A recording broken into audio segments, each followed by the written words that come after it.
to trial. Take it to trial. Welcome in, grab a seat, hit the like and subscribe. Cause Sweet Peas on the mic with that spicy little vibe. Got the courtroom streaming in the chat, going wild. We're debating heavy topics, but still laughing like a child. From objections to confessions to the judge's side eye. If it's justice and it's messy, we gon' talk about why. Every day's a new case, every moment's a ride. And when Sweet Peas in the building, we be learning with pride. Minds on deck, keep the room running smooth. Film freak therapist, you know, keeping everyone in the groove. Like to with the facts, pretty brown girl with the sass. Moreldia and Fowler keep the peace in the chat. But Jason walks in and the ladies collapse.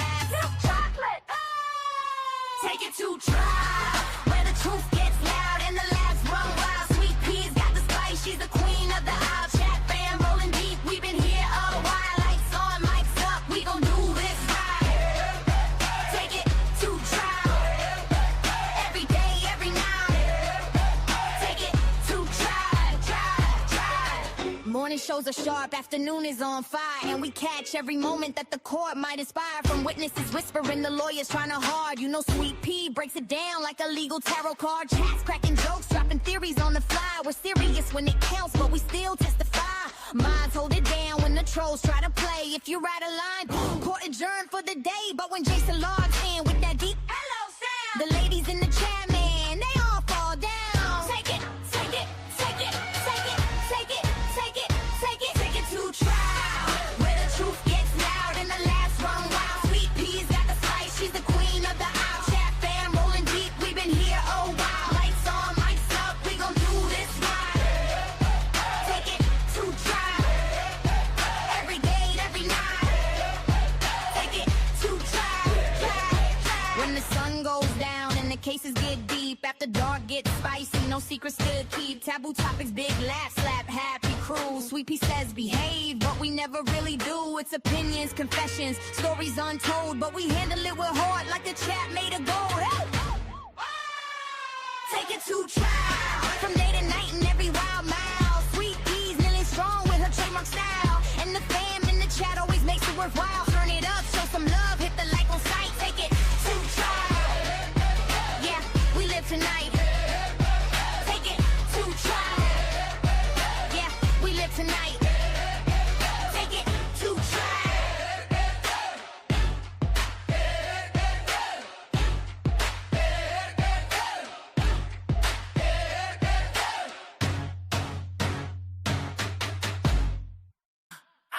Yeah,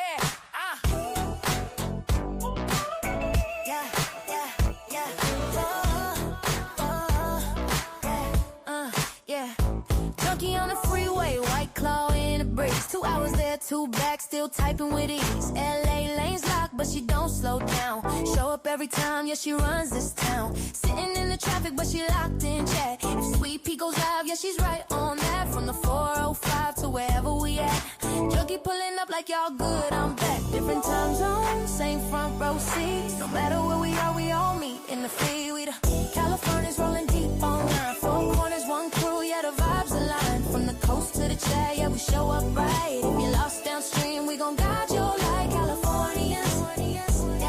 Yeah, we stay in the mix. 4 names, 1 flame, you can't remix this. SD rolling with the sunset glow. West Coast haze where the good vibes flow. Little bit lifted, yeah, she stays serene. Ocean breeze mixed with the evergreen. Late to the stream, but she still gon' slide. Panel opens up, she already inside. Hold up, I'm here, yeah, she dropping bars. Calm, cool energy, no matter how far. She got that FOMO, scrolling every stream. Little lost downstream, but she part of the team. New to the crew, but she locked in fast. Super chats flying, yeah, she built to last. Wait, where we at? But we got her back. Pointed to the right stream, never off track. Now she vibing with us, no need to roam. Anywhere we at, yes, Susie home. Shamrock, yeah, Shamrock checking in from across the map. Different time zone, but she bridging the gap. Y'all good every time, yeah, she mean that. Heart so big, you can't teach that. Algorithm running, she keep it alive. Dropping love in the chat, keep the whole thing thrive. Quiet power, steady hand in the dark. Every stream glowing, got a Shamrock spark. Yeah. Junkie, junkie, junkie, junkie, junkie, junkie, junkie, junkie, junkie, junkie, junkie, junkie, junkie, junkie, Susie, Shamrock, Shamrock. Junkie, junkie.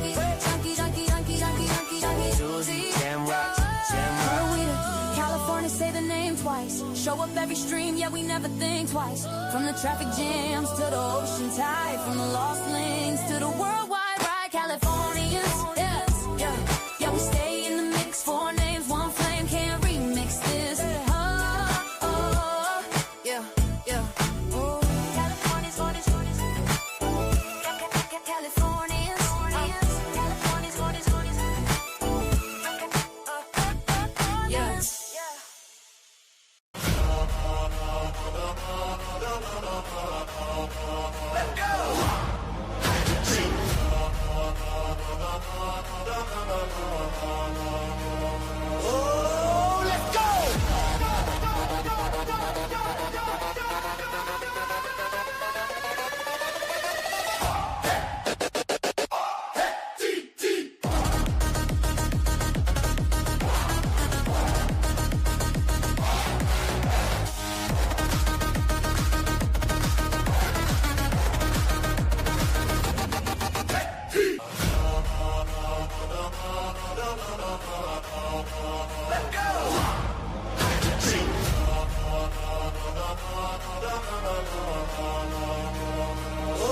Good morning, good afternoon, good evening, depending on where you at. Happy Sunday, Sunday fun day.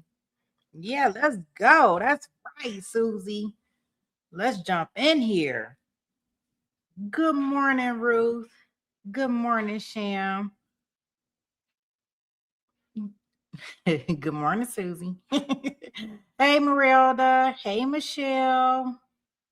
Good morning, Abigail. Good morning, lady. Hello to anybody that is lurking and working or working and twerking, or I don't know what you might be doing, but welcome. Glad everybody was able to join in. We are on our last and final day of our TT mission. We have our doctor on the stand. We got TT over there looking like the ring again. And we left off where the doctor was going to be. The prosecutor team. She's on cross-examination, and they are showing interviews that Dr. Lewis had with TT, and that's kind of where we ended at yesterday. So we're going to pick back up with that portion today, and then we'll go into our closing arguments. And I have to see if they show me a verdict, because I didn't see the verdict thing, but I'm hoping I can find it. Yes, Michelle. Yeah, I'm in Arizona. Yep. Eyes in AZ. So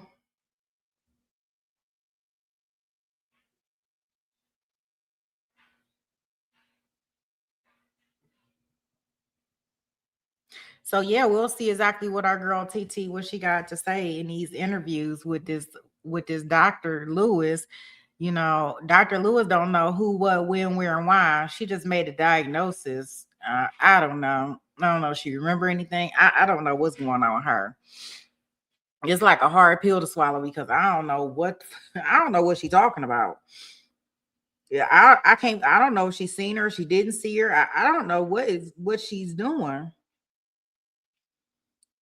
I don't know. I know she probably got that $3.50 an hour, and she need to do a refund. She's saying, she's using terms like crazy, calling Letecia stupid. Like, I want a refund. Can I get a refund? Like, who does that? I mean, she literally called her client, or Letecia, TT stupid. She was like, yeah, that was stupid of her. Like, who would do that stupid stuff? Like, oh my gosh, that is terrible. And then she would say, that's crazy. That's crazy. I don't know why she would do that. That was crazy of her. Like, who does that?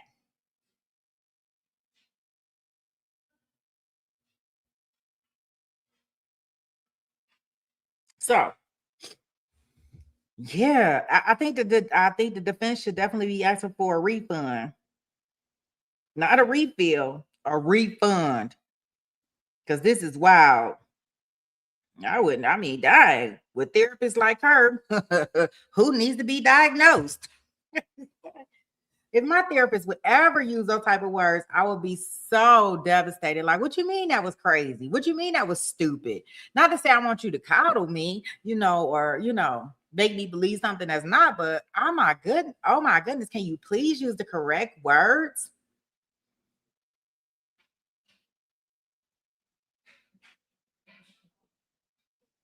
That's what I would like.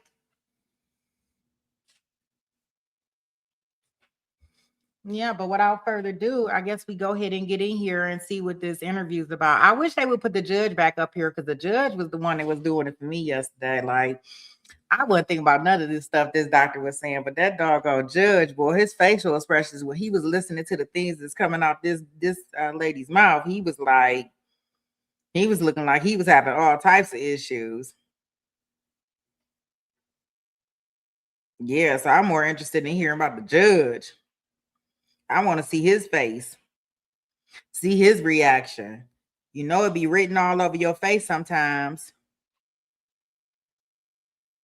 So there was that. I wonder too. Probably so. She should have never got involved with this case. She ain't ready for this type of life. She wasn't ready for this type of case, not at this age. And I don't think she's gonna come back. I don't think it's no way. I don't think it's any way she can come back to testify. Even if TT have another trial, I don't see her. I don't see she don't need to come back.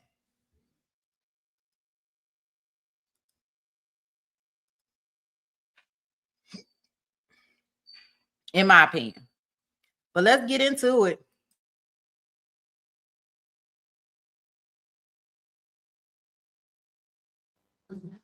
And I'm frustrated. Do you know what just happened? Just what? Just now? What just happened? You asked me about my grandpa. I asked you to do that. We were talking about Fred. It's Bruce and Fred here. Prison though. Yeah, he did work at a prison. I think it was in Overton, North Carolina. Where? Overton, North Carolina. Yeah. We didn't know what just happened with you. No. Something really sketchy.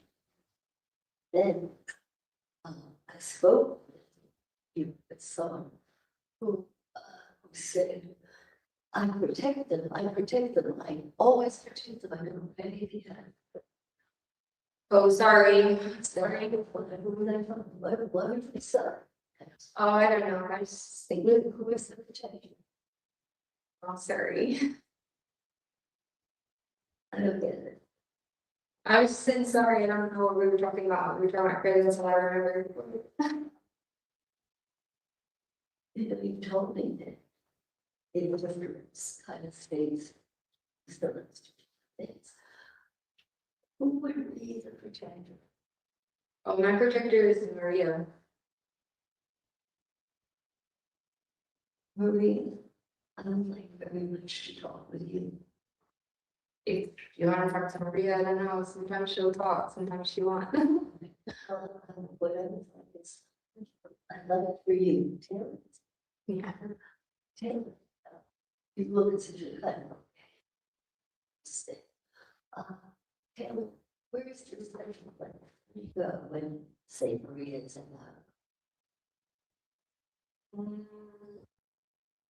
I like to go hang out and drink some wine and be by the beach and hang out with Tyler. Well, I would like to go there and let me know with Maria. And but now I'd like to go to a special place and Maria, I need to talk to you. Because Maria, you have a lot of control. What Is that correct? I think she does prefer, but I need to talk with you. Yeah, I know you're doing that. You know, yeah.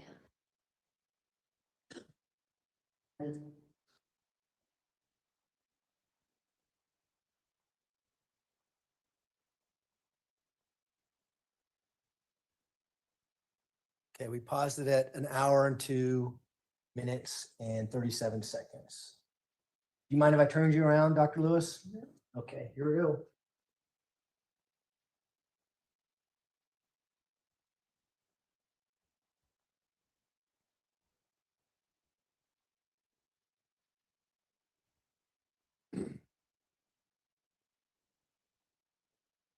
Is this the magic you were talking about yesterday?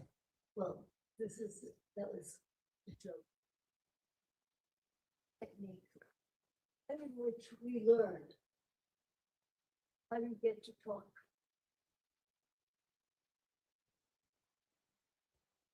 Self, with patients themselves, if I'm elderly.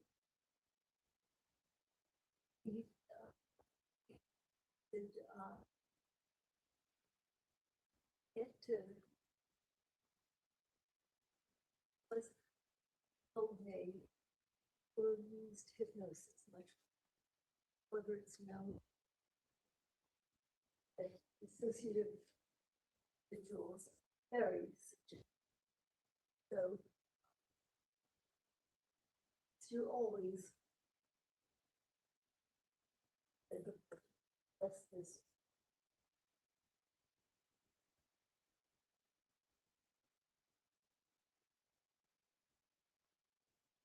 So if you're talking with a kid or with somebody who has a problem, let's say, what do you suggest that we trust or that we are find out more? Mhm. You know, we try not to say separate aspect of your work. And we learned, and this is not only from recitations, but from a product. That is, that by and large, they have a special place because it is known that, say, there are 3 or 4 individual entities. Sometimes they can hear what's going on at your. Sometimes. Say that. And what we learn from our patients is to simply, what happens to you? Where do you go? Where do you go? When I'm talking to the so-and-so, Maria, where do you go? What about a special place? When you have a special. And let me, I get that. That's why you're asking at the end, tell me about your special place, so that the persona that you think is Maria comes out. If, well, if you, someone can say, there is no special, I don't have a special place, but when it is very common. But when we started the video, Maria came out, right? The protector. That's the first time in the entirety of your interviews with Miss Stauch that you think Maria comes out. I don't recall if that is. We've watched it more than I don't know. That was the first time, but Well, and I let me know that she existed, and I did want the opportunity to learn more because I suspected that if indeed that perhaps it was in the guise or in the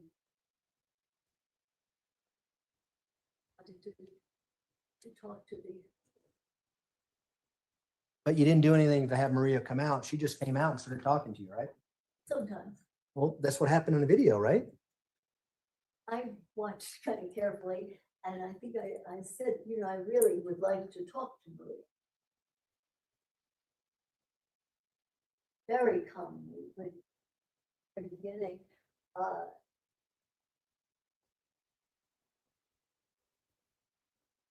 And was that the Russian accent that we heard on there that you were talking about? I don't know, that appeared, and I'm not sure whether that is typical Korea or it's entity or it's a combination. These are not well-defined, well-listed. Well, she said she's the protector, and you followed up and said, hey, we just talked to the protector. And then Well, she said. she said, can I finish my question, please? And then she says, well, yeah, Maria's my protector. And then I'm Taylor. That's what she just said, right? That's right, And there was no accent when the protector was on there, right? right. She was speaking just like she speaks all the time. Okay. Yeah, Um, I'm not sure what the point is. the point is she didn't have an accent when she came out as Maria. That's the point, right? You're not dealing with logic. This doesn't have, this is not a total different unit. Not a consistent person who remembers and wanted to fool you and always be a certain way. How do you know she's not fooling you? How do you know that? Well, watch, listen, see what is consistent, see what isn't. Is there any benefit? Yes. So far, speaking with a Russian kind of accent and not really Russian words. Advantage, disadvantage, something. Well, here's the benefit. Let me explain it to you, okay? You want consistency in your persona. If you want to say Maria comes out and speaks in a Russian accent, she should come out and speak in a Russian accent. You should have. Is that logical? Your logic. It is not logical. Okay. They are as logical as dreams. So you handed her a piece of paper and asked her to sign her name. Yeah. What happened to that piece of paper? Thought that I had anything that.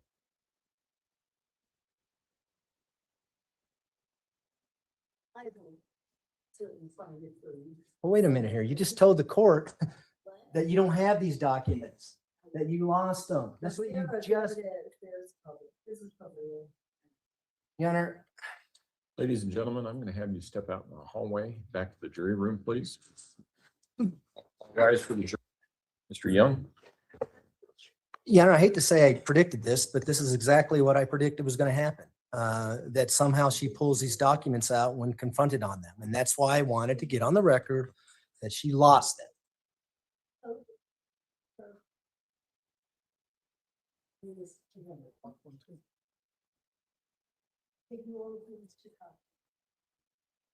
And the record should reflect that the witness is now giving Mr. Tellini a series of documents that she has on her lap.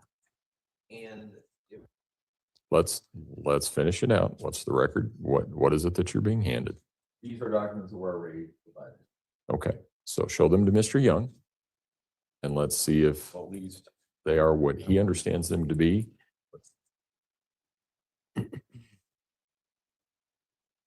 Yeah, I've seen those. I haven't seen that. I've never seen that.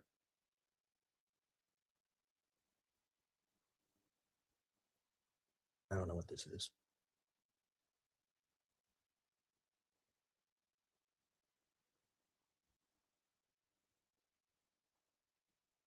Mr. Young? 3 of the 4 documents that were shown to me by Mr. Tellini, we have in discovery, which talked about the test that the doctor had told the court about over the break. One of the documents, it looks like a series of highlighted colors and different colors. On the top of it, it says Letecia, and then below it, it says red. I have no idea what that is.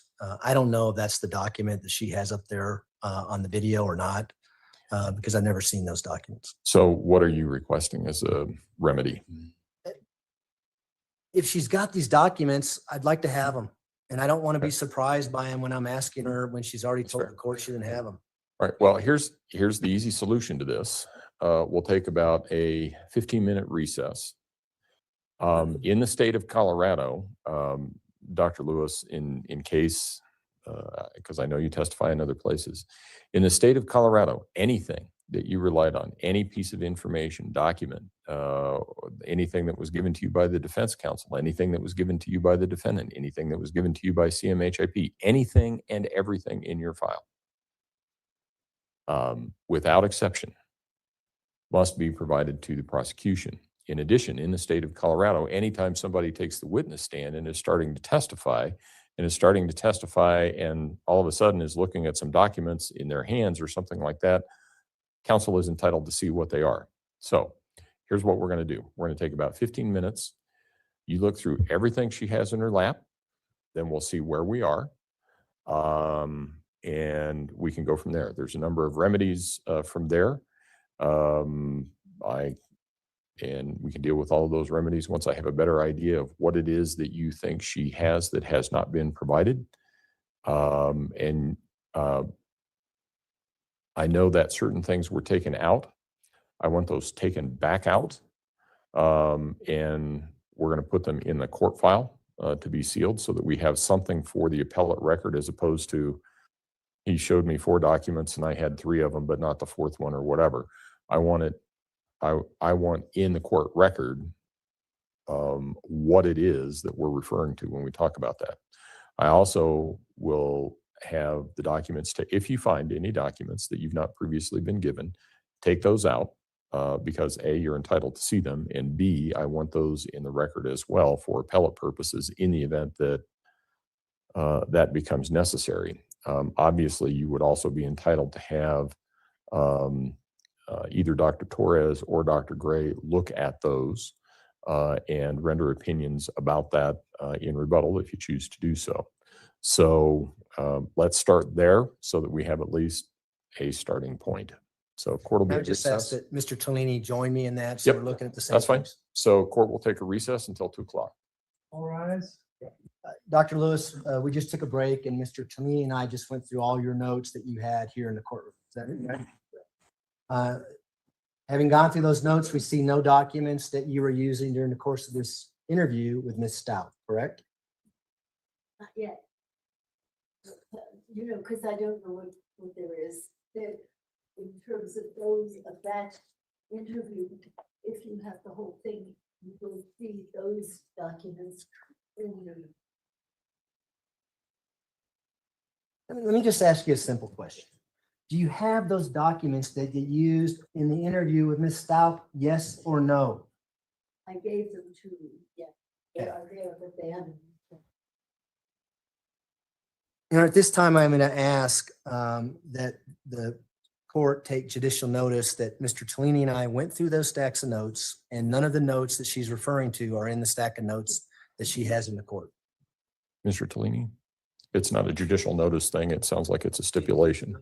There is the complex figure drawing that has not been referenced, that were notes that was a document that was turned over to this attorney, and that was in there, and I think that's a little bit of it is having as far as the signatures or the alleged.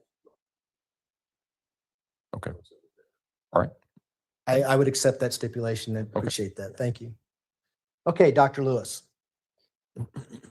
You know the importance of turning over notes that you use in a forensic interview, especially in a homicide case. What did you do with those notes that we just talked about, where you had Ms. Stauch sign something? Whatever he signed there, where I had was turned over to Tellini to be copied and shared with you. May I approach the witness? Oh, yes, you may go ahead. I'm going to hand you what's been marked as People's Exhibit 735. Have you take a moment to look at that document?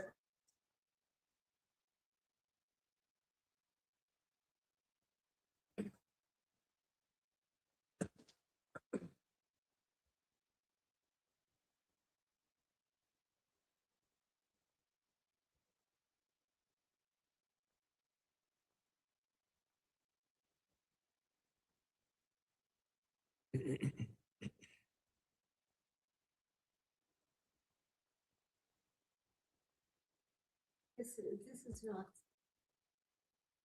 This is a different patient with. What you have a question about it? Yeah, I'm going to ask you some questions about it, sure. Because Do you recognize that People's Exhibit 735? I recognize that it was a communication of mine to this, An email between you and Mr. Tellini, correct? to the best of my knowledge. And does that document accurately reflect that email that you had with regards to the EEG that we talked about yesterday and whether or not you had knowledge that you were withdrawing your request to have an EEG done.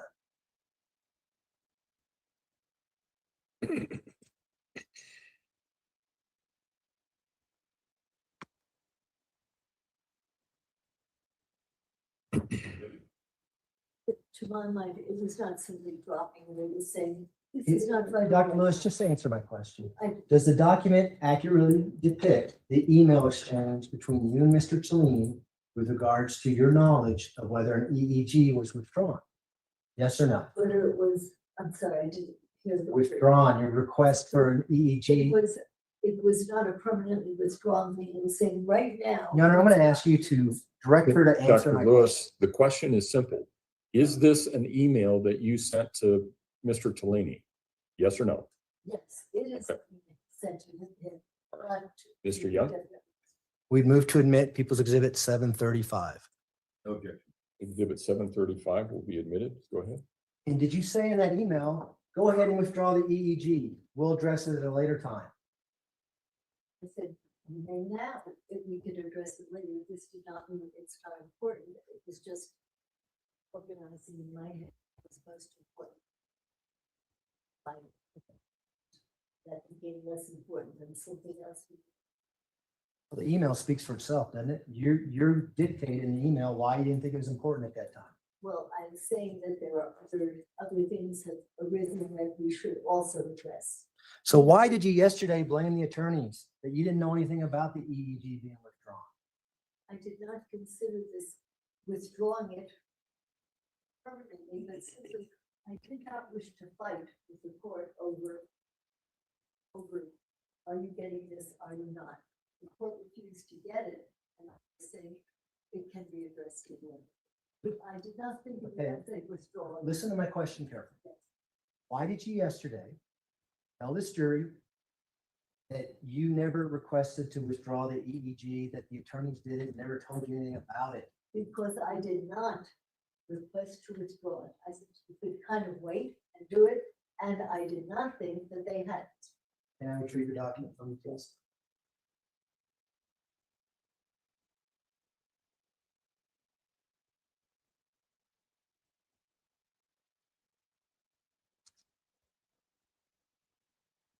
This is what you said in your email, and you can explain what it means after I read it, okay? I have been reading more on Letecia, and I think we should drop the EEG request. What does that mean to you? Rest of it, know the timing of it, and know what I was thinking about at that point that was most important. But this was not something that I was supposed to, I can't possibly assist you if you don't have this. I think it's, I think we should have it, but we can wait. Get it later. In fact, it may be, I could be mistaken, but I believe that, Mr. Cellini had said to me, there will be appeals on this. Your Honor, I'm going to ask that be, Your Honor. Dr. Lewis? It gets- I would like Dr. Hold Lewis, on. please Wait, stop. wait. One at a time. One at a time. Dr. Lewis, please confine your answer to the question being asked. Mr. Tellini will have an opportunity to ask you questions on redirect. And if there's anything that he thinks you need to bring up, he can bring it up then. But just confine your answer to the question being asked. And Mr. Young? Your Honor, I would ask that what she just said be stricken, that the jury be instructed to disregard it. Mr. Tellini? All right. Ladies and gentlemen of the jury, you're instructed to disregard Dr. Lewis's response to Mr. Young's most recent question. Mr. Young? We're going to play the next video, okay? Would you like me to turn you around towards the TV? Okay. And so for the record, we're going to play People's Exhibit 732. We're going to start at 1 hour and 7 minutes and 8 seconds and end it at 1 hour and 40 minutes and 8 seconds. So this is roughly 33 minutes. And so we're going to play it continuously through, Dr. Lewis. So if you wouldn't mind, I'll ask you some questions when it's over, okay? Date of this again, please? It's November 16th in the afternoon, 2022.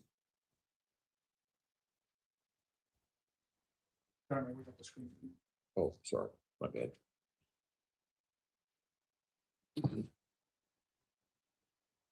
My initials there.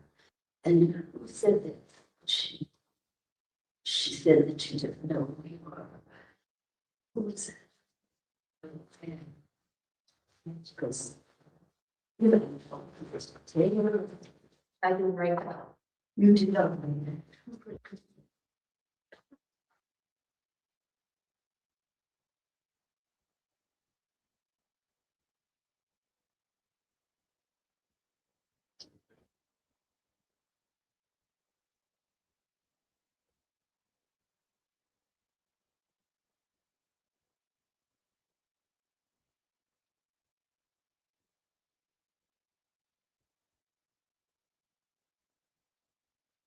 It's finding them together, but I can let her know. Again, it was just the T there, baby TA, it's legal, it's also a file, right? And here it is, so this, with a lefty.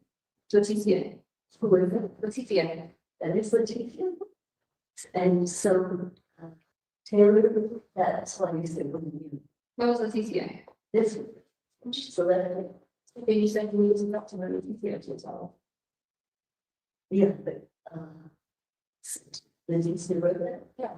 And they, and Letecia just want to say the left hand, because, you Taylor. Just. Give me the number. And you said, Taylor, I don't remember. Okay, I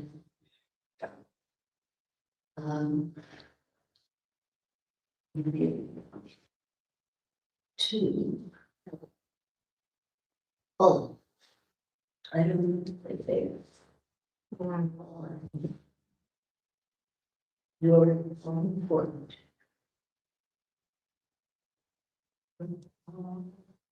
Important. And each of you seems to repeating.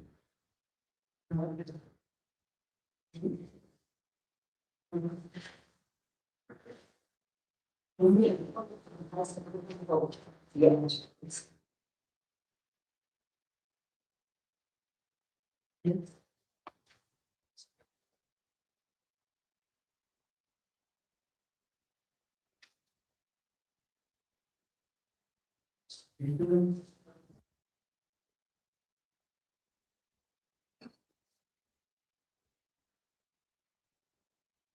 So, yes, she does not know. Is that true?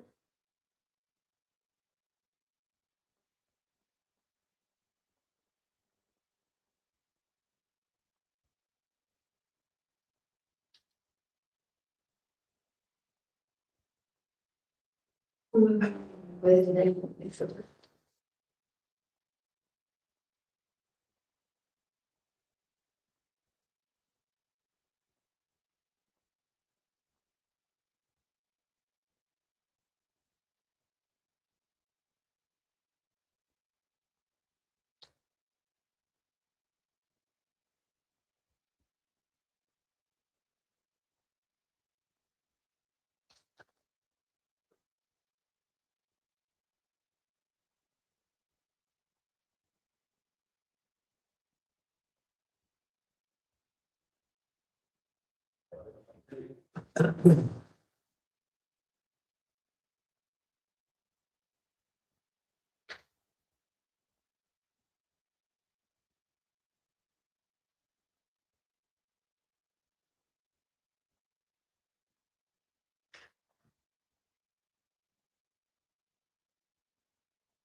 Maria said she will go on her terms, but don't think that she has to stand.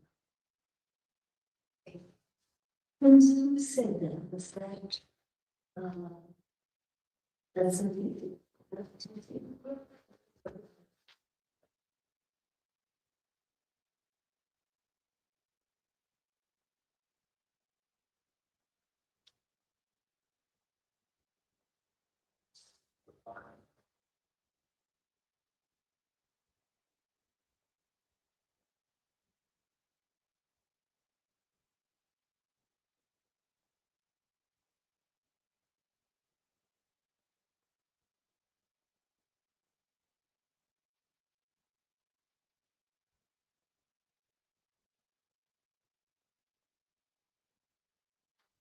So Maria said she'll come on her terms, but don't think that she answers to anyone. Letecia can only talk to her. Not me. But yeah, but I can talk to. Yeah. Maria, so here.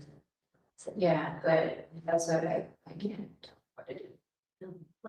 If she can, because I don't curse and do bad things. You see what I'm saying? I don't curse and do bad things. I don't live through that world. So yeah, so that's why. You see, But I need to talk to Maria, because I think that Maria knows a lot more what happens when the two say. right, see, so like, because I'm a good person. Sometimes I kind of like it, not like it. Somebody, she is like. Because I don't like the good, not the bad. Letecia is the bad. You see what I'm saying? They go with my better. Yeah, Yeah, I'm talking to Maria. yeah, because I do a lot more good. You see what I'm saying? You do a lot more. Yeah, she don't always agree with the good. Or what you say is. Right, okay. Well, I just need to get good. Let's, you know, do good that people do right by me. Yeah. You think Sometimes I feel bad. No, I'm saying, I think some things are good, you know what I mean, and so she, You think something's good that anything else. right, and so that's why sometimes she doesn't like talking to me. Well, yeah, so seems to me that sometimes you think it's good. See, to be strong, do fight for things under your control, and then they don't see it's right. I try to like be the mediator, or try to be calm. Everybody, let's get along, communicate. Do good to people. What happens when you, what happens when you temper so that's what happens to them? Take over. And then, takes away from like the good part of Taylor, you know, the good part of Taylor is being like a good communicator, effective, you know, like not a bad temper. I can communicate effectively with them. You get know what's you. Like if they come to visit me and I'm as myself as Taylor, then I can sit down and talk to them and be like able to like be nice and be like, oh yeah, how you guys doing? They don't even know it's Oh, if they come and they see I'm not like whatever, I'm not Taylor. Because then I'm just like, take me along. But then I'm not trying to be mean, but then I can take it if they're. I'm not scared of much. How honest are you with me? How honest are you? I'm honest with you. I mean, you want to ask them, right?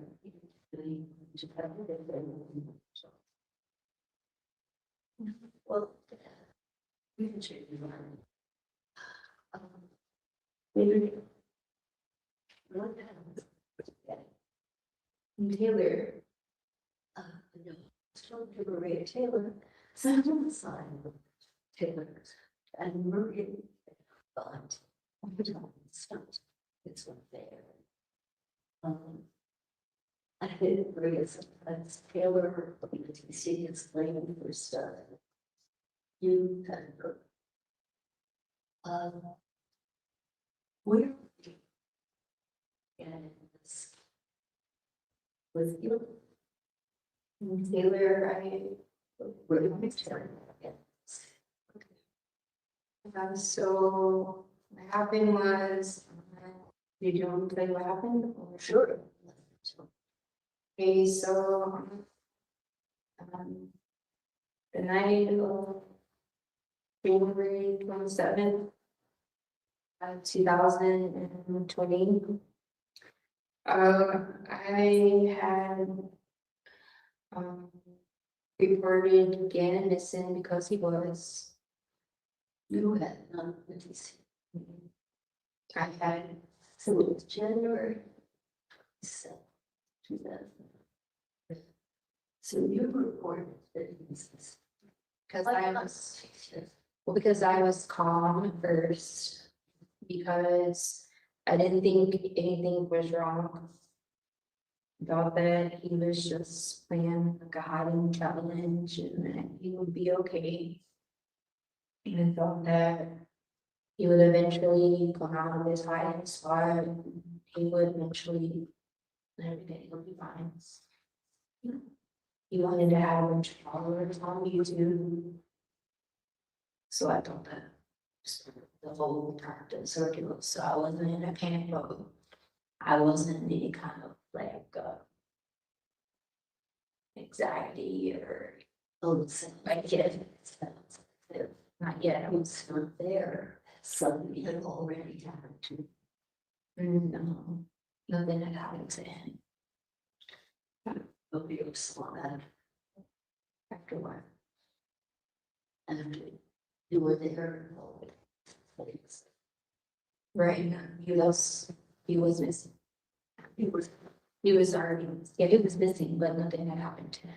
He was missing. He was. Well, I would. Guess he was the house or he was hiding. Yeah, that's why. That's why. I moved to go to Peru. I think all of you, right now, talk to everyone. Come to everyone. I think all of you have been covering for each other. And, you know, I think that you all want to. You want to do right by the TC. Actually, you're really preventing them from getting help. Not always.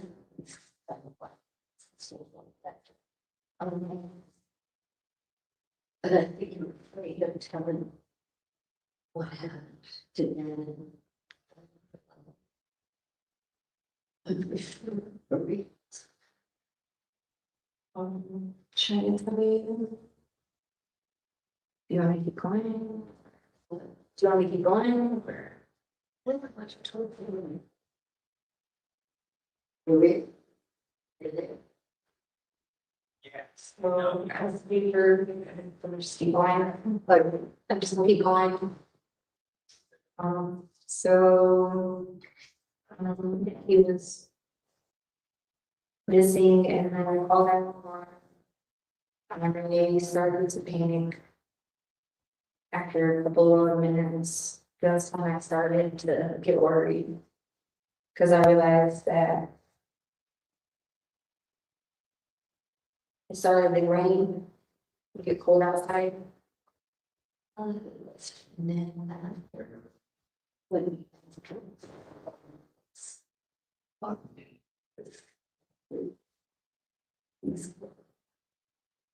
was the first one getting he was born. When he was dead. And they do something. I did try to bring him back. and started praying over him and trying to bring him back to life. And when he didn't come back to life, He didn't. Where was he lying? well, in my In your lungs? Where had you found it? I don't remember where I found it. Just found it. So did you know he was in your lungs? Oh.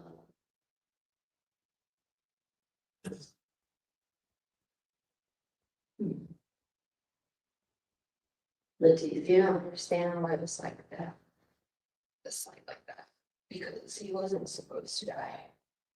He was not supposed to. No. No. What was supposed to?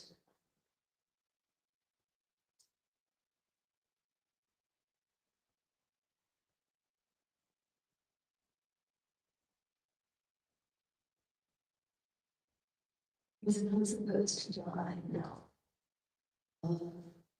Sin, someone had made from her that she something else. No. What was? Uh-uh. What was the idea? What? It was not supposed to be him. It wasn't supposed to be.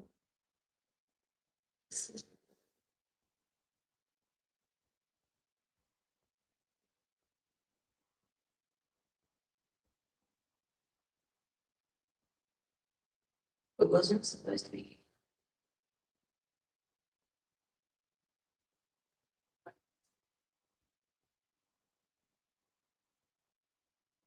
Was it supposed to be? And not, it was him. Using. No. What did you think it was?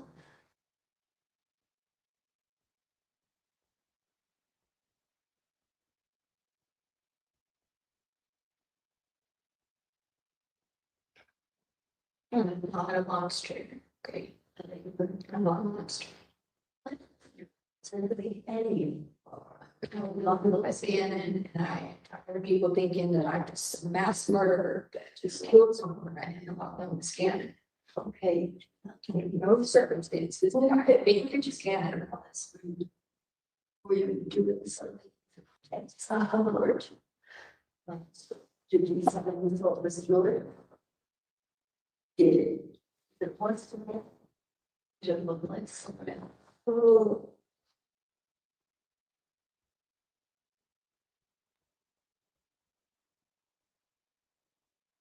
You know, You don't know what it's like in my life. I have to see when I realized that it was Gannon. I never knew it was him. what did you?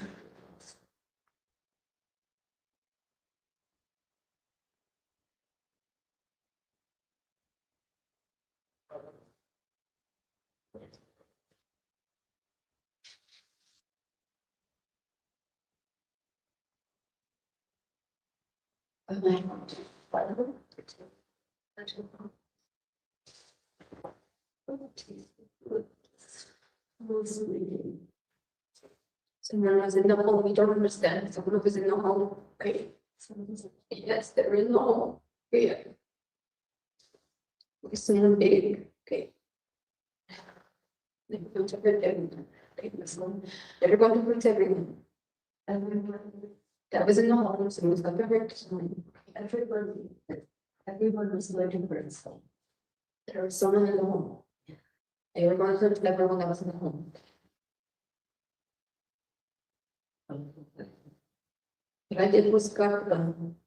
What did you do? All I did was grab the gun and fire the gun because it like someone was in the cage, okay? So all I did, All you do is grab the gun. And what happened? I saw someone who looked like they were in the cage and I fired the gun. That's what I did, okay? All you do is You grab. don't understand, I had to protect the people that were in the house, okay? Because if someone was in the home, they were gonna rape someone, they were gonna molest them, they were gonna kill them, I had to protect them. All I did, okay?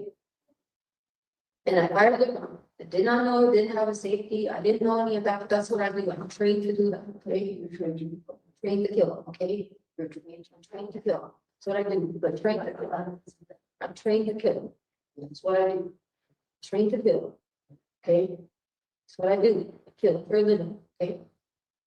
Anyone that tries to hurt them, I'm trained to kill, okay? That hurts anyone or no? That hurts the people that I care about, okay? So you kill, I'm trained to kill. Yes. Yeah, that hurts. Yes, and that's what I did. I took the gun, I fired the gun at someone. They had a cape on, they looked like a dangerous man. You fired at someone, yes, a dangerous man. Man, yeah. Fired at a dangerous man, okay, that's what I do. This is how I call. This is how you old, yes. And then. That's what I did. Killed the man, okay? Yeah. Oh. They come to the home, that's what I do. I will protect the people that I love. I always do that, okay? I don't understand the problem.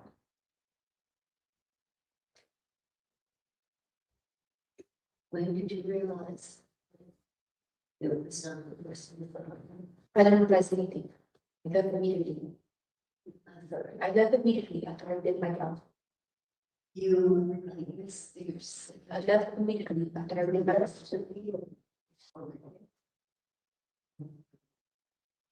So what did you think you done? Did what I was supposed to do, which is I killed a threat. I killed a threat. The threat was there for Letecia and family and for deserves. Okay.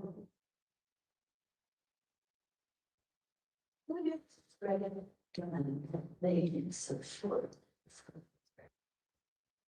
Because Letecia, her family, they were missing and I had to protect them. Who was this? Letecia's family. Really?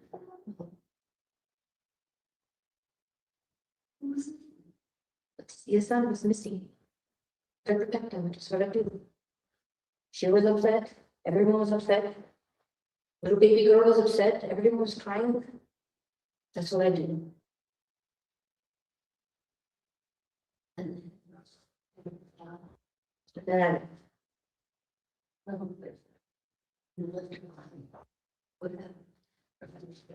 I left.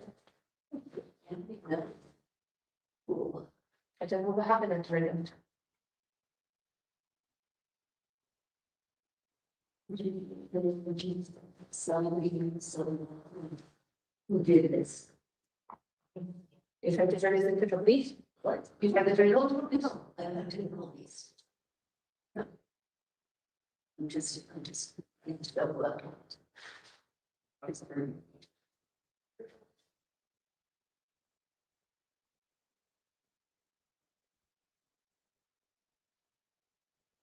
What do you want to try? What do you want me to try? Just.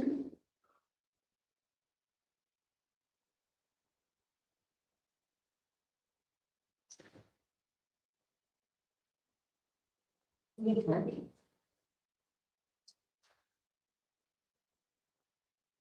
Maria. Maria.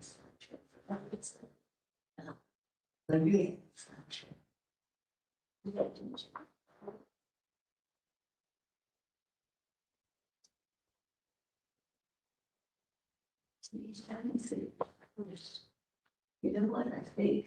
I think the signal with your it's no value. You want to know it's invisible. No. No, I have jobs to do, I do jobs that are. Usually. Only. What? What does it see? Meditation. I always have, I always have perfect. Who do you turn this information to? Us. Gypsy. I don't answer to that. No, you don't answer. I'm just trying to, I want something. I think you could tell, I don't think you would have. No, I know too. I'm working my ass off to help with this. It's a very tough, yeah. Because if you're not strong, or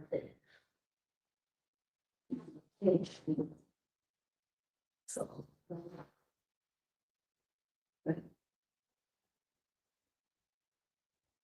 This is very much. I don't know. Okay, I can say that not for you. Even my cabinets when I dressed. Like this. I don't copy them. I don't copy them. You don't do that or you don't like them? I don't know. You don't can't see this. Well, you. Just tell me. You just know. Does he? I think times a day. Ever strong and You see it. I think we all have a fantasy. It comes from. And everyone help me defend. do you need any cups for me? You need anything. Do you need any cups for me? Do Do you need anything else for me? no. Absolutely. You helped. And you got rid of, well, look to you like something is menacing which is you shot from the when the person was went down and you said left. All done, correct. Well, the job wasn't really done, because as I understand it, I'm seeing. And then I think about it.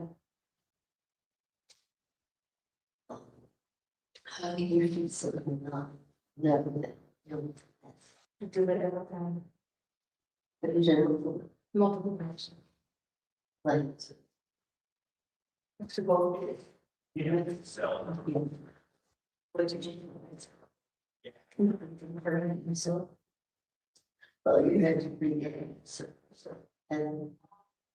I certainly not. I don't have any contacts, so that's the. Right. So you don't just work, when you see that, Okay. Then I had to protect her before Mexico. you did, I had to protect her before Mexico. you did, I did. you protected always. Wow, how old was she? When you first, My days is different than yours. you were, My years are different than yours. how old were you? 28. You're healthy, 28. 28. So, she was without you. So 11 years old. I'm always 28. I always look this way. Yeah, she's 39. So for 11, My years are really different than yours. You cannot even comprehend my years. They're different. Don't even try.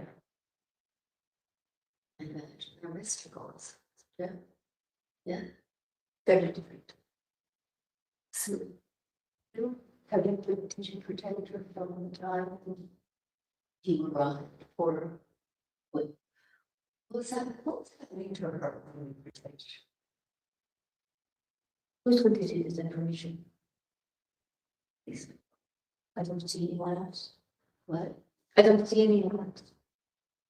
I did not without her permission. Her permission means. Yes.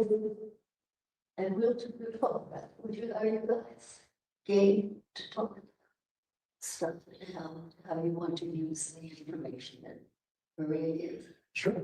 Yeah. So they will do that. And, I think, I know these people. Don't agree. I think none of us here would ever do anything like, if we use this, these would only be in Letecia's favor to get Letecia's help and some. So, really, so as you get it, we're probably going to use them. We're really good. No, absolutely. Yes. Take a look over there. Got a group there. And I see Rabbit. You always see Rabbit like? Yes. We do. Yes. You. Seriously. It told me. So. Here's one of the things. We did very great yourself, Maria. Do you surprise yourself? With the spray? No, I'm very, You are, this is what I do. Well, you do it, I know you're very great to trust. But we will believe, slowly talk. And if it does not help, Letecia, I'm not gonna. Just stays here. I think 5 minutes. We were pretty hard today. We should take a rest for maybe an hour or love. Let's come back into it. And let's move. Is it her? Sure. Okay, so let's see you. Between 2 and 3. I do need the promise. I don't need promises. I know you guys. I have a request. I know I would like you not to hurt me. And to remain safe and strong, but not hurting. If you say this, whatever, tell me. You only have me to tell today and tomorrow. But you have, do you know the name? You can talk to those people.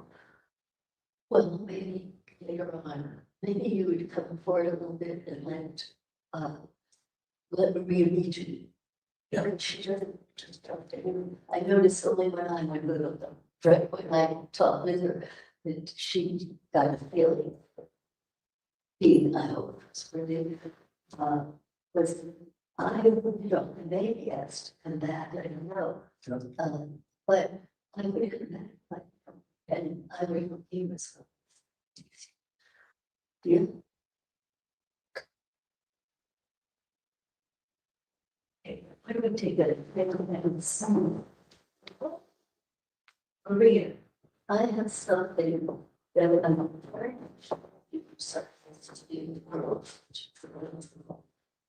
to lost in a room. I don't. Where is that? Yes. Okay, the camera or the video stops at 1:40 and 08 seconds. Who was that other person that was leaving the room there, Dr. Lewis? Well, Mr. Cellini went out the door and then some gentleman with a mask on followed him out. Who was that person? I don't recall, and Can we just play that portion back? We're going to play the portion back. You can just look at this TV right here.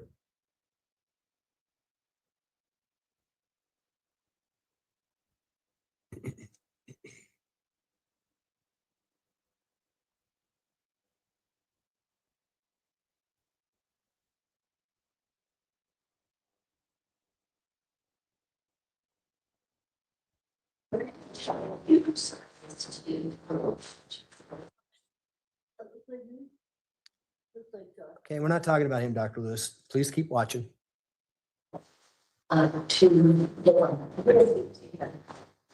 Freeze it. Who's that person right there? I don't recognize. That's not your son? You don't recognize your own son? Because he was running the camera, but I don't recognize. Well, running the camera, Dr. Lewis. He's going out the door when the camera shuts off. What is your son doing in the interview room? Particular interview, we had asked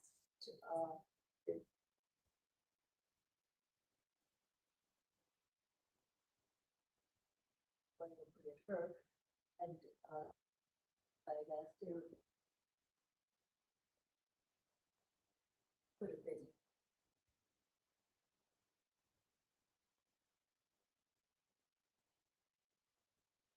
No, I didn't. Is that recognized within the field of psychiatry to do forensic interviews with people who are charged with first degree murder and bring your son along? Stand it. Here. Cameras be on us and that they become the.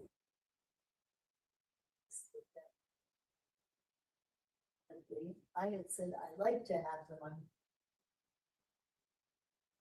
think it was Josh who told me have to be. Well, this investigator seated in the back courtroom was in there, right? Mr. Cellini was in there. Why was your son in there? One was asked to run, if he didn't have it, could he run the cameras? Why did you stop the interview? Tired. Seemed to try. Probably. Not at all. Well, You don't go on endlessly. you spent a day and a half, hours of talking to her, trying to get Maria to come out. According to you, I'm assuming you're saying this is Maria who comes out that we see? Here, I'm asking myself, who is this? If you look at the character they're talking, there are times that apparently she goes by Maria. Her expressions change, she looks different, she sounds different, she does different things, she protects. That. I think that there was a back and forth over how she perceived herself, what's going on in her head. But I think that there were times when we saw I don't think it was always Maria. I think that there were changes there as I watched as a clinician. There was not a consistent. Okay, and so you're saying that Letecia could have came back and faked the Spanish accent while she was faking to be Maria? Is that what you're saying? That is not. Well, that's what I'm asking you. Is that what you're saying? No, I'm not saying. I don't think it's fake. I think that she switches back and forth, and her identity and who she is clear. What'd you talk about after the camera was turned off, doctor? I beg your pardon? What did you talk about with Maria after the camera turned off? I have no recollection of talking with her after the camera was turned off. No idea. I don't know for sure. On papers, but I can tell you sometimes if things seem that they're down or that patient would be improved, sometimes I will write back and forth. Those were preserved, but I don't know who she was. I didn't. You didn't preserve those documents. We've already gone through. You did not preserve those documents that you see her writing on, did you? I do not know. I'd have to look, but I don't have a recollection of having preserved them. They were kind of a communication device there, and I may be, they may be there, like, and they may have been handed over. I don't have perfect memory of what happened to those papers. Other serial killers that you've interviewed that you've diagnosed with dissociative identity disorder, for instance, the ones that are on your HBO documentary, when you ask them to change personalities, they do. Some of them do the same neck roll thing. What? Do you remember that? And when they change personalities, they confess and they tell you how they did the killing, correct? Some. When there is a real definitive kind of different. This is a fluid kind of, as I told you, on again, off again, perfect, logical. But what Maria says to you is a mistaken identity. I didn't know it was Gannon. I shot the gun one time, correct? someone says this, at another time, someone there with this very odd demeanor says, I'm there to protect them. I protect them. There is a fluid kind of. Did she, doctor, just listen to my question carefully and just answer yes and no if you could, okay? Did she tell you that she mistaken identity, didn't know it was Gannon, fired a gun one time, did what she had to do? Or words to that effect? Early on, In this portion we just saw. at the beginning, I believe at the beginning of the, then she's talking about other things, says it about defending and. And you know that's not how Gannon died. He didn't die from one gunshot wound, did he? No. Why didn't you confront her on that? But it does not make logical sense. And on how you psychiatric interviews. In fact, it's amateurish to say, oh, but you said this at that point, how come you're saying it now? This is amateurish work, if anyone does that. Not to that. Follow what is going on and you saw in front of your eyes without asking anything. Oh, it hurt. Direction change. You saw what this person said. Change. I take care of them. I hurt the people who are out to hurt them. And I have down here, as I'm looking at that thing, this is this. And Dr. Lewis, I just want you to respond to my questions, please. I'm Okay. trying to do that. I'm Can saying. you listen to my next question, please? Robert De Niro did a pretty good job at that in the movie Cape Fear as well, didn't he? No, He didn't. Oh. Okay. no, Robert De Niro. Actors do a good job of acting, don't they? No, Robert De Niro was not an outstanding. In fact, he was not dictating of multiple necessarily in Cape Fear. No, he did not do. Did he? Again, All right, I'm gonna. he did probably, but no, it was not a wonderful. Can we agree to disagree on that? Please. See the first Cape Fear. All right, we're gonna go to the last clip, Doctor. Okay, and this is longer. This is going to be, and I want to say about an hour and 30 minutes or so. Okay, so are you comfortable there, or do you want to go somewhere else? This is going to be a longer clip.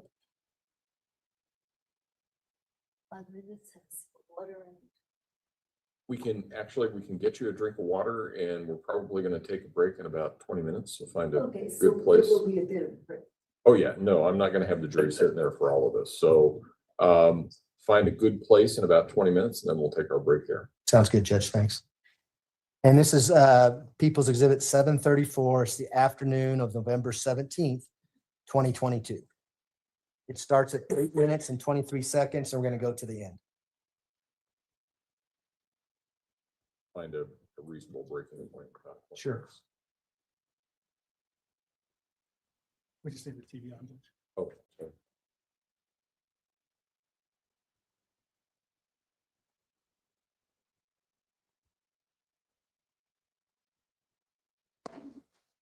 And this is the confession. They put it all on my hand. This is unwritten balance. I, Maria, confess, It's not English. confesso para magna we say solemnemente. Ante radit Letecia se Dana Maria se Vida sana in conversano vetera desunt. What does it mean? I don't know. Well, what made you say it's a confession? Because I saw this Examples. As an like confessor. I, Maria, confesso, we don't know what she's confessing to. I know I just told you it says foundation on it, but I don't know much. But hold on, did you ever take Latin in school? No, I mean, it's figured it was that has to be different in Spanish because of the way it's not Spanish. Yeah, I knew it was not Spanish, but I don't know Spanish. Yeah. We would be blessed. They did. Some Portuguese. That's what I see. Maybe like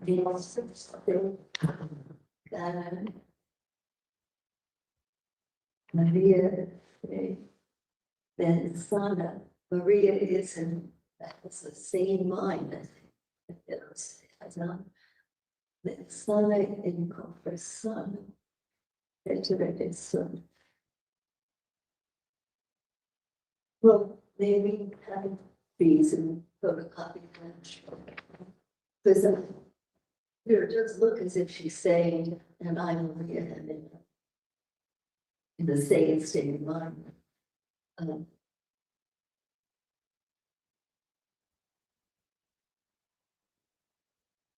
Requiescat in pace, rest in peace. Yeah. Maria, AKA. What is Aleia? I don't know. I don't.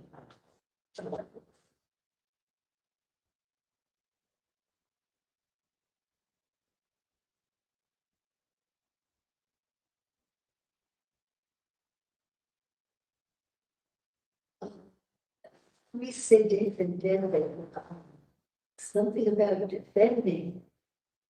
And for us to do this is updated, I think it would be kind of a free.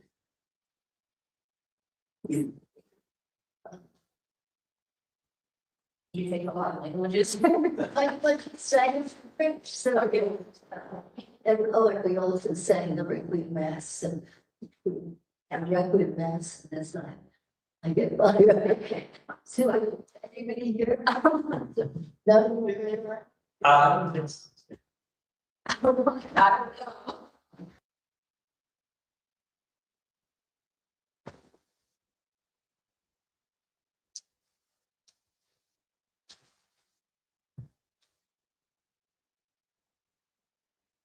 So let's see.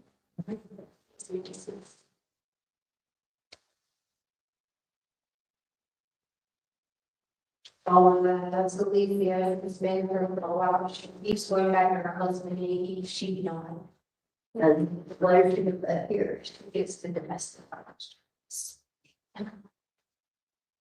Yeah. And I keep talking to her guys, she's like a young lady. The young, like, the man who sleep in her house. Yeah. I know, old, she's getting in trouble when she. Let's start. Yeah. Yeah, we listen to.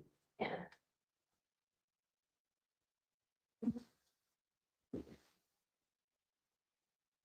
Well, could have been a player.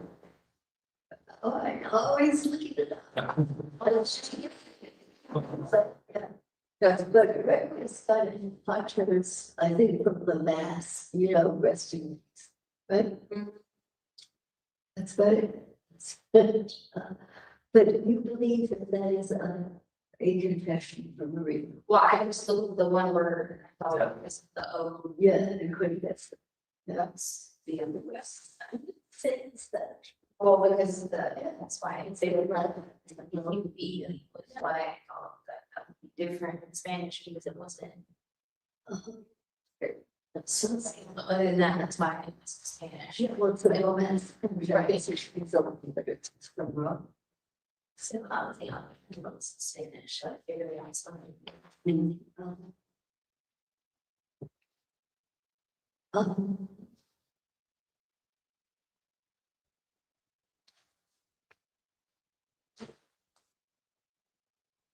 Do you think that Maria did it? Oh, I didn't. Civil. I remember it.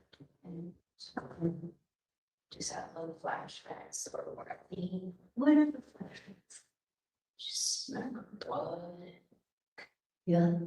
And Take from the appointment out to the country. Oh, okay. Tell me about the cake. Just remember seeing someone in my cave. I I remember seeing someone in my cave. You remember seeing I heard a baby crying. Have you maybe climbed with them? Yeah, it's a lot. Really? See this, I just remember a baby crying and seeing someone in my cave. This is an interview. So tell me about the person in the game. So the person was in like a red and black cave. Yeah. How big a person? I recall. Yeah. Yeah, 6 foot. Man, I was in there. a man. Tall. 6 feet. And say, I would songs, but I just remember being in a road in a corner or something. I hate it.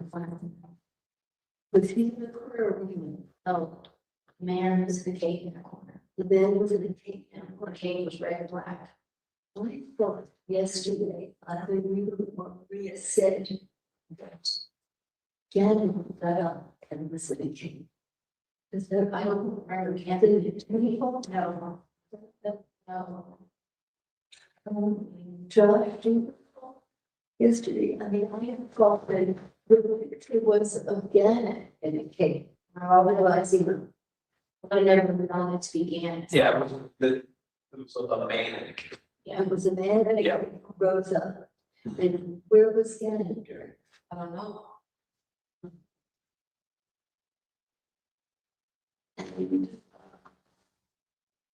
And it would help if I talked directly with Maria, because she remembers.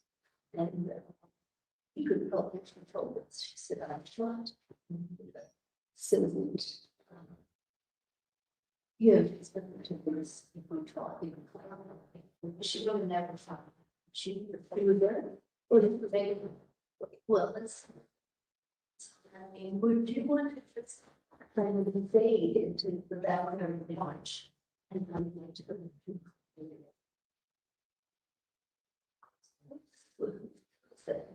Is there someone putting on, sure they don't, that's like, put in.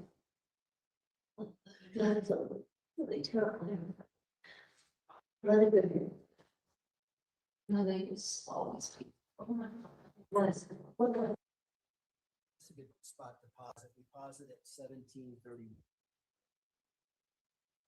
All right, ladies and gentlemen, we will take our afternoon recess. We'll recall 20 CR 1358, people that Letecia Stauch, record should reflect the jury is present in the courtroom. Mr. Young? Yeah, we'll start the video at 17:31. Yeah, the home where just say, really bad.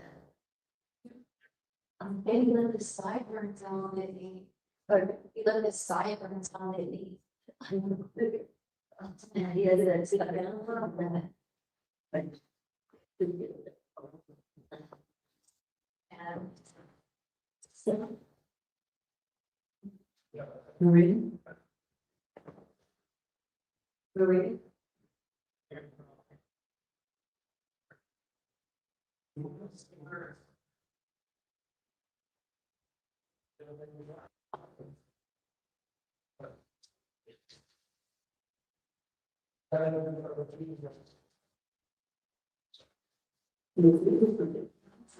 Not bad. What is caught your attention in there?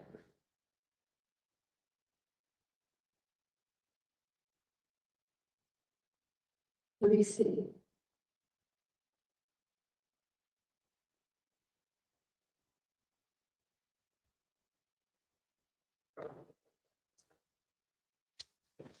Did they go? Maria, I think it's time for Maria.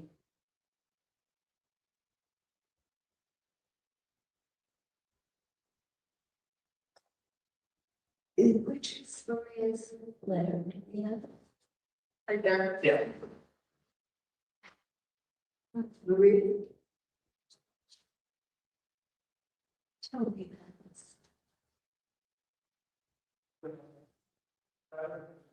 And we're into, and what I just said.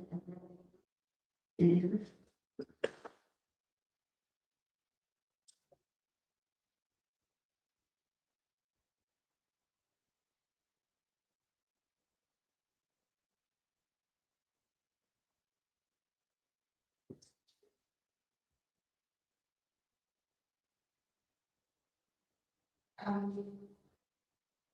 what is that?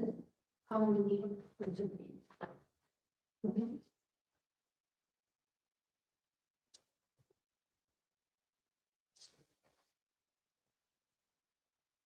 Kind of important.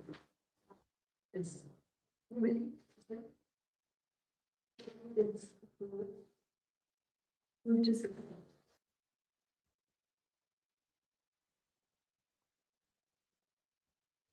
And you want me. Beg your pardon? What do you want? You should read that.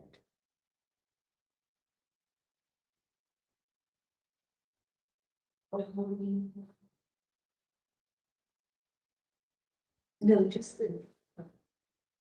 Or, up here. You see my hand? What do you want from me?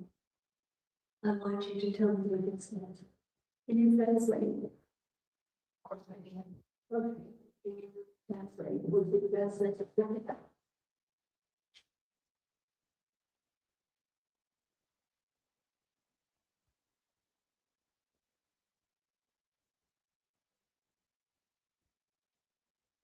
Yes.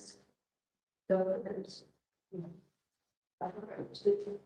Words like I and also right to. And when that let's see, and was it to. Too fast. I'm going to. Yeah, what is it? I volunteer. Self-defense. Self-defense, you know. I can bet when it's self-defense, what did you do?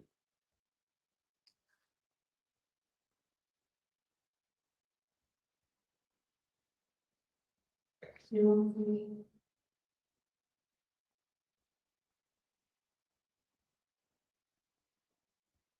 I have the impression that we don't want Letecia to be blamed for what happened to them. That you feel you are more powerful and more in control than.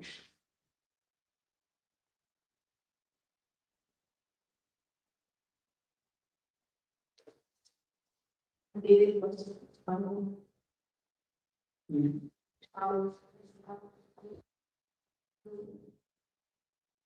It's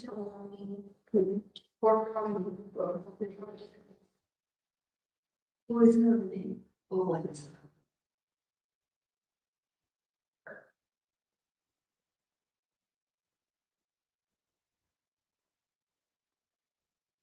Do you think, harmony sometimes means people not sounding out of key with each other? Keep whether or not is in part of the resident soul, but harmony was arrested, harmony was left. And I will lose her.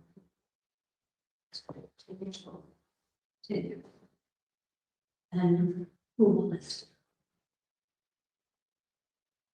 And who's it? In that, pardon, Letecia's dad. Letecia's dad or Letecia's dad is first of all. You said, well, let's do harmony. As of yet, Letecia. And who's harmony something? I think it's just yeah. Just for the words of the number. Then you said already was a baby. She's 10 years old and she was molested by her step. Again, was not. And again, was by step. By who? which was like molested Gannon and Harmony. I think But I was the one. I said, molested Gannon and Harmony. And Harmony was 10 years old. When was Gannon? And he was 10 years old. And what was that? I don't know.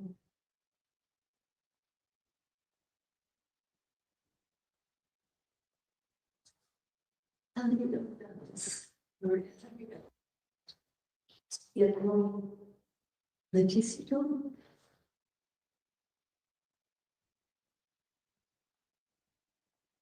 How did you know? And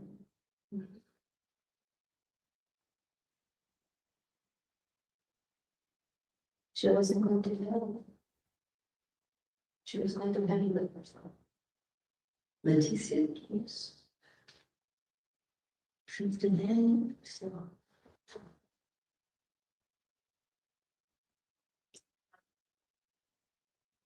Oh, she, like, feeling interested.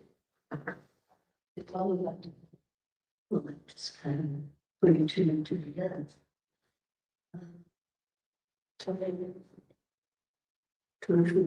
Michael. She's been having with herself. I'm confused. What is like? What is like that? I did not know. You don't know this, but you know his first name is like. Yes.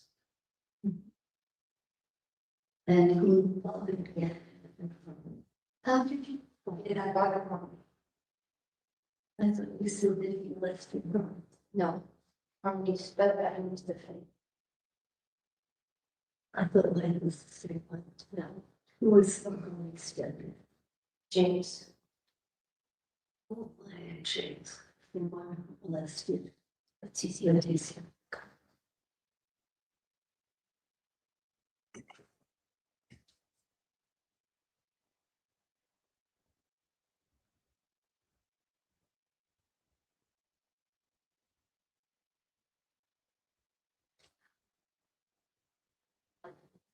Tell me about the trip to Florida. I did not go to Florida. Pardon? I did not go to Florida. You didn't go to Florida. I thought that you were after Janet died. You said you were the one who shot her. I did not go to Florida. Why? Because Florida, I go to Florida. To Florida? Because Letecia went with Janet after he died. I had to go to. Well, where did you do more favor in Florida? I was doing jobs, Like what? taking care of other people. Really getting rid of them? You know, What? didn't come out of money. Pardon? I didn't come out of money. I really do. I'm money laundering. How do you want to? Through what? I can tell you, you'll see this.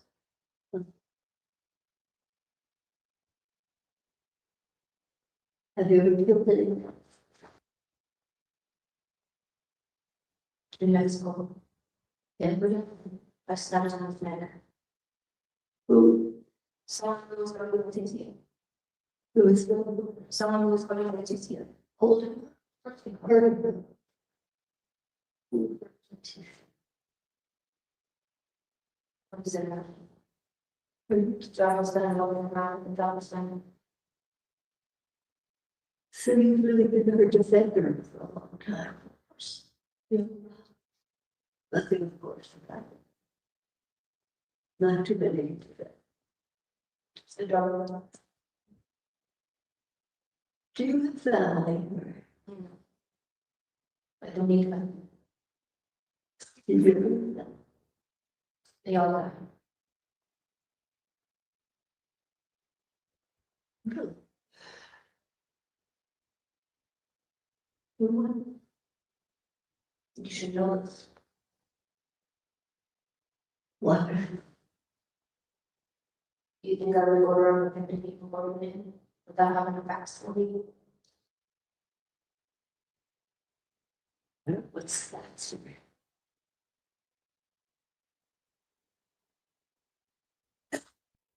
You don't say. So why did Letecia take and she did not? Published. No, she did not. Well, it's just, Because I already know. I mean, you did not. but I mean, you did not know. as I understand it, was down there. I mean, you're wrong. They, Apparently you're wrong. all that to You do not know. But You do not know. no, do you know? I know people. Why did she get rid of Yann's file? She did not do that. Who did? Did you? No, not people, like I said. Or I know a lot of people, like I said. so did you get something? So you got something to Like I said, I know a lot of tell me. Maria, after Gannon was shot, how did get into what's a kid? How did you manage to? If I didn't get to the hospital. But him, she was not strong. Later tried to help her. Her Later tried to help her. later tried to help her. Was he in there when you found? And of course, Lena was there. And what did Lena do? She helped carry him to the farm. What are they called? No, she was eating. She was what? She was a child, they grew up. No, not the picture. But she see blood. She wondered why there was blood everywhere. Yeah. So she wasn't there when you shot. How long was speaking? She stayed asleep.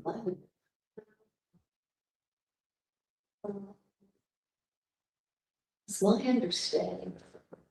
It's that you shot the man with the cave. Is that correct? Correct. Did it turn out to be that? Not to later. How did it happen there? How did it turn out to be that later? Later on, it was fine. But it was supposed to be. I don't get it. I have to figure out what to do with it later. Once it was scanned. Figure out How did you? to call some friends, the puppies and some moms. Figure it out, you know. So there were two people. No, I had to call some friends to help me out, you know. You had to call some friends to help you out to do what? To get it to the body. Where the man in the cave? We both found a man in the cave. I thought it was a man in the cave. It's not. There was again. But I have to put these in. Do you have any idea why? Yeah, in your recollection, you were at the time, seemed to be a man in the cave. I don't know. Where was one? Just like you figure out the news. Here. I think Letecia showed that Gavin was on that blanket, right? Do you see? See, Gavin on the blanket. Do you think that he could have stood up and put the blanket around him so that he looked like the man? There could be a possibility, but to me it was a cave. But to me it was a cave. Yeah, but I was trying, I was wondering, because then it turned out to be Gavin. And You meant to only shoot a man with a gate. What did you think he was doing? What to shoot? He's going too far, but he's the other, I think that purpose. And then I was thinking, While the man be in their house with me, no. Do you you allow any normal interview? think I've ever had a man with a gate Or would you do for them as a normal? that I didn't know? Probably well like no.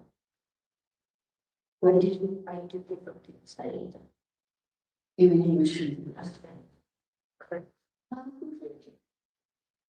Special training Yeah. in my past.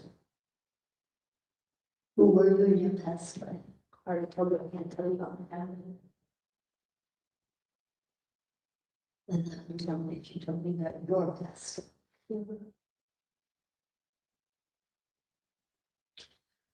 Can you put me in touch with somebody who could tell me about why they took Canada to Florida? Tell me some of the reasoning behind it. Because I haven't read Letecia first. You have to, From type Letecia first. Yes. That's not a long job. so somebody were to tell me that Letecia with someone else perhaps put her in a car and went to Florida, would be protected that. Getting rid of them. I cannot be very difficult. The protector first. Yep. Associate power. If you not have emotion evidence. I think we take it emotion. Doesn't matter who it is in the end. We're not gonna cry for the. So whatever. What is going to do? But then they did it. How do you feel about talking with me? Are you, And I'm what? are you a director? Oh, what? A director? Dirt. So, Correct. a threat. You're a director. This.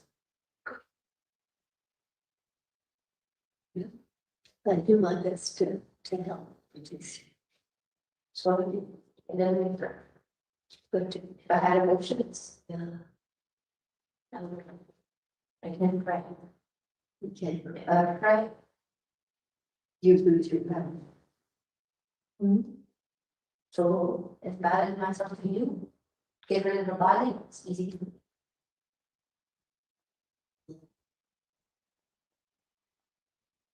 That's how.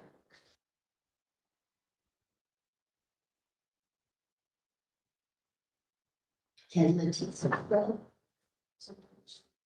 She tries to become better, she cannot. But When did you first come to Letecia? I'm very long, How old was she? maybe like maybe 16, 15, 16, It's not that long. he's pretty old. What was going on with her when you came? She doesn't have to listen. Pardon me? She doesn't have to listen. That doesn't quite explain why you came. She puts herself in a lot of trouble. One thing for her, she worked herself into where she She doesn't bad, but yeah, and what she do. they don't have to communicate effectively. Yeah. Gets herself involved in problems she should be involved in. She's stubborn. What was going on with her thing was you say that you help her. So there must be something she needed help with.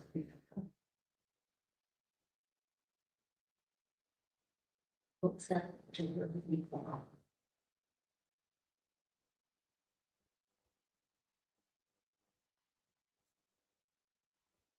You saw it from me. Interesting. You don't really know. I don't know what. You don't really know what's going on. No, I can kind of wonder if she has a lot of mistreatment by men. So it certainly makes me wonder if someone was mistreating her. Is it, Do you really know why she does the American drugs? why she, You do really know why she does the American drugs? why she does, Why she does the American drugs? oh, why she doesn't like drugs? Why doesn't she have to? Because her stepdad trying to start selling them drugs. Yeah. Selling her, Selling her farm drugs. oh, she, which is, now it's it. Jane's the dad is selling her, They tried to, but they did not succeed. that's not. What was that, Andrew?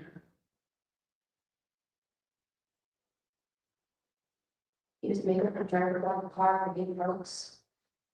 For him, But to try to get her expanding her drugs. His dad was.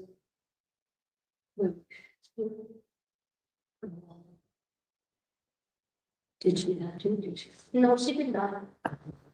Did she? She did not ask the head of the board.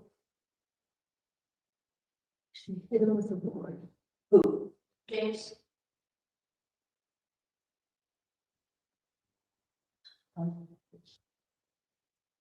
When you saw a boy, when the man was with the kid, he had a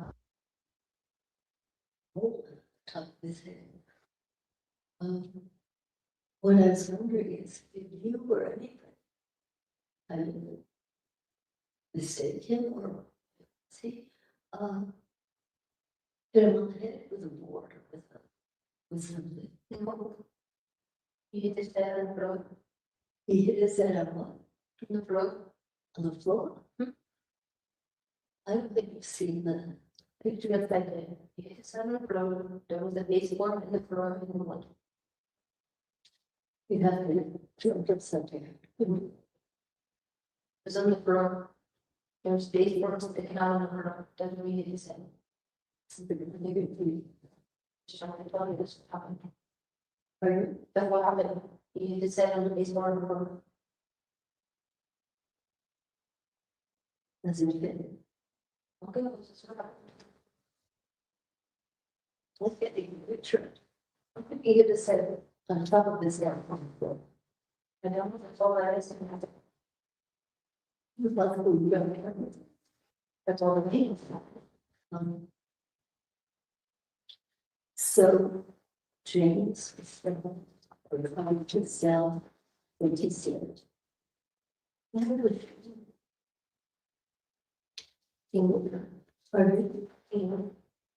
the team?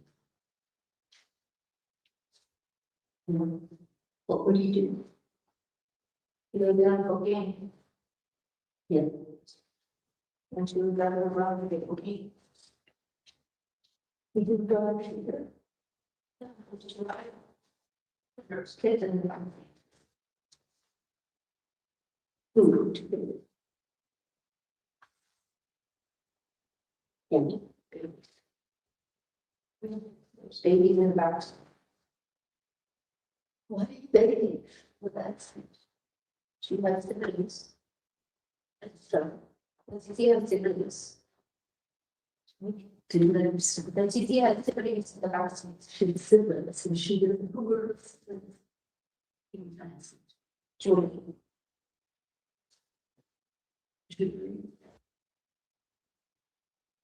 How was she? I don't remember how it was. I wasn't there, so we don't. How long did she have to? What's did you do, son? Trains, For the year. and then, yeah. You don't have a board. And so She beat him with a board and he found. she beat James's board. Where, In his home. Usually. when,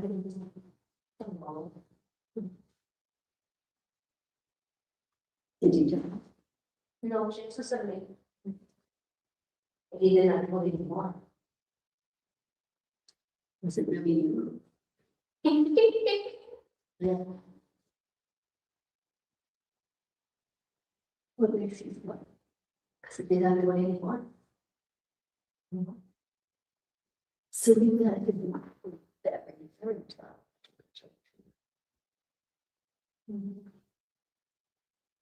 Came to sleep. Got on board. Went to sleep, I took on board, just getting rid of it. You say you don't know what the pain is, don't go room or hide. At least you have them to show for it. Oh, public trainings. That was me. That was trainings. Yeah, it was. And that was when. I was trying to follow everybody's.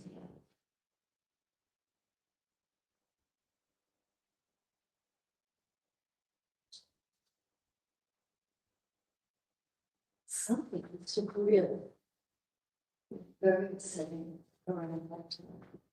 It was, people got confused. Who was the person for the queen?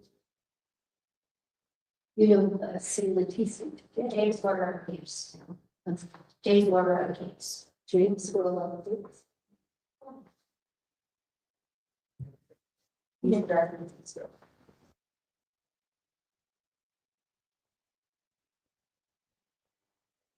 Did he expose this one? Funny. You don't know about the case because he thought he was a superhero. He thought he was a superhero. With the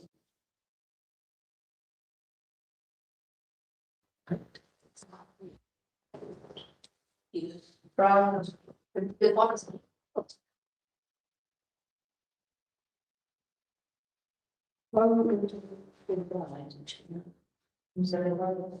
Didn't follow go along when they were going to Florida. Probably went along with her, issue. Isn't she? I think she did. What? I think she did. I think she did. How did she know? Nothing. She never looked at me. Did you know that Gavin was in the back? No. There's no Gavin in the back, no more. Someone else help. Someone else got my rate to you, like all different people to know. I don't know why this is hard for you to understand. Really? From what I understand, you see, you're over there to Florida. And then after she got her suitcase. And she said, "Did not do that. I told you I had someone else to do that." Well, remember, but was put again in a suitcase and kept him there. And then with them to Florida, and then tossed him off the side. Fall, bridges. I think it's like I have nothing to do with this, yeah, and she did not do that. And I had someone else to do that. I already told you that. I think that's someone else. One time, I already told you, but I think he knew that she wasn't aware of that. But she was down in Florida. Of course she was. So what was she doing? But she was going to go to Florida. She was going to move to Florida. She was going to move there. They won. That's her same place.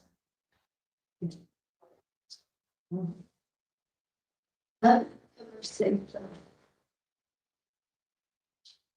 I don't know who we last got that. Do you think she'll tell me? I don't know, maybe if you let her, then I think we can let her. What was she getting away from? I was. That's good. And. I remember. And if he was in this. Everyone. He was the first time.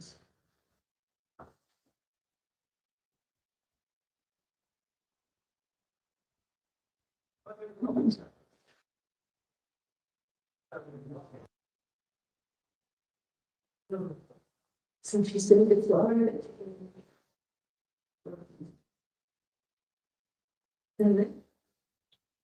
Yes.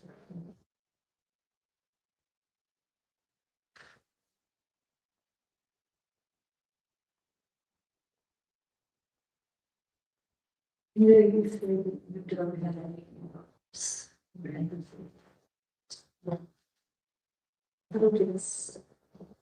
But it's Letecia about what happened to them. Ever prevented those that we did that. You stop. And he wants to kill himself because of what happened to him. Every day. Oh, my. You got the questions of the time. So she's so different. This is cheap. There's one of the multiple things involved what it is. Does it mean that they had really hard most of the head open?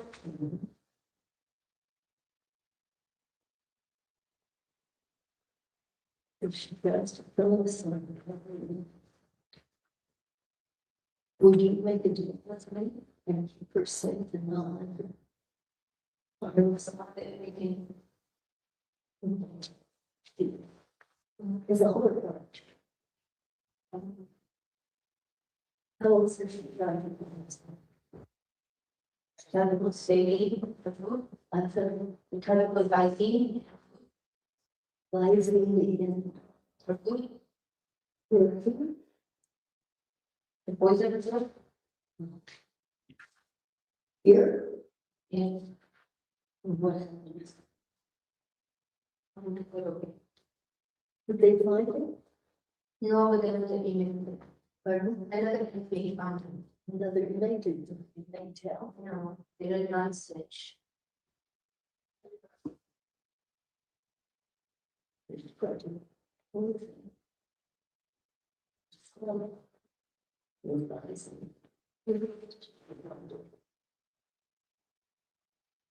Should I be jump off the top there?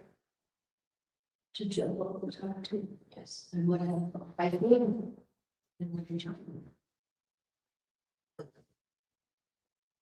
Would you just throw it down on the, Where's your, I threw it down the step. yeah. So that she would hurt herself.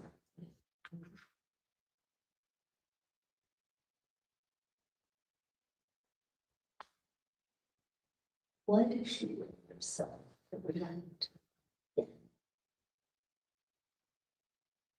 Why do we do things around? You have to like me, doesn't care, don't care what other people. This is for the good. You have someone like her, But she thinks that she did it. you know, someone like her, don't work. Yeah. So.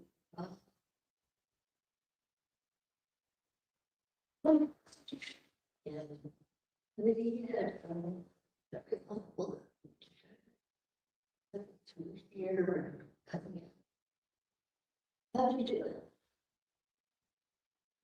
I was driving to run, that was someone else's hand. Yeah. You know, someone really good shit on. You, oh, But I did the kill. And I was looking back at shots. well, you feel plus, who's in the cake was dead.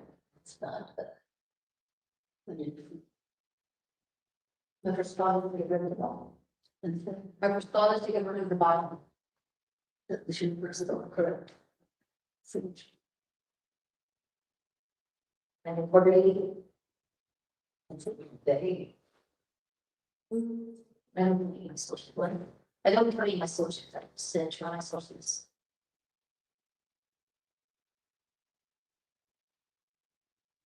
I'm probably. So did the past too, you know. I think you read a lot. No, I don't read it all. You don't read it all. No, So where do you get your kind of psychiatric conclusion? So I didn't. and I'm not trying to do the rest of them. Long time ago. Different one. How many months? He's a professional, we should come out. Are you? Um,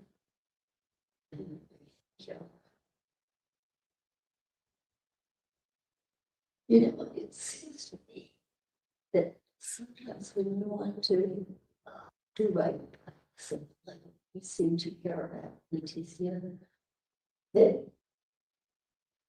your thinking is kind of like, and she gets blamed for stuff that is really pretty wrong. No, it's very rarely. But this is pretty serious. One of my odds, they're very, very slim. What else? Usually I never call one of the things.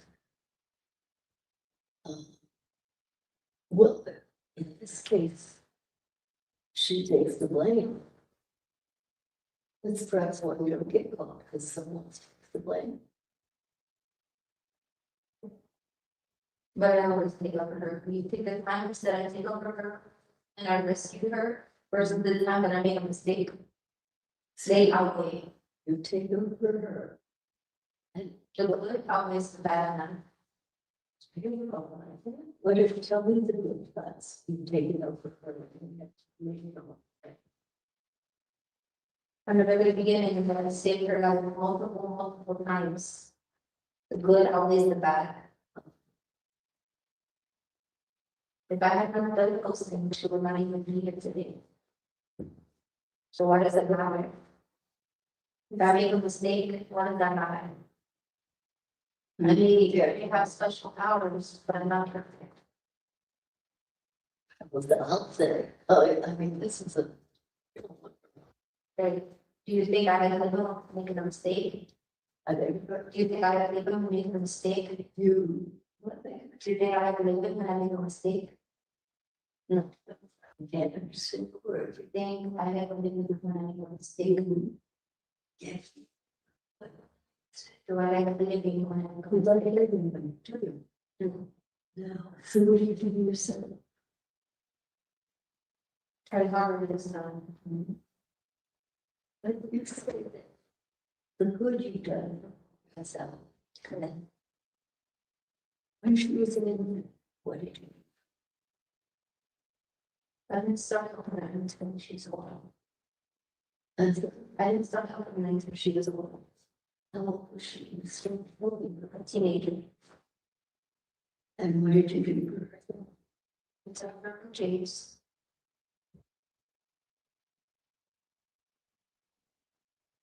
And how did you do that? He could her in the pool one time when she could not spend. And so He threw her in the pool when she could not swim. you threw her a bullet, she was like, She could swim really, really good, but she had cracks. Leg cracks. Yes. Saved her. how do you say? Or her leg elbow. She would float. Did you? And he threw her a bullet. Tell me, Maria, does anyone else know about this? Like the book? Happened in Georgetown, South Carolina. Who was there? Was at Miss Pearl's house. And Brenda went there to Pearl's house. I'm sorry, Brenda went to Pearl's house. Brenda, Brenda, we all went. I don't know Brenda. I don't know him. I don't think so. Who's Brenda? She's kind of losing together. She's the, Kind of losing together. she tells her. Does she sometimes take over? No, Brenda's family. Do you know any Brenda? Yeah, that's where, the teacher's at. And she says that Brenda has been helpful. He went to go to Pearl's house. Pearl's house is where they got Pearl. And do you know Pearl? No. And that's where she sort of her. And was her James. Correct. So it's like, Maybe ask to speak to Pearl. can you do that? You know Pearl? Or you We know- don't know. Where, I don't know. we don't know what you do. Okay. I can ask for it.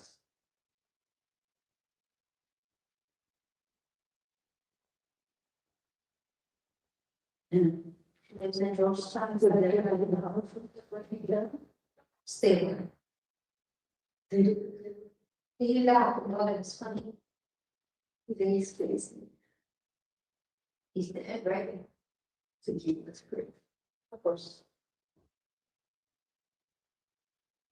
What else did you know? They're in the car and tried to kill herself. When was it?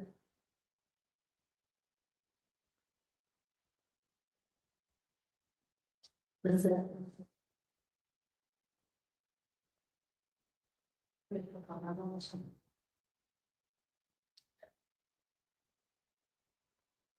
Tell me about the car. She tried to kill herself and she learned how to get a free. And did you do anything to help? What did you do? I helped her get out of the car. Get out of the Cross to safety. what do you do when she wants to kill herself? She's been quiet for that she was living. So she tried to kill herself and She thought she saw anyone in the car.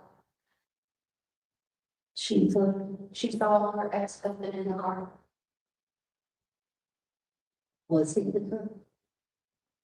She thought she always saw him. Really? So she told him that he.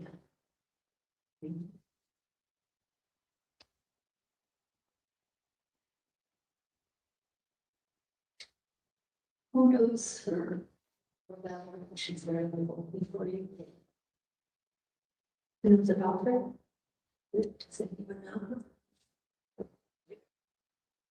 Knows that he's dead. I don't know.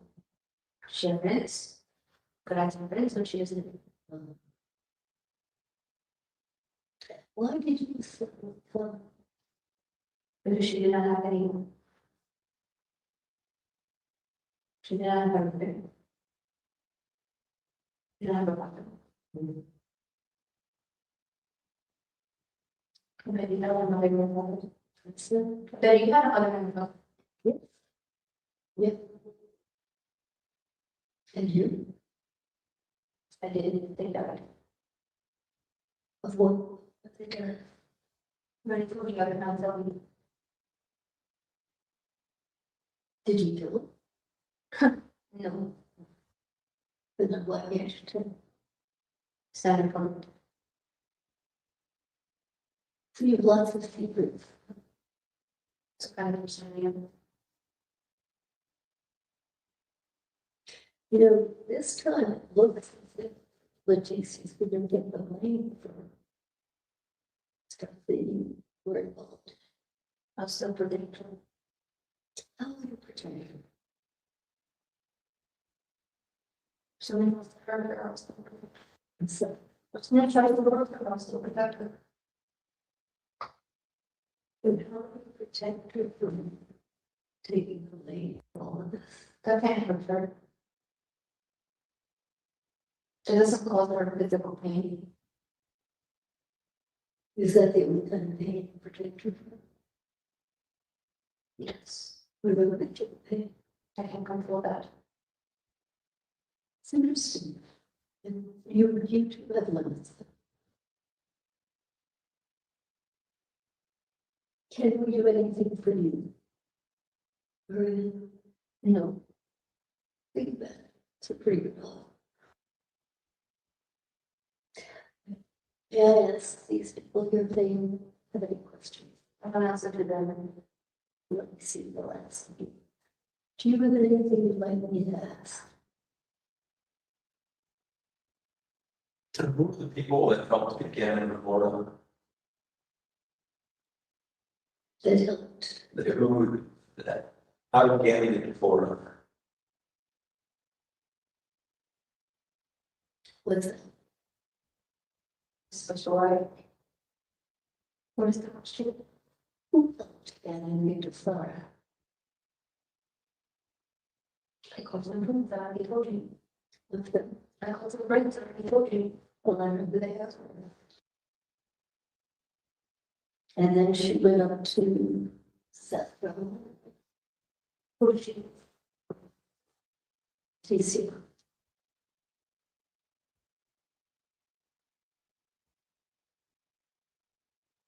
I told you my involvement in this. I told you my involvement in this, and I have to tell you who I called. Why? This is important. Well, it's, That's what the audience said she would take the blame for that, but I'm not going to tell you who was involved. Well, hopefully we can. Hopefully we can take it about that. That has something to do with me. Because they may charge Harley, if something you can charge her Harley. how do you feel about it, Harley? That has nothing to do with me, ma'am. I'm just asking you, how do you feel about it? Except that Letecia, Even from Harley? Excuse me? Even from Harley? I don't think it's Carly if she needs me to, but I want to look at Letecia. You would protect her. Correct.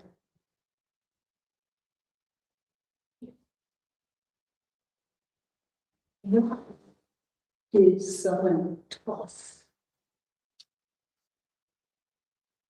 Garrett out of the car? You won. What was it? It's like unwise that. There wasn't trying to toss him out, I already said that. They were trying to toss him out. What were we doing? What do you think? Seems to have gone, so we don't know. They were not trying to toss him out. But we went. So you want me to give you a good say what the person told me? Even though I'm not gonna get it for what? Absolutely. Yeah, so why did you hear?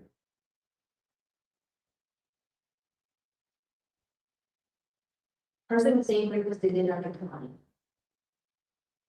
To get rid of the bottle. Yeah, There you go. with it, for money, cut me. Correct.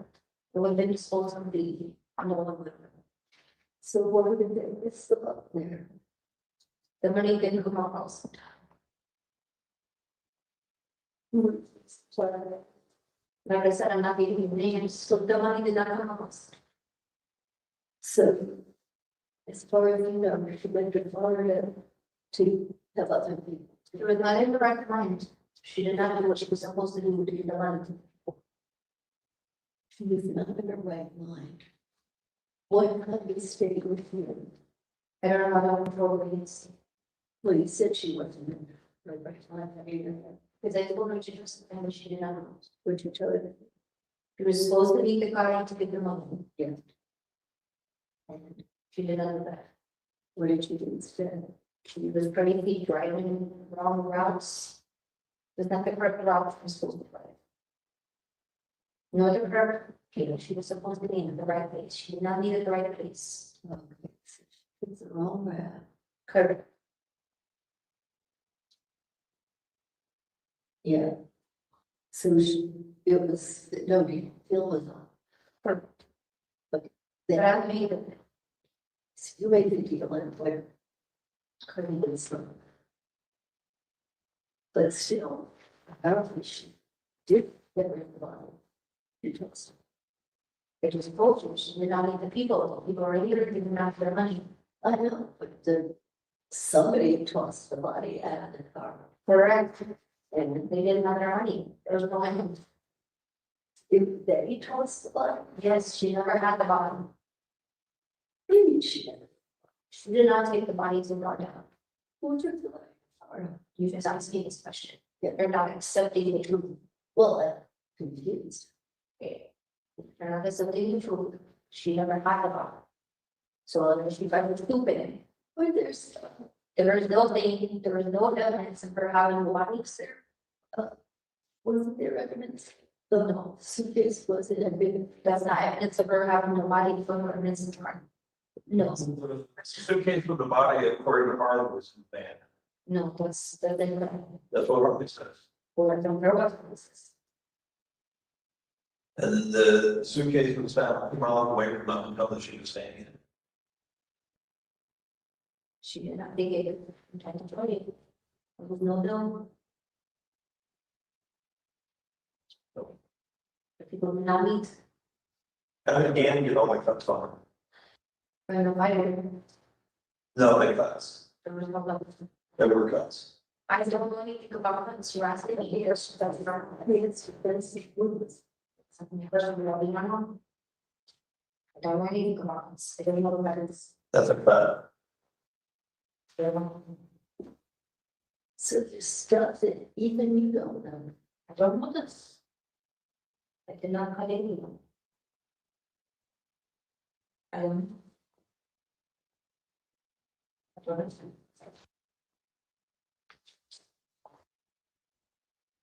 No. I did not cut anyone. No, that's a, somebody hit him with something.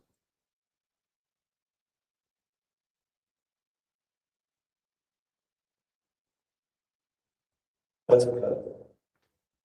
That's the bull. I already told you about the border. That's somebody hit him with something. When you shot them, I already told you about it. when you shot them, did you know? I already told you about it. I told you about what. I already told you about it. You did not. When I got this, I'm gonna get. Yeah. Oh, listen. Did you think it's the devil? No, then I know words, and then straight around, and keep the answer you wrote out, yeah, so we have a second foot. But person you know I did. No, How did you feel when you realized it was again? I told you I did not know, I know that I recognize. And I told you I did not have emotions, to know that I did. I don't Well, I didn't say. But sure, pain. know. I think that you do that. I don't have feelings. What if you feel it's better for time point?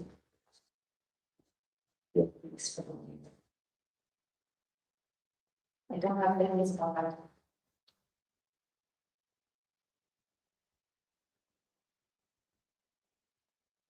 I can say nothing.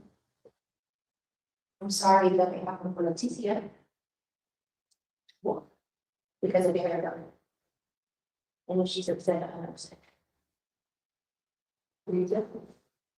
She could have said, no, it's not you.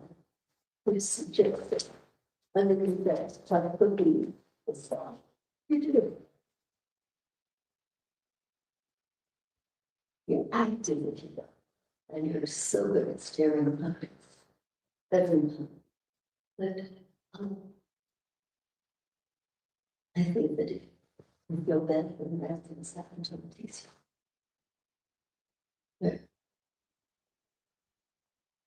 Maybe.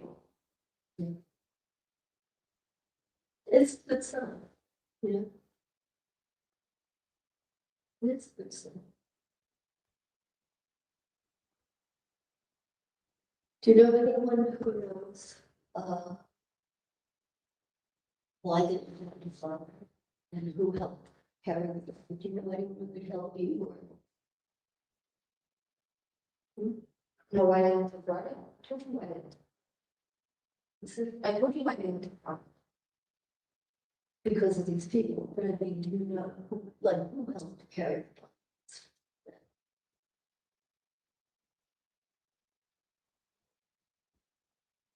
You don't.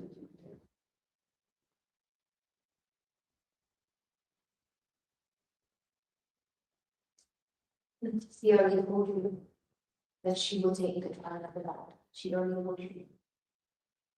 You don't understand. She cannot help you with the people are.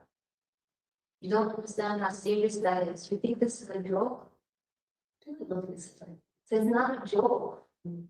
Those are petty charters. Do you think this is a drawer? That is a, you cannot tell on these people. I don't think you guys are understanding how serious that is. You mean they would kill me? You don't understand. It's not funny. It's not made up. It's not a delusion. It's for real. The money wasn't there. You can't snitch. I don't understand why you don't get that. Can you tell me what's in Letecia family? Who involved with these search? She doesn't have family. What is wrong with you? Among friends. Do you think she went about a teaching salary? What is wrong with you people? What else do you think she was doing? Do you think it was legal? And so that's how she got away. Do you really think it was legal? You don't want me to sit here and talk with us? No. Okay.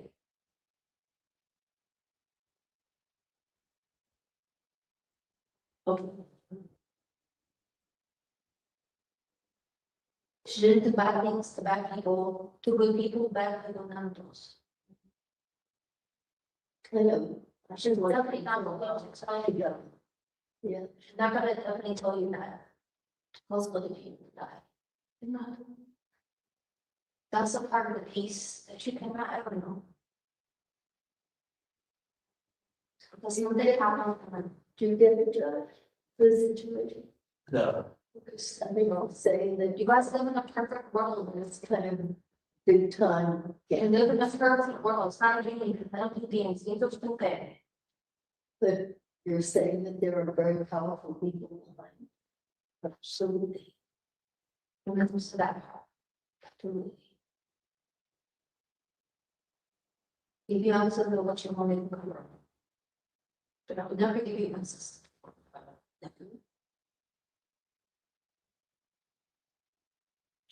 Cannot.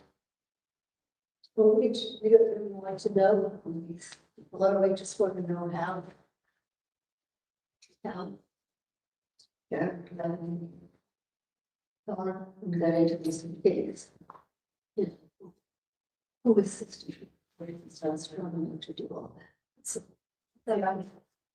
What's because I'm strong enough. so maybe, but Maria has enough powers. You not see me. Not see the muscles I have.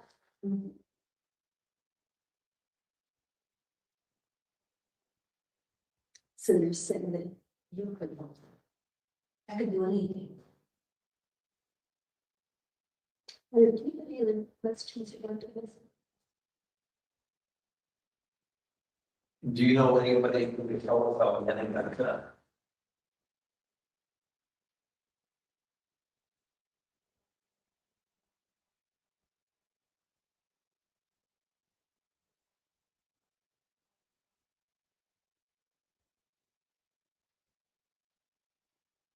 Whatever this calls out. Again. Yeah, it cuts on his hands and his arms and his chest.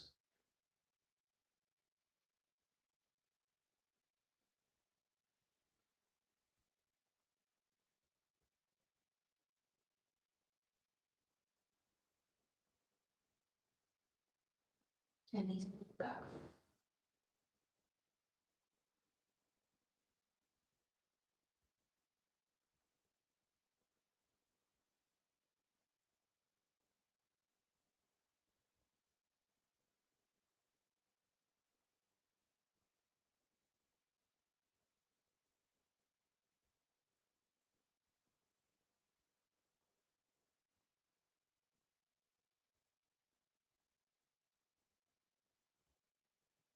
You don't know if patient has a bad feeling.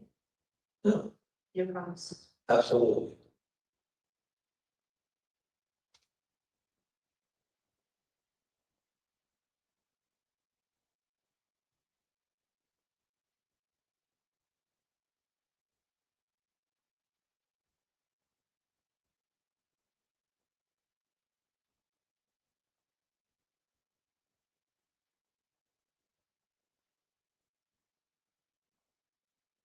He had enough in his head.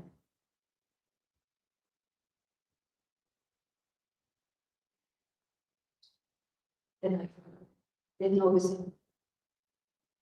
someone okay. But this sound over the name. If I did not ask us. That's why I want service. It wasn't a bad thing. You won't be with bad. You say here, Yes. what kind So, of equipment? statement. The kitchen knife? Yes.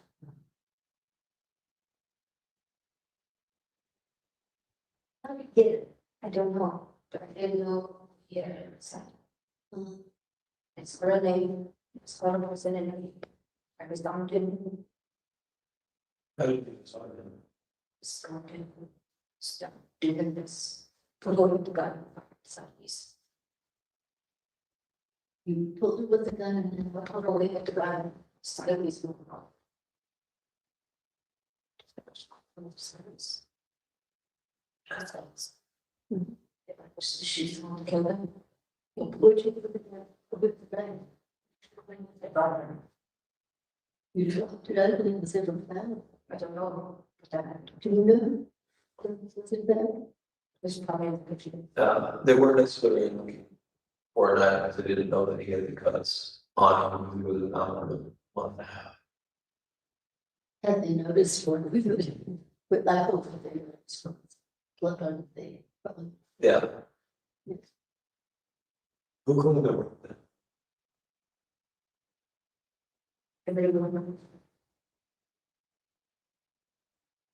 Because if the other guy said it was getting. And she was screaming, screaming. We have to listen to that. Clean the room, she was speaking better. If we do all that, we figure out how it's not real. This thing really happened. If we just clean it all up, this thing really happened. She don't have to just fix it, make everything back pretty the way it was, not even it was real. And she said, we have to go to the hospital, we have to go to the hospital. Yeah, and And she was trying to dig into the hospital, and Lena was digging up spine, and go to the hospital. So Lena was digging the body instead, that's what it's doing. Lena, Lena, Lena, is that Lena? Lena was digging the body, to go upstairs to the hospital. It was just laying there.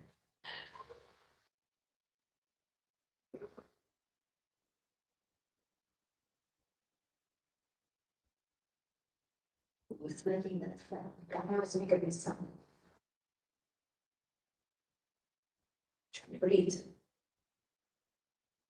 It's just trying to be able to breathe. They cannot, because could not be. She was, They doesn't seem to be at all. so she didn't mean for him to be dead. No. How did I, or did you, when you shot the gun, who did you? Those items. And who did you say? When he came back, it's hard. But you didn't recognize it. No, the recall me. Did you think it was James?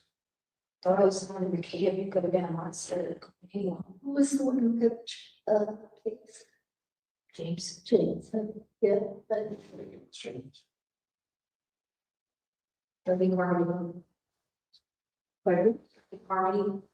I still don't understand. Harvard thought it was James. What, Did Harvey come out? That's the big times for me. the baby from, It's harmony. Did Harvey get in with anything? I don't know. So nobody. But with Harvey trying to hurt James? but how he was a little baby. She's 10.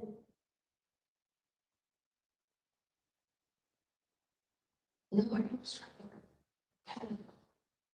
A question, like, seem odd. You know, I don't know, but, as you were. Would you ever hear?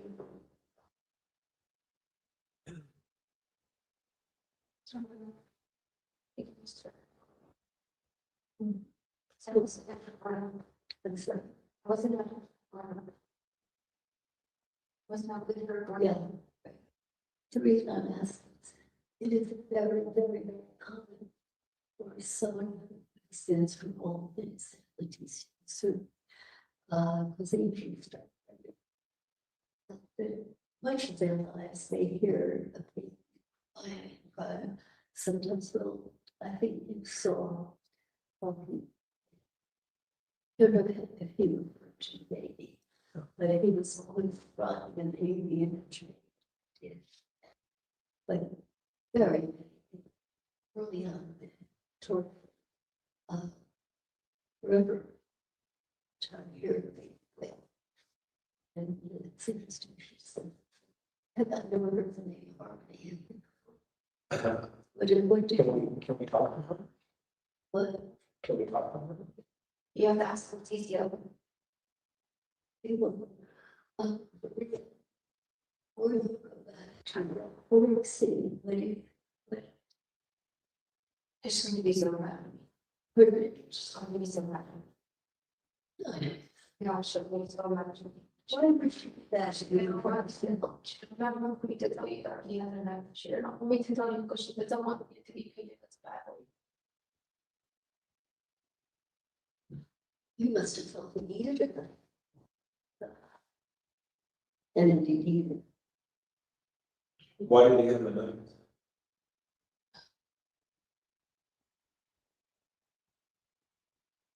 Sometimes got a knife when you think it is like.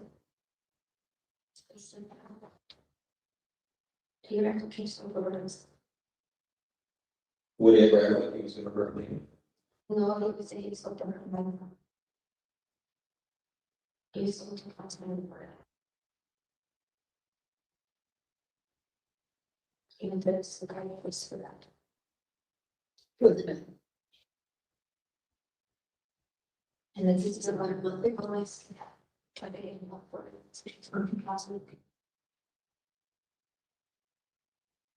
So she did not want anyone to know that. She didn't want anyone to know. it's all good is that we need else. But then you know, I think he was bad, but he was not bad.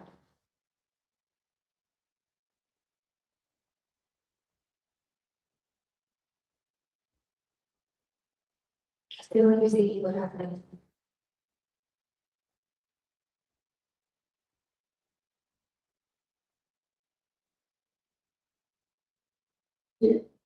Again, that's My army was regular.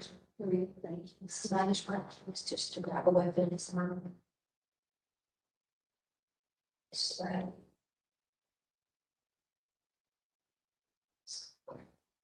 what is this?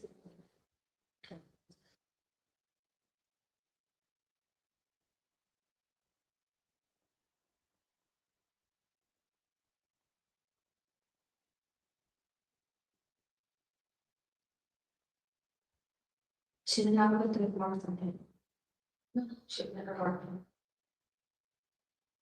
You're an answer. What is this thing like to be able to share?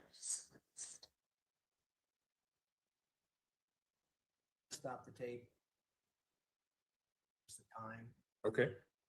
so that you can get some questions. Okay.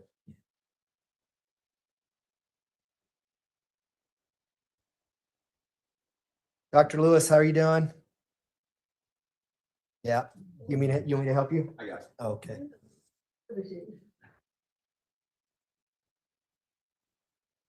Did you want to turn the TV up? And I'll turn the lights back on. Thank you.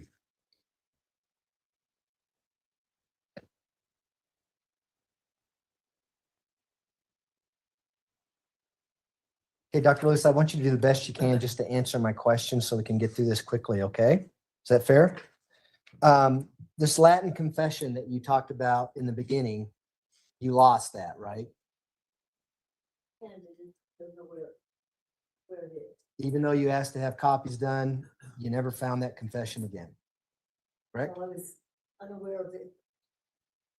So it was on. Okay. Now, do you still think, having watched this video, that it was a good idea to have Mr. Cellini in there with you? Yeah. you think it's appropriate for Mr. Cellini to plant the seed with the defendant that it was James that she actually shot? I don't think that planted any seeds. I don't think that she came up with that. I think that I appreciated watching all of it was how extremely confused it was, how it was. I think that it did help for him. It's so complicated. For someone who knew much more of all of the details. It helps his theory. And when he asked, do you think it was James? That helps the theory of the defense, right? That somehow she mistaken a little 11-year-old boy for the stepson that's been, or the stepfather that's been dead since 2004. I'm not aware that this is his theory.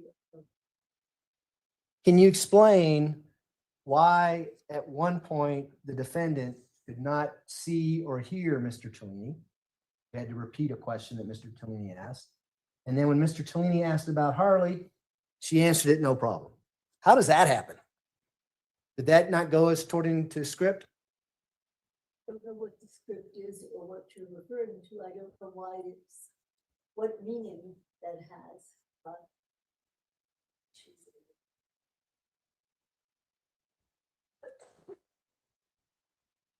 we did not know what had happened. When she was pretending to be Maria, she said, I can't see them. Do you recall that? I don't recall pretending to have, by the way, seen a couple of cases where in one iteration of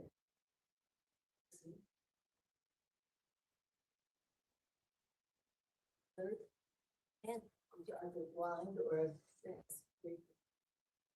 also true. And then she was somehow cured and could see him and answer questions, no problem. This happens. It is well It's fluid. Literature, and I've only seen it. Why did you ask the defendant if she thought it was a devil or a demon? Simply wondering. What did you? Looking for evidence of psychosis, perhaps? Oh, I'm not looking. I am not looking for evidence of anything. I understand what she perceived. Because I know no evidence that she hated again, so that she harmed her in any way that I could find a precipitating cause.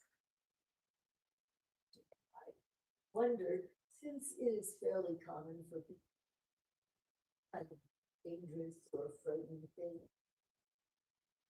it apparently have some notion of some creature in a cave, that it was neither here nor there to find out did she see something different, and it did not seem to affect what she said. She clearly does not know clearly what was going on with her. Or she just doesn't want to tell you, right? She just can't bring herself to tell you what she did to Gannon, could she? Well, but I think that you're correct that she, something about what had happened there that is psychologically, I question about it. She did it. Well, and here's what I want you to consider, okay? This whole story about her acting in self-defense and Gannon having a knife and she thinking that it's crazy ass James or whatever the heck his name is, and shoots him. And then it turns to self-defense. And it turns into someone gets rid of the body. It's just her not being able to tell you what she did to Gannon. Is that true? Cannot tell us what she did. And here's the flaw in your theory. What is my theory? I'm not The sure. theory that she had a different personality and Maria, the sociopath, did this murder. Okay? No. You can't explain, no, doctor. that is You not cannot. my theory. Do not. Well, what's your theory? You're saying she's legally insane. Yes, my theory. Again, and that she hallucinates, that she's delusional, and that her line of thinking is confused, addled, and frightened, and but I don't have a particular theory that she killed this person for that reason. Why didn't you ask her about why she gave Gannon an excessive amount of hydrocodone? I didn't know that she gave that. Do you think that's important? Only if I know for sure she gave somebody that. You read the autopsy report, you know it's there. I know that he had this. I don't know who gave it to him. I've many cases where children have excessive amounts of poisonous things in their food. But there are many different reasons for it. Your Honor, those are my questions. Thanks. I have no further questions for this witness. Your Director. I'll try to go. Dr. Lewis, how are you? I'm not gonna rehash everything, but I do want to clear up just a couple of things with you. One, in regards to the EEG and the emails that were shown to you, as far as you saying that let's hold off on doing the EEG, that was at that point in time. Then you indicated that you wanted to do the evaluation first. Recall that from the emails? Well, that there were other things to do, and it was not something that I was going to get hung up on at that moment. At that point in time. And then in a report that you did for the court on February 12th, in that report, you put down the need you thought for both an MRI and an EEG, correct? Correct. And you recall in relation to this court, the issue being that this court would not give us any more time to get those things done. Me relating that to you. I'm gonna What I object, Your Honor. heard was that the court refused to Sustained. raise it. I was told. Your Honor, I have an that- objection. Stop. Okay. The objection was sustained. The witness will stop responding to a question when an objection has been sustained. The jury will disregard the witness's answer. You can ask another question. All right. Moving on to some of the other stuff. The district attorney on his cross insinuated some stuff that the motive for killing Gannon was somehow that Ms. Stauch wanted to move to Florida. Does that make any rational sense? Not to me. Can you think of any way that brutally murdering Gannon would enable her to move to Florida? Can you think any sense how that would fit into any plan to move to Florida? Does that make any rational sense whatsoever?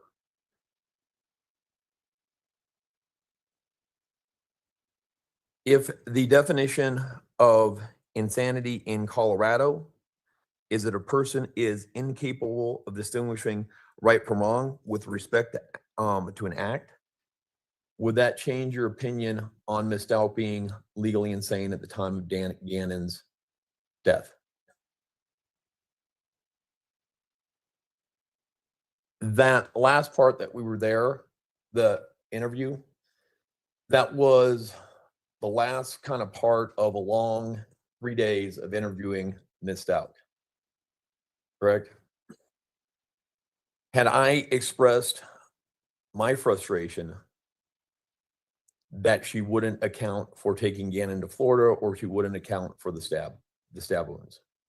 Objection, Your Honor, calls for speculation as to what Mr. Sweeney was thinking. Had I expressed Well, that to you? He said expressed, so I think, Well, then it's hearsay. well, can't repeat what Mr. Bellini had said, but maybe you should move to your next question, and I can see where you're going. Was there ever any attempt by myself saying I need by myself to try to get her to say something specific or some type of theory or anything like that that I had done with you? Okay. If you were aware that those videotapes were all going to be turned over to the district attorney, you're also aware that I have had years plus of confidential communications with Ms. Stauch. Are you aware of that?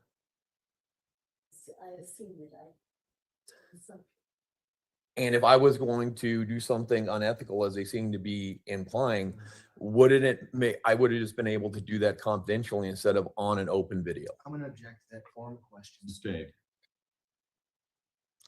If I was trying to feed her a story, it wouldn't make any sense for me to do it in that setting where it's recorded, would it?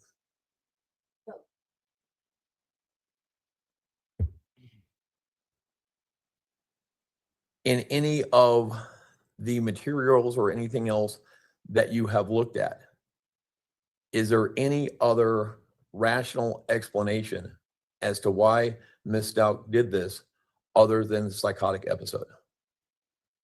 Any type of motive? I'm unaware of any, or any motive that makes any sense. Why he became a victim, what happened? The state hospital has diagnosed her with borderline personality disorder. Are you aware of that? Yes. Are there similarities between borderline personality disorder and DID? Objection, Your Honor, beyond the scope across. Don't allow it. Are there similarities between borderline personality disorder and DID? Yes, they are. What are some of those similarities? Well, there are many similarities to reality, what is real, what is real. Difference ability to way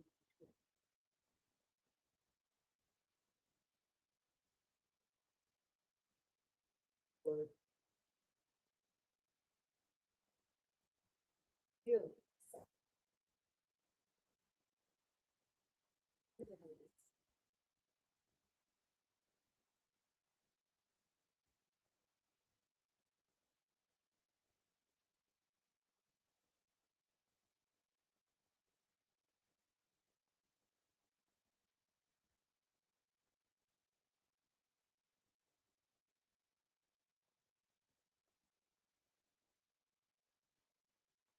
If Ms. Stauch had sometime in the years preceding this event had Googled, "I don't like my stepson," will that possibly explain the rage in which this homicide occurred?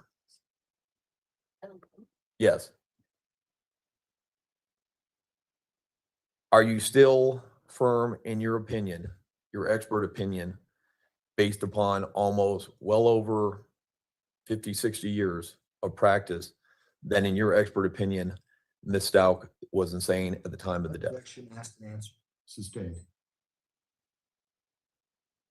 Do you have you learned lots of things over your experience in interviewing and evaluating people with DID? Over the, what, is it, 40, yes, over 40 plus 50 years. Have you learned at picking up on subtle cues?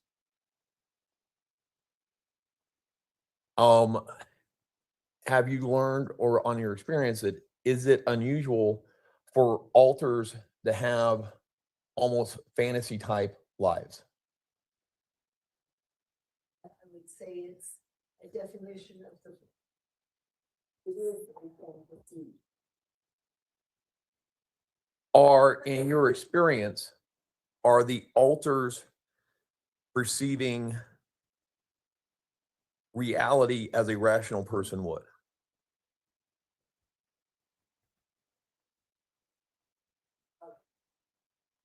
Thinking of oneself as someone other than the everyday person that we need to know. This is a fantasy, often a very change of different altering kind of entity. It's not a consistent, a typical life history with ordinary relationships and family ties that go on. As you saw here, it can vary within the period of time you're following. Absolutely. And Dr. Lewis, we're getting close to the end of the day. Is there anything last that you think is really important for this jury to know or understand about your diagnosis? That, what you call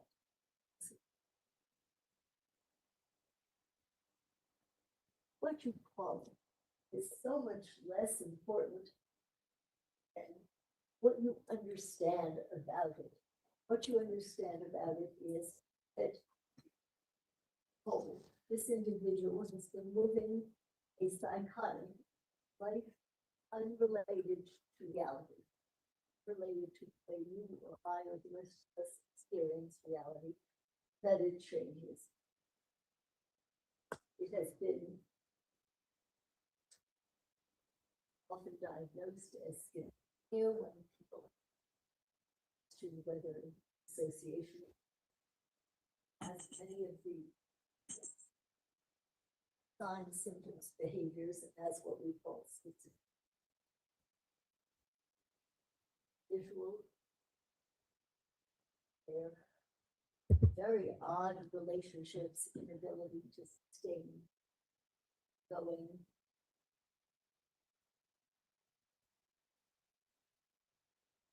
I don't care, call it. But in some psychosis with dissociative. It's that the person is living psychotic life and stimuli that by and large are typical of her, but not stimuli that the rest of us perceive. I have an objection based on the last answer with regards to what we received in her scope of approval. So that it's stricken.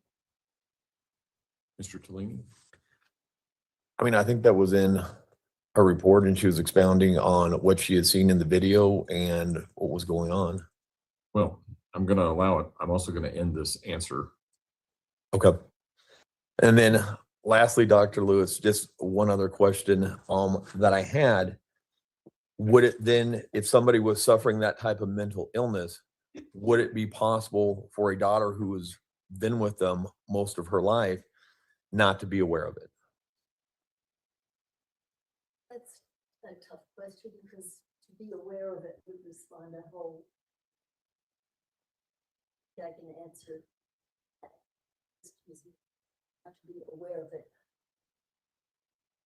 To be aware of the term dissociation, not to be able to conceptualize psychosis.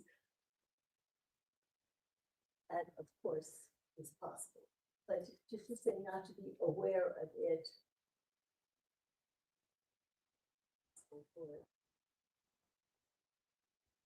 For certain psychiatry. All right. Thank you, Dr. Lewis.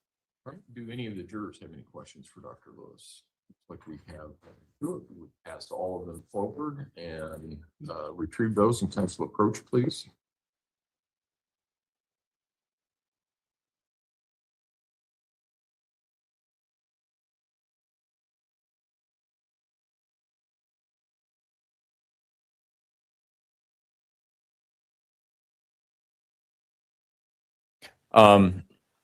What we'll do is I will read these instructions, then we'll take about a 15-minute recess or so. Then we're going to come back. Then the prosecution has an opportunity to give you a closing argument. After that, the defense has an opportunity to give a closing argument. After that, then the prosecution has an opportunity to give rebuttal. It's much like rebuttal evidence. They get to comment on anything that the defense had to comment on in their closing argument. So that's the process.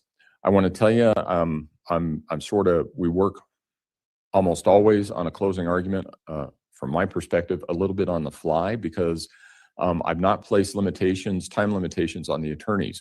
However, I'm not going to have you guys sitting there for a 4-hour block of time either. So it may be that we do the prosecution closing, the defense closing, and take a break, a lunch break, and then do rebuttal. The other thing is that since we are here for closing, that means that this case has been concluded. That means that you will be here all day. Normally you have gone out to lunch, those sorts of things. That won't be happening today.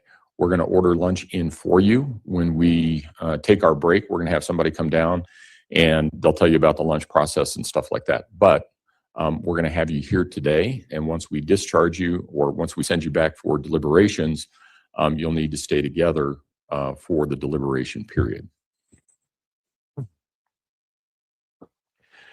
Members of the jury, the evidence in this case has been completed. In a moment, I will read to you jury instructions that contain the rules of law you must apply to reach your verdict. You will have copies of what I read to take with you to the jury room. But first, I want to mention a few things to keep in mind when you are discussing this case in the jury room. Until you have returned a verdict, you must not do any research about this case or this kind of case using any source, including dictionaries, reference materials, the internet, or other electronic means. You must not communicate in any way with anyone else about this case or this kind of case until you have returned a verdict in court. This includes your family and friends. If you have a cell phone or other electronic device, you must keep it turned off during the jury deliberations. Actually, what happens is we collect all of those. You get them back at the end, and sometimes you even get back your own. But we collect them all at the end. We collect them all and we hold on to them during deliberations. It is my job to decide what rules of law apply to the case. While the attorneys may comment on some of these rules, you must follow the instructions I give you. Even if you disagree with or do not understand the reasons for some of the rules of law, you must follow them. No single instruction describes all the law which must be applied. The instructions must be considered together as a whole. During this trial, you received all of the evidence that you may properly consider in deciding the issues in the case. Your decision must be made by applying the rules of law that I give you to the evidence presented at trial. Remember, you must not be influenced by sympathy, bias, or prejudice in reaching your decision. You should not allow bias or any kind of prejudice based upon gender to influence your decision. If you decide that the prosecution has proved beyond a reasonable doubt that the defendant is guilty, it will be my job to decide what the punishment will be. In making your decision, you must not consider punishment at all. At times during the trial, attorneys made objections. Do not draw any conclusions from the objections or from my rulings on the objections. These only related to legal questions I had to decide and should not influence your thinking. If I told you not to consider a particular statement that was made during the trial, you must not consider it in your deliberations. Finally, you should consider all the evidence in light of your experience in life. The defendant is charged with committing the crimes of murder in the first degree after deliberation, murder in the first degree, child under 12, position of trust, tampering with the deceased human body, and tampering with physical evidence in El Paso County, Colorado on or about January 27, 2020. The defendant has pled not guilty by reason of insanity. The charges against the defendant are not evidence. The charges against the defendant are just accusations. The fact that the defendant has been accused is not evidence that the defendant committed any crime. Every person charged with a crime is presumed innocent. This presumption of innocence remains with the defendant throughout the trial and should be given effect by you unless, after considering all the evidence, you are then convinced that the defendant is guilty beyond a reasonable doubt. The burden of proof is upon the prosecution to prove to the satisfaction of the jury beyond a reasonable doubt the existence of all of the elements necessary to constitute the crime charged.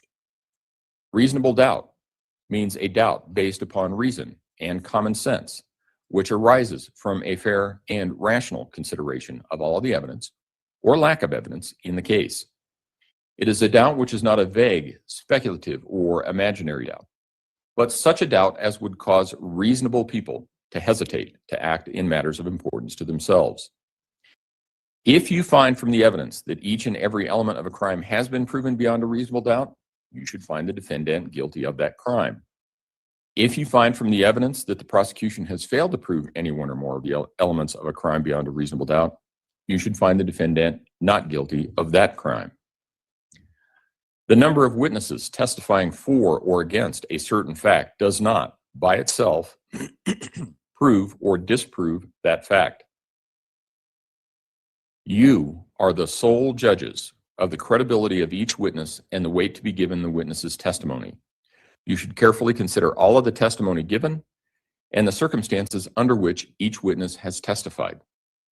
For each witness, consider that person's knowledge, motive, state of mind, demeanor, and manner while testifying. Consider the witness's ability to observe, the strength of that person's memory, and how that person obtained his or her knowledge. Consider any relationship the witness may have to either side of the case and how each witness might be affected by the verdict. Consider how the testimony of the witness is supported or contradicted by other evidence in the case. You should consider all facts and circumstances shown by the evidence when you evaluate each witness's testimony. You may believe all of the testimony of a witness, part of it, or none of it. A witness qualified as an expert by education, training, or experience may state opinions. You are not bound by the testimony of witnesses who testified as experts. The credibility of an expert's testimony is to be considered as that of any other witness. You may believe all of an expert witness's testimony, part of it, or none of it. The weight you give the testimony is entirely your decision. Every defendant has a constitutional right not to testify. The decision not to testify cannot be used as an inference of guilt and cannot prejudice the defendant. It is not evidence, does not prove anything, and must not be considered for any purpose. The court has taken judicial notice of a certain fact. You may or may not accept that fact as true. It is entirely your decision to determine what weight, if any, shall be given to the evidence. And this is where the 9A goes. In response to the COVID-19 pandemic, the El Paso County Jail was accepting WebEx meetings on March 20 of 2020. The defendant's attorney had a WebEx meeting with the defendant on that date around noon. Later that day, Dr. Moore had a conversation with the defendant about Gannon being found in Florida.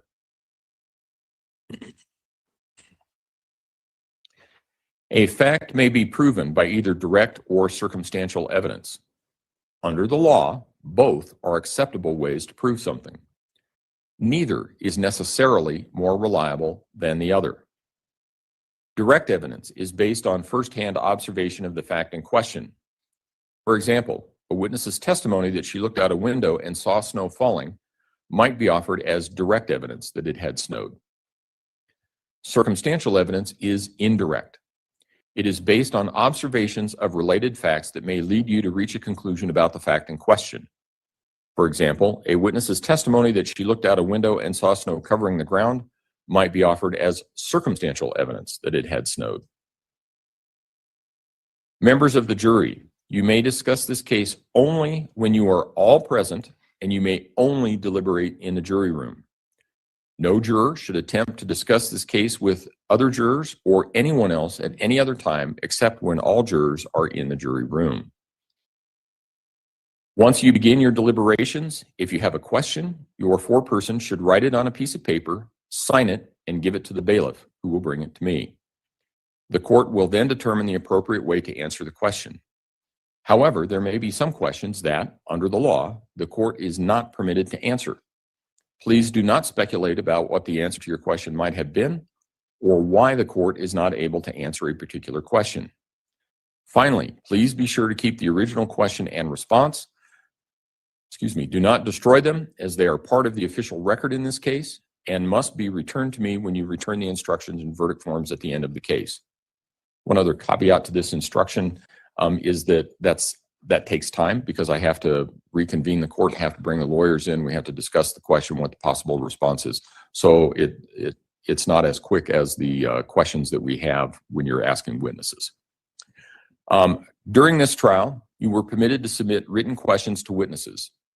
If a particular question was not asked, do not guess why the question was not asked or what the answer might have been. My decision not to ask a question submitted by a juror is not a reflection on the person asking it, and you should not attach any significance to the failure to ask a question. By making legal rulings on the admissibility of questions, I did not intend to suggest or express any opinion about the question. My decision whether or not to allow a question is based on the applicable rules of evidence and other rules of law, and not on the facts of this particular case. It is my responsibility to assure that all parties receive a fair trial according to the law and rules of evidence. The fact that certain questions were not asked must not affect your consideration of the evidence in any way. Do not give greater weight to questions or answers to questions that are submitted by yourself or your fellow jurors. In making your decision, you must consider all of the evidence that has been presented. In this case, a separate offense is charged against the defendant in each count of the information.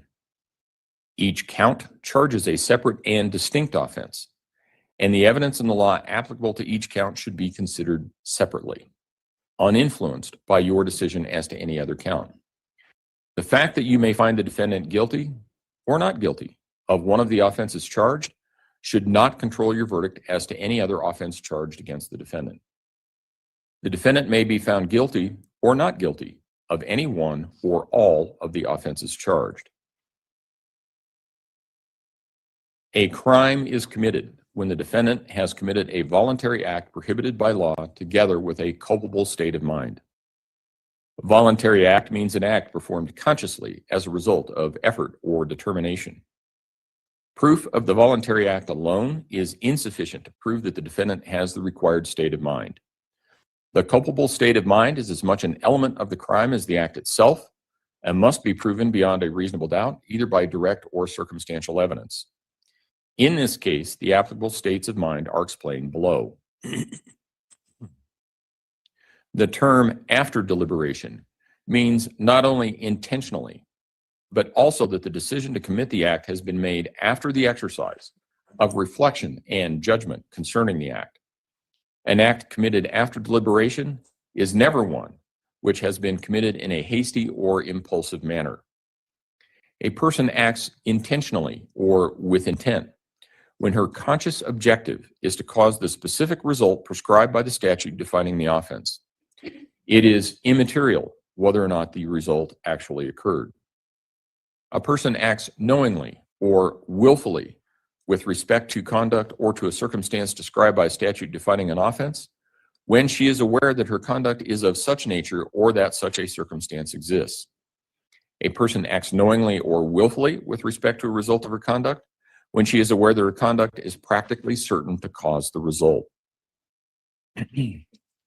These next instructions have to deal with the elements that must be proven for the charges, and it makes more sense once you actually have all of the instructions because it references in instruction 21.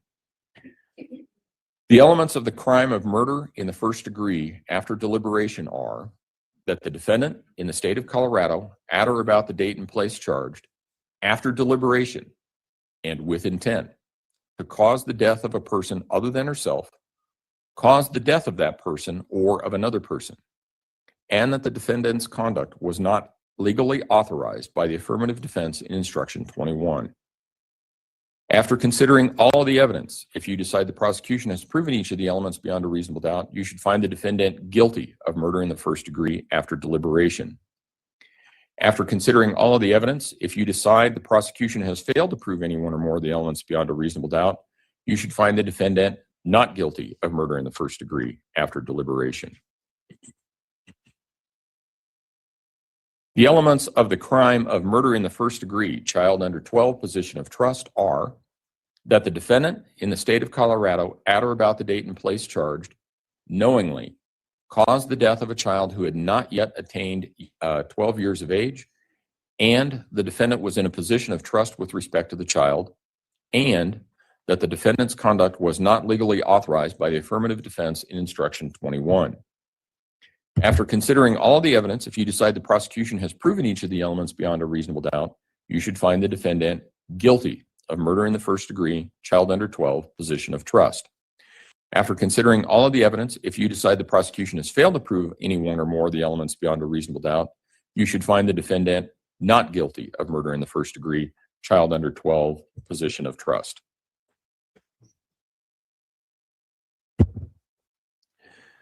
The elements of the crime of tampering with a deceased human body are that the defendant in the state of Colorado, at or about the date and place charged, believed that an official proceeding was pending, in progress, or about to be instituted, and, acting without legal right or authority, willfully destroyed, mutilated, concealed, removed, or altered a human body, part of a human body, or human remains with intent to impair its or their appearance or availability in the official proceedings, and that the defendant's conduct was not legally authorized by the affirmative defense in Instruction 21.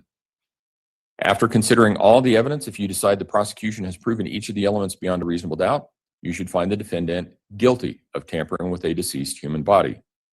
After considering all the evidence, if you decide the prosecution has failed to prove any one or more of the elements beyond a reasonable doubt, you should find the defendant not guilty of tampering with a deceased human body. The elements of the crime of tampering with physical evidence are that the defendant in the state of Colorado, at or about the date and place charged, believed that an official proceeding was pending, in progress, or about to be instituted, and, acting without legal right or authority, destroyed, mutilated, concealed, removed, or altered physical evidence with intent to impair its verity or availability in the pending or prospective official proceeding, and that the defendant's conduct was not legally authorized by the affirmative defense in Instruction 21. After considering all of the evidence, if you decide the prosecution has proven each of the elements beyond a reasonable doubt, you should find the defendant guilty of tampering with physical evidence. After considering all of the evidence, if you decide the prosecution has failed to prove any one or more of the elements beyond a reasonable doubt, you should find the defendant not guilty of tampering with physical evidence. In this case, certain words or phrases have a particular meaning. The following are the definitions of those words and phrases. Accordingly, you are to use the following definitions where those words and phrases appear in the instructions and define crimes, defenses, special rules, and verdict questions. Cause means that act or failure to act which in natural and probable sequence produced the claimed injury. It is a cause without which the claimed injury would not have been incurred. Homicide means the killing of a person by another. Official proceeding means a proceeding heard before any legislative, judicial, administrative, or other governmental agency, or official authorized to hear evidence under oath, including any magistrate, hearing examiner, commissioner, notary, or other person taking testimony or deposition in any such proceedings. Person, when referring to the victim of a homicide, means a human being who had been born and was alive at the time of the homicidal act. Physical evidence includes any article, object, document, record, or other thing of physical substance. Physical evidence does not include a human body, part of a human body, or human remains. One in a position of trust includes, but is not limited to, any person who is a parent or acting in the place of a parent and charged with any of a parent's rights, duties, or responsibilities concerning a child, including a guardian or someone otherwise responsible for the general supervision of a child's welfare, or a person who is charged with any duty or responsibility for the health, education, welfare, or supervision of a child, including foster care, child care, family care, or institutional care, either independently or through another, no matter how brief, at the time of the unlawful act.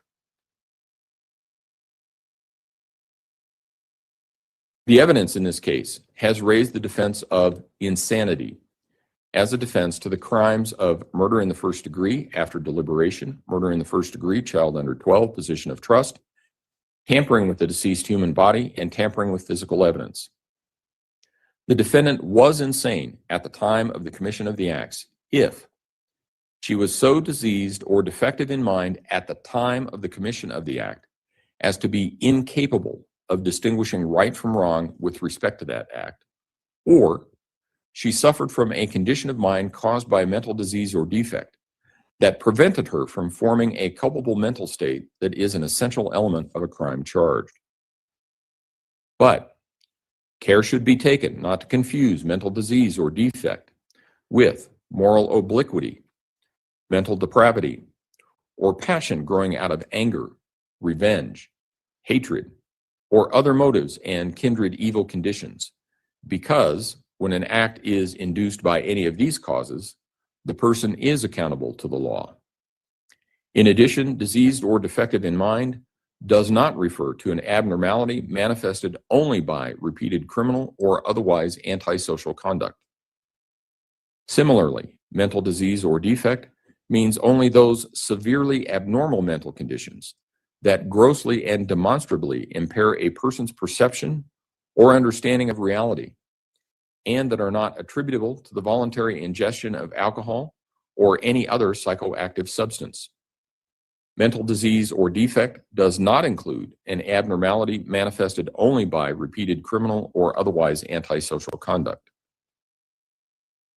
The law presumes everyone to be sane. However, after some evidence of insanity is introduced, the burden of proof is upon the people to prove to the satisfaction of the jury, beyond a reasonable doubt, that the defendant was sane at the time of the commission of the crimes charged.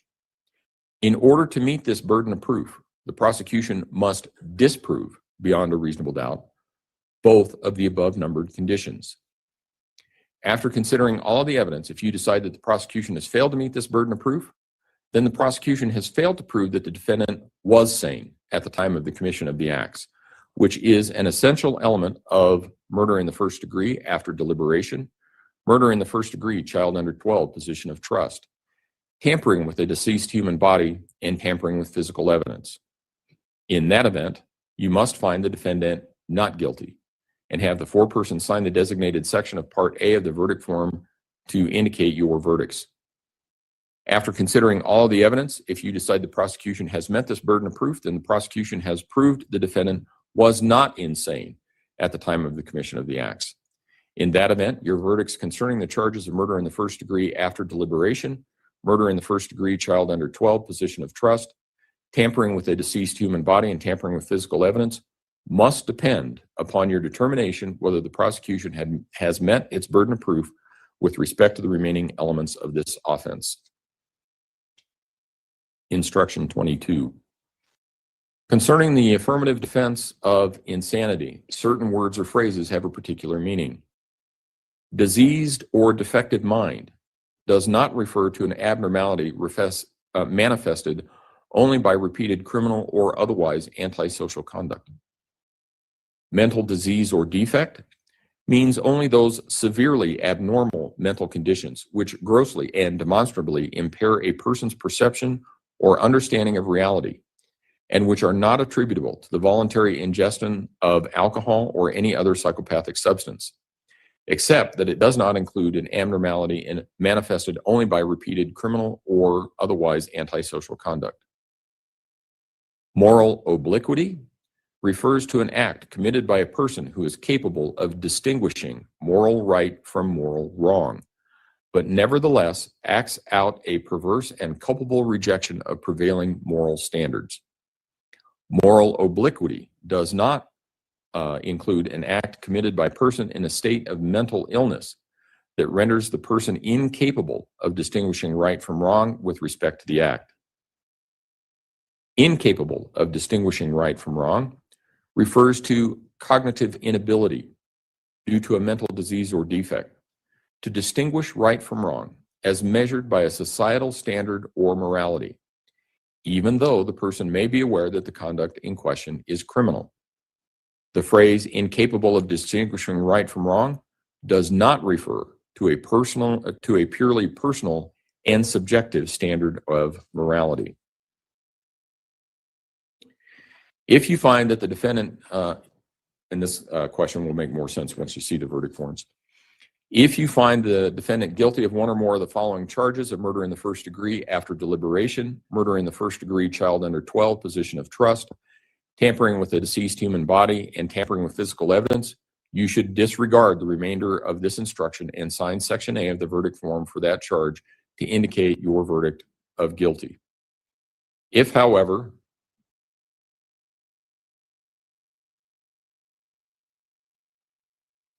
I think that's a typo. I think that's supposed to be B. We'll get to it in just a moment. If, however, you find the defendant not guilty of one or more of the following charges of murder in the first degree, murder in the first degree after deliberation, murder in the first degree child under 12, position of trust, tampering with the deceased human body, and tampering with physical evidence, you should sign Section A of the verdict form to indicate your verdict of not guilty, and you should also answer the following verdict question in Section B of the verdict form. Did you find the defendant not guilty solely based on the defense of insanity? Answer yes or no. The court reminds you that the prosecution has the burden to prove beyond a reasonable doubt each element of the crime charged, including that the defendant was not insane at the time of the commission of the act. If you decide that the only element of the crime charged that the prosecution failed to prove beyond a reasonable doubt is that the defendant was sane at the time of the commission of the act, you should mark yes in the appropriate place in Section B of the verdict form and have the foreperson sign the designated form in that section of the verdict form. If you decide that the prosecution has failed to prove any other element beyond a reasonable doubt, you should mark no in the appropriate place in Section B of the verdict form and have the foreperson sign the designated line in that section of the verdict form. In any trial or hearing in which the mental condition of the defendant is at issue, witnesses not specially trained in psychiatry or psychology may testify as to their observation of the defendant's actions and conduct, and as to conversations which they have had with her bearing upon her mental condition, and they shall be permitted to give their opinions or conclusions concerning the mental condition of the defendant. This is an information instruction and must have no persuasive bearing on the verdicts you arrive at under the evidence. If a defendant is found not guilty by reason of insanity, it is the court's duty to commit the defendant to the Department of Human Services until such time as the court determines that the defendant no longer requires hospitalization because she no longer suffers from a mental disease or defect which is likely to cause her to be dangerous to herself, to others, or to the community in the reasonably foreseeable future. If a defendant is found not guilty by reason of insanity, she will never again be tried on the merits of the criminal charges filed against her. The question of the defendant's sanity or insanity has reference to her mental condition at the time of the alleged acts, the condition of the defendant's mind previous to the act charged, and since that time, may be considered only to aid you in determining her sanity or insanity at the time of the acts charged. In a few moments, the bailiff will escort you to the jury room, where you will select one of your members to be the foreperson. Your foreperson will preside over your deliberations and shall sign any verdict form and verdict question form that you may agree on, according to the rules that I am about to explain. The verdict for each charge must represent the considered judgment of each juror, and it must be unanimous. In other words, all of you must agree to all parts of it. This requirement applies to any determinations that you make in response to verdict questions which you conclude should be answered. Only one verdict shall be returned signed for each count. The verdict forms, verdict question forms, and these instructions shall remain in the possession of your foreperson until I ask for them in open court. Upon reaching a verdict, and if required by your verdicts, answering any verdict questions, you will inform the bailiff, who in turn will notify me, and you will remain in the jury room until I call you into the courtroom. You will be provided with 4 verdict forms. You will also be provided with 4 verdict question forms with directions that explain under what circumstances you should complete those forms. When you have unanimously agreed upon your verdicts, you will select the option on each form which reflects your verdict, and the foreperson will sign the verdict form as I have stated. Similarly, if you conclude the verdict question should be answered, you will select the option on each verdict question form which reflects your unanimous decision. and the foreperson will sign each verdict question form as I have stated. I will now read to you the verdict and the verdict question forms. You must not draw any inferences based on the order in which I read them. The verdict and verdict question forms you will receive read as follows.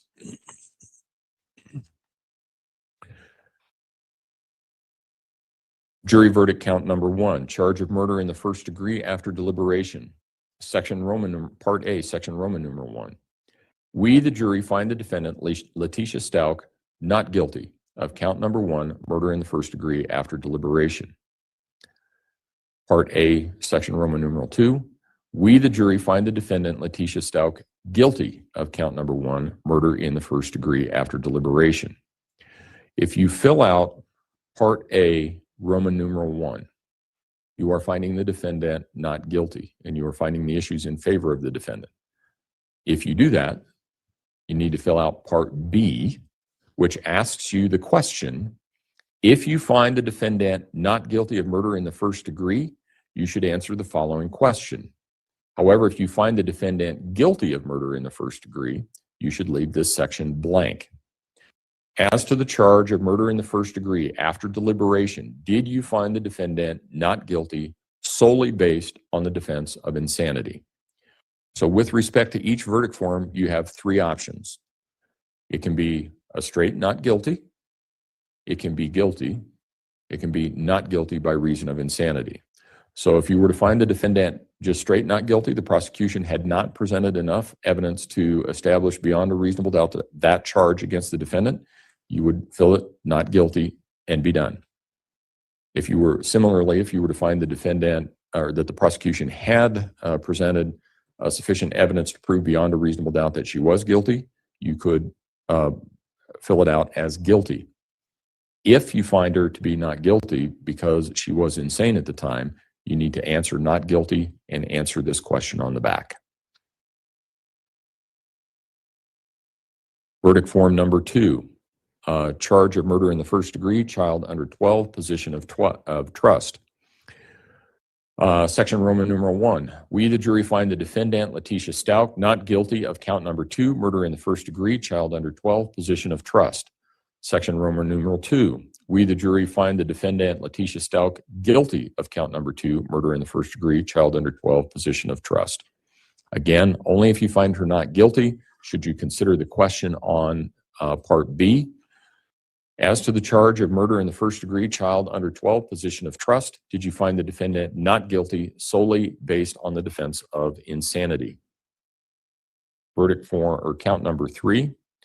We, the jury, Part A, Roman numeral 1, we, the jury, find the defendant, Letecia Stauch, not guilty of count number 3, tampering with a deceased human body. Roman numeral 2, we, the jury, find the defendant, Letecia Stauch, guilty of count number 3, tampering with a deceased human body. And the same question on the back under Part B. Jury verdict form count number 4, charge of tampering with physical evidence. We, the jury, find the defendant, Letecia Stauch, not guilty of count number 4, tampering with physical evidence, or Roman numeral 2. We, the jury, find the defendant, Letecia Stauch, guilty of count number 4, tampering with physical evidence, and the same question on Part B. So let me go back for a moment, double check this.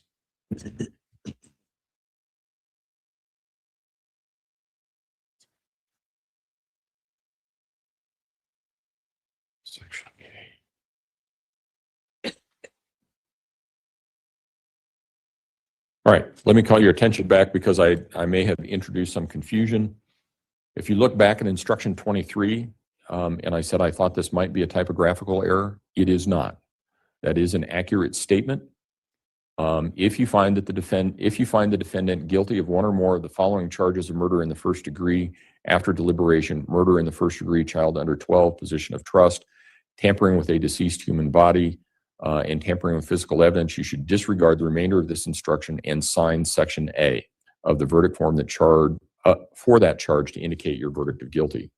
That's an accurate statement. What I was thinking about is that it also implicated the insanity provision. But under Section A of each verdict form, you're determining whether she's not guilty or whether she's guilty. So instruction 23 is accurate the way that it was stated and the way that it was read to you. I just didn't want to be there to be any confusion about that, since I may have introduced some. So what we're going to do is take about a 15-minute recess.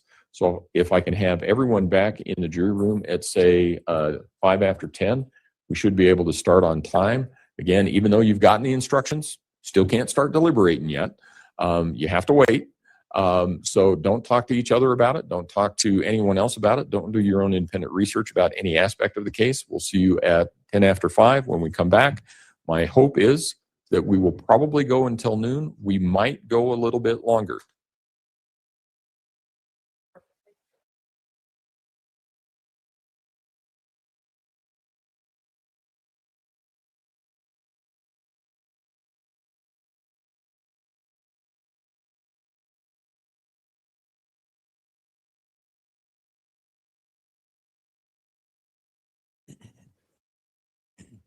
Thank you. You may all be seated.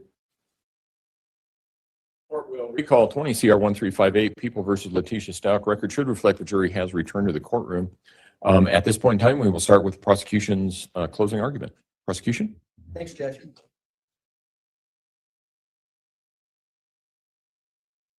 Morning.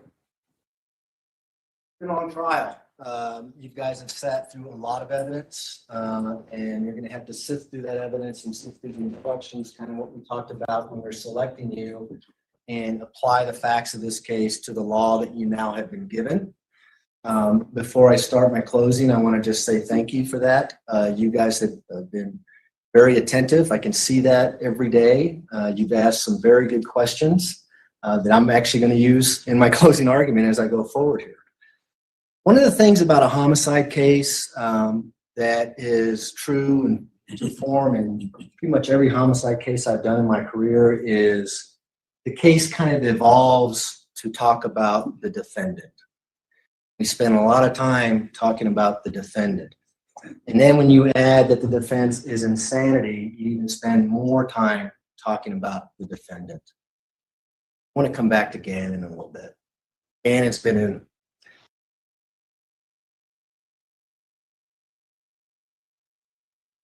in a box back here for the whole trial.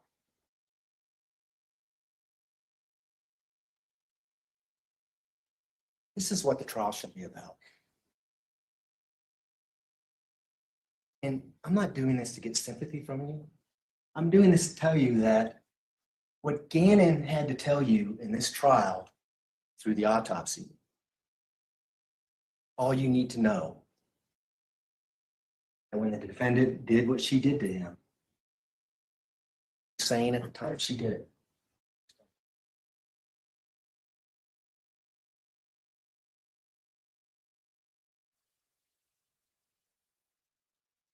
not only do we know how he was killed and the effort and determination it took to kill him, we also know that his body was found in Florida. Body wasn't found in Florida. Do you think we'd be talking about insanity in this trial? It's a pure fact of divine intervention that Macon Ponder happened to be searching that bridge when he did. Remember, he said he searched that bridge every 2 years. Just so happened on March 17th, 2020, out there searching that bridge and he saw that suitcase. Dr. Lewis says it was crazy to drive a suitcase across the country and dump it over a bridge in Florida. Was it really? Think about the divine intervention of Gannon's body even being found to get here to where we're at right now. And the effort and determination that she took to hide his body. We're going to talk about that quite a bit more as I go through my closing. What I'd like to do now is talk about the autopsy and his injuries. I'm not going to show you any pictures. I'm going to tell you that right up front. I'm going to use the diagram. I wonder if we can have the TVs turned on. I could start with that. To describe his injuries, because his injuries are relevant. They're not only relevant to the crimes that she's charged with, the murder counts, but they're relevant to what her state of mind was when she committed those crimes. And so what we have up on the board now is People's Exhibit 144. You heard Dr. Ignacio testify. We showed you pictures of each and every injury that Gannon had to his body. This first diagram in People's Exhibit 144 kind of depicts the stab wounds. It also depicts the gunshot wound to his left chin area. Now, at least the group that I talked to in jury selection, we talked about every day of your life, you were trained to be jurors.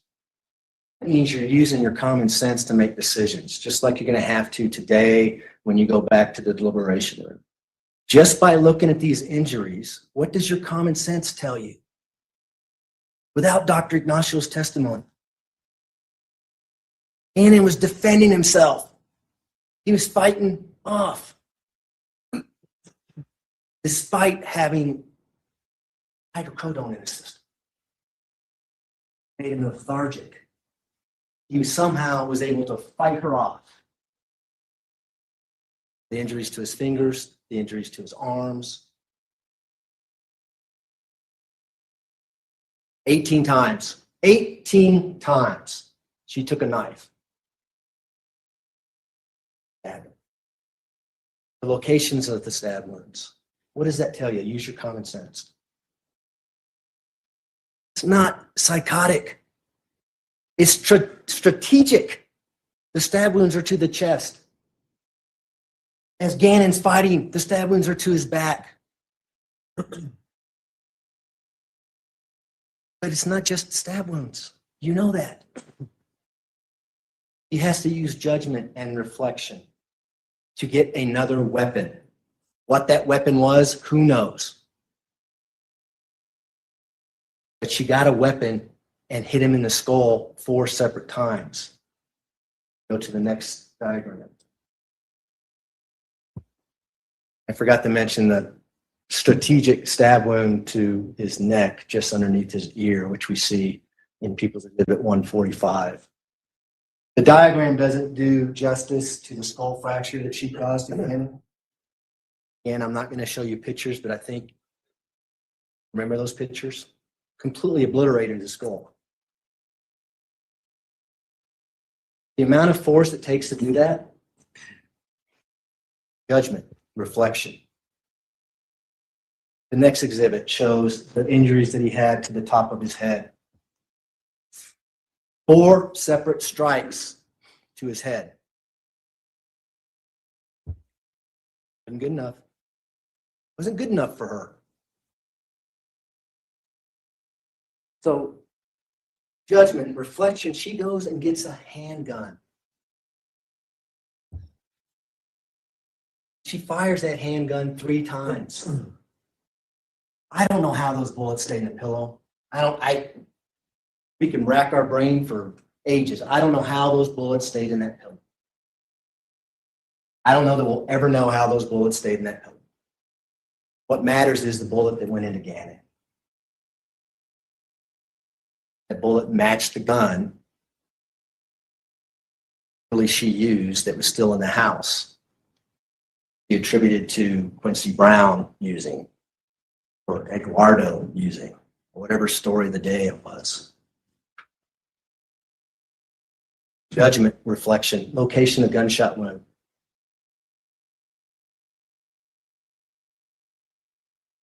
Talk about make and ponder a little bit. Because as she drives to Florida, she checks in at about 12:22 in the morning, just after midnight, Candlewood Suites, Pensacola, Florida. Why do they drive all the way from Decatur in one night to get to Florida? Why does she want to get rid of Gannon's body in Florida?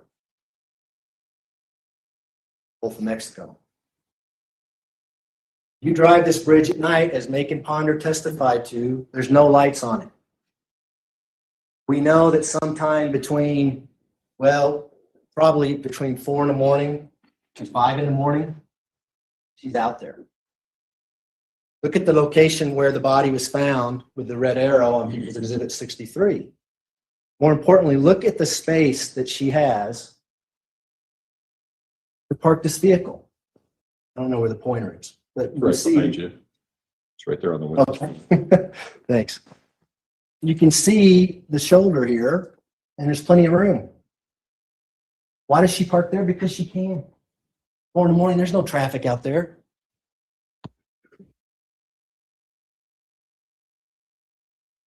Does she think there's water underneath the bridge? Is that illogical thinking as you're crossing a bridge and you can't see anything?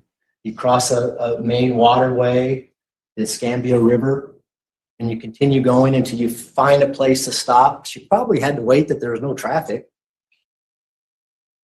It's sort of the body. Did you ever think the body was going to be found again?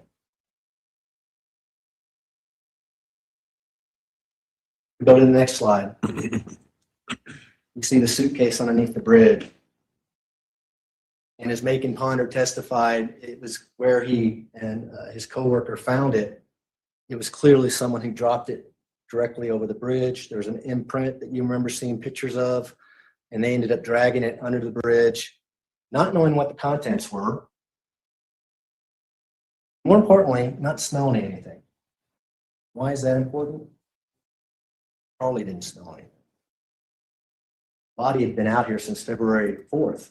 This is now March 17th in Florida heat.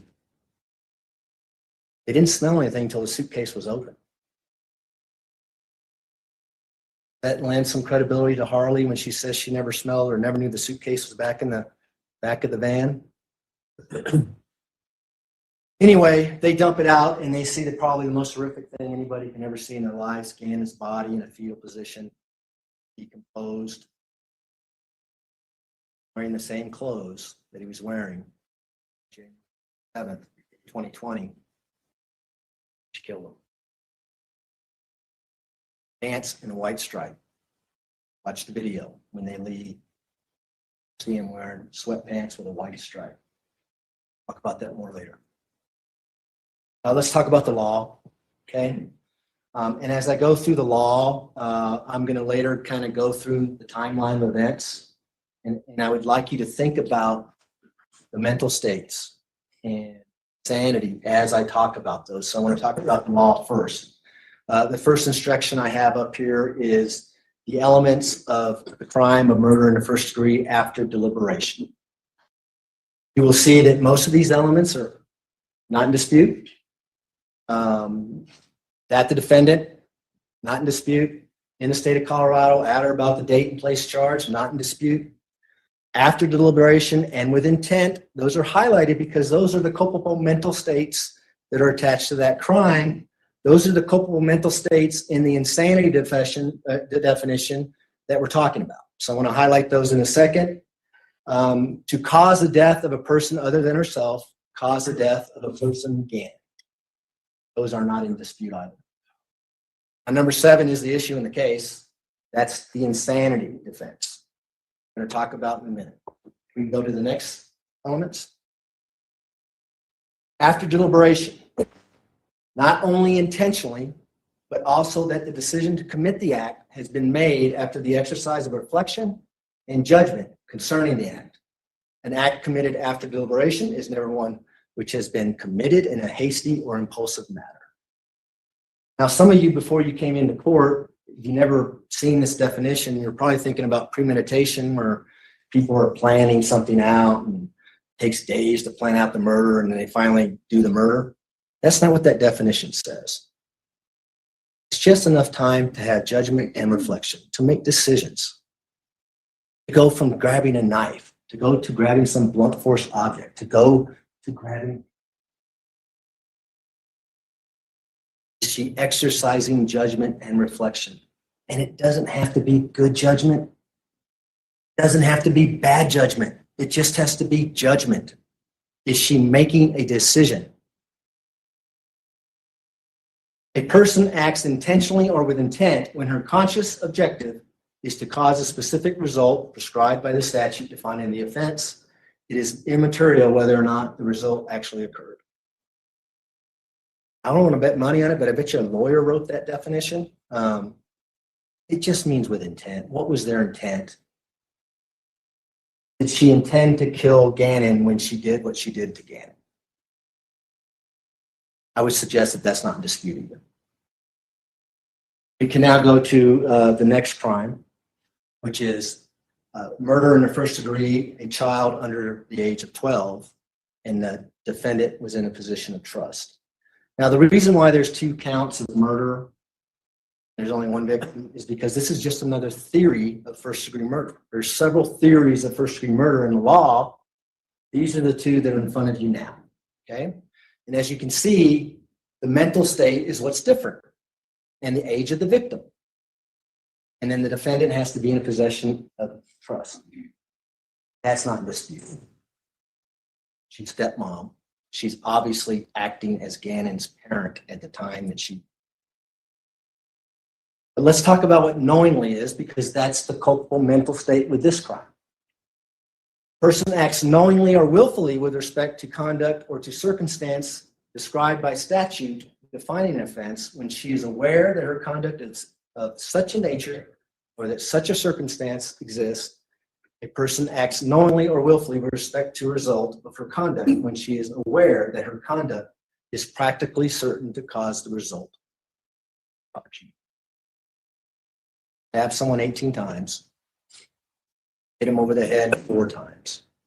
When you shoot at him 3 times, striking him once, I think you might have an idea of what the result might be. I would suggest that that's not in dispute in this case. Let's go to insanity. These words mean a lot. This is not something that you're going to find in the DSM-5. This is not a mental illness. This is a legal definition. These are just like the elements of the crime that we just went through. The reason I say that is because, first of all, I'm going to start at the bottom. It says the law presumes everyone to be sane. There's a presumption of sanity. However, after some evidence of insanity has been presented, the burden of proof shifts to us, and we gladly accept it. Gladly accept it. Now, what does insanity mean? The defendant was insane at the time of the commission of the acts if he was so diseased or defective in mind at the time of the commission of the act as to be incapable of distinguishing right from wrong with respect to the act. That's why you heard me ask that question so many times. Or she suffered from a condition of mind caused by a mental disease or defect that prevented her from forming a culpable mental state, the ones we just talked about, that is an essential element of a crime charged. And then the next paragraph means something. Because it says, but care should be taken not to confuse mental disease or defect with moral obliquity, mental depravity, or passion growing out of anger. Passion growing out of anger. If you lose your temper, you don't get to claim insanity. Revenge, hatred, or other motives, and kindred evil conditions, because when an act is induced by any of these causes, the person is accountable to the law. So you can't lose your temper and come in and say, I lost my temper, I wasn't myself. We're humans. We have emotions. The next part is what's critical. It says, in addition, disease or defective in mind is not referred to an abnormality manifested by only repeated criminal or otherwise antisocial conduct. We heard a little bit about antisocial personality disorder. Who hasn't been diagnosed with that, but that's the reason why someone who has antisocial personality disorder, they have fun killing people, they lie all the time, they manipulate all the time, they have no empathy, they have no sympathy. Those people don't get to come in and say, I was mentally insane. Now, what does mental disease or defect mean? This is what the legal definition of mental disease or defect is. And I'm going to leave this up here for quite a while because I'm going to go through all the doctor's testimony here in a second. And I want you to look at that instruction as we talk about what they had to say.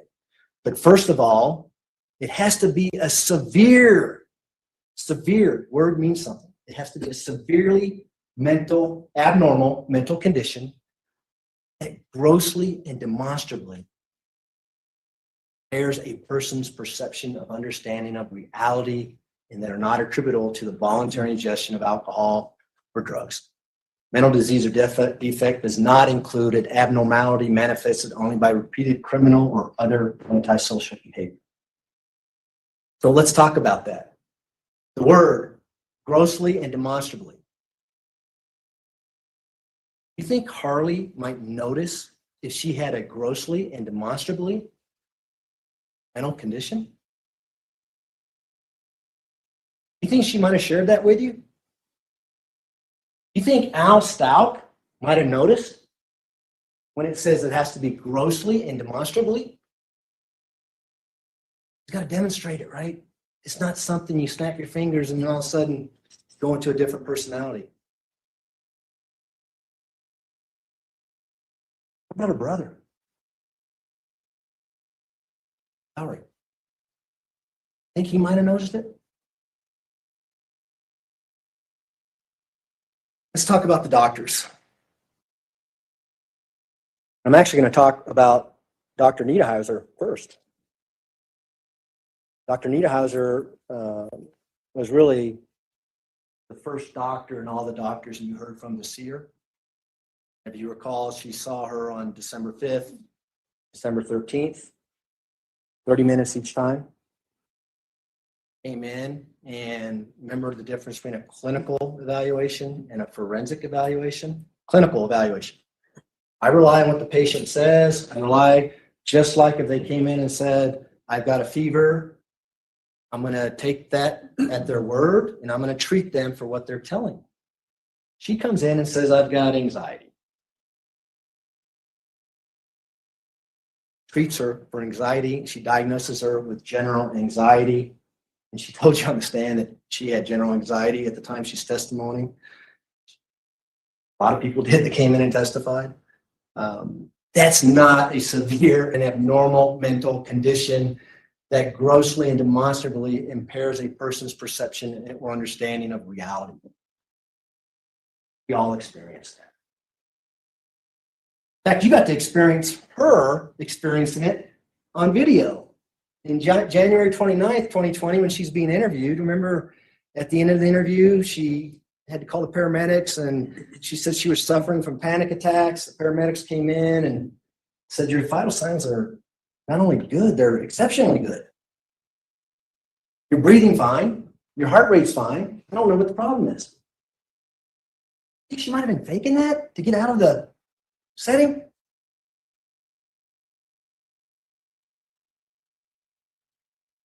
Dr. Niederhauser also tells us that she had no history of inpatient psychiatric treatment, no history other than anxiety of any other diagnosis for mental illnesses. And this is based on what the defendant's telling her. No evidence of psychosis. No reason to put her on an M1 hold. If she was experiencing psychosis in December of 2019, the doctor would have had an obligation to come in. That's the kind of stuff that talks about severely abnormal mental conditions that affects your vision of reality. It's not there.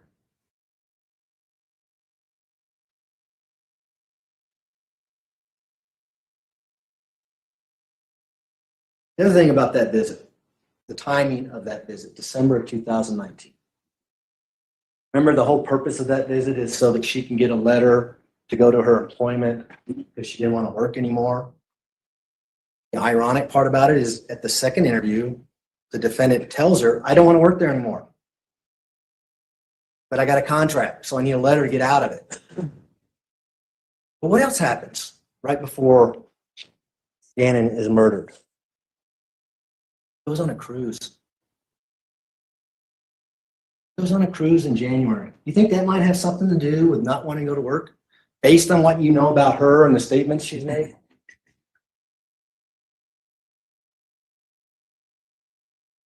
Dr. Moore, Christine Moore, she works at the jail. She's a psychologist. She evaluates people who come in who are charged with serious crimes, perhaps their first time in a jail. They evaluate to see if they're a danger to themselves or others. It's a psychological evaluation. She said it was a clinical evaluation. They also want to know if there's any medication they might need. What the defendant tells her is that she has anxiety. I didn't do the crime, not going to be a problem. That was on March 5th, 2020, first day of her visit in the jail. Dr. Moore spent quite a bit of time with her up until January 5th of 2021, seeing her either once every 2 weeks or once every week, depending on what was going on with her. March 20th, she goes to her and says, I just want to see how you're doing. And his body was found. Never in Florida. The reason why I'm telling you this is because she doesn't say, hey, Maria Sanchez did it. Or, you know what? I got dissociative identity disorder. You're a psychologist. I need help. Nothing. In fact, she told you there was no evidence during the entire time she spent with her that she had dissociative identity disorder or any other severe mental illness that meets that definition. This was it was a little over a month after the crime, January 27th to March 5th.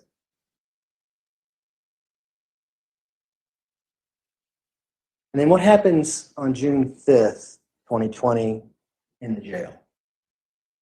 You recall Dr. Moore's testimony. She reviews all the deputies' notes to see what's going on with the defendant at the time, to see how she's doing.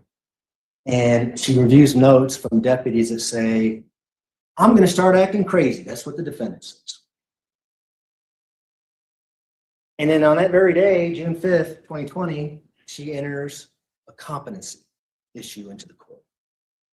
That's how we get to the competency evaluations that I'm going to talk about here in a second. The timing of that. Okay, Gannon's body was found on March 17th. She finds out about it on March 20th. You know that she's read the discovery of the police reports in this case, and there's nothing wrong with that. She's entitled to read that. Point is, she's read it. And then all of a sudden, I'm going to start acting crazy. Or another defense?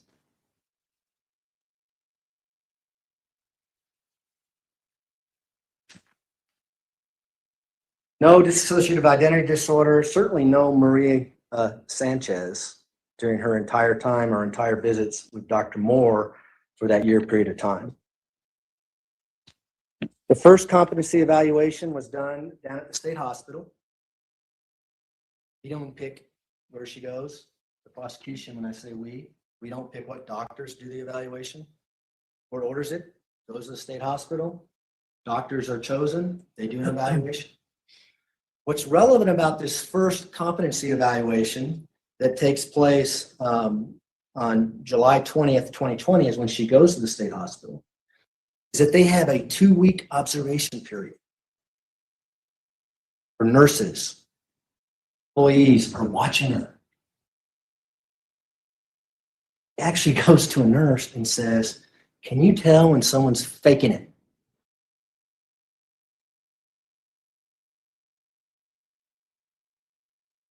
Dr. Torres and Dr. Gray actually, they do a forensic interview with her on August 4th of 2020.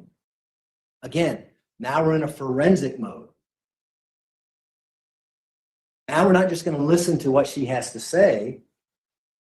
We're going to look at collateral information. We're going to call Al Stauch. We're going to try to call Harley. We're going to try to call family members to see if we can corroborate what she's telling us. So what does she tell them? I've got bipolar disorder. I'm a manic depressant. I ramble. I'm a manic depression. That's my mental illness. Nothing about dissociative identity disorder which according to Dr. Lewis, she's had it since a very young age. Nothing about Maria Sanchez. Remember Dr. Torres's testimony when she was talking about the competency evaluation? One of the psychological tests that she took had a question about multi-personalities. And the answer led Dr. Torres to ask her, hey, do you have multiple personalities?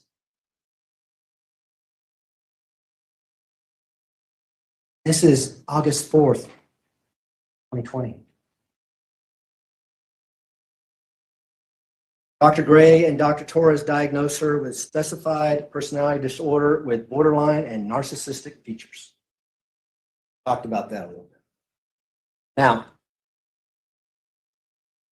does it meet that definition? How do we know if it meets that definition? Her actions. How other people perceive her. Also, when Dr. Torres said you, no, it's not a severe mental disease. It's not something that affects her everyday life, that affects her ability to make decisions.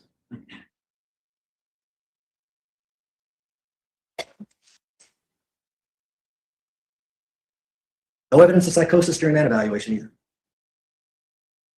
No history of inpatient treatment during that evaluation. Psychological testing. MMPI-2. Remember that test? What does that test tell you and told Dr. Torres and Dr. Gray? That she exaggerates psychiatric to the point where even people who are hospitalized for their mental illness don't answer questions that way. You think she might be faking it? Now we go to the second competency evaluation with Dr. Grimmett. Now, remember how Dr. Grimmett became involved in this case? The defense at the time, and it wasn't these defense attorneys, requested that she do the evaluation of the second competency evaluation. We had nothing to do with that. So now this happens on December 22nd, 2020. That's when Dr. Grimmett talks to her. And so I want you to think about how it's progressed now. Now she starts talking about dissociative identity disorder and bipolar disorder. When I say she, the defendant. That's what the defendant is telling Dr. Grimmett. She says she has 4 distinct personalities. None of those 4 were Maria Sanchez. Remember what Dr. Grimmett testified to? That she was, first of all, creating these names. Second of all, like Jasmine was a Disney character. Talked about vampires. Twilight. I've seen the movie Twilight. I know I hate admitting that, but I've seen it. And she cited the characters from that movie. And Dr. Grimmett said, wait a minute here. You're just telling me characters from a movie? That's not dissociative identity disorder. But she evaluated her for it because that's what she's telling. Dr. Grimmett evaluated her for DID. Said, no, not there. I don't even need any more information. I don't need to rule it out. It's not there.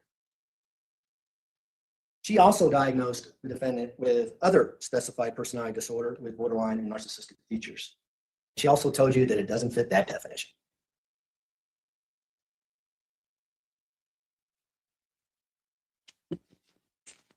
Jump forward to February of 2022.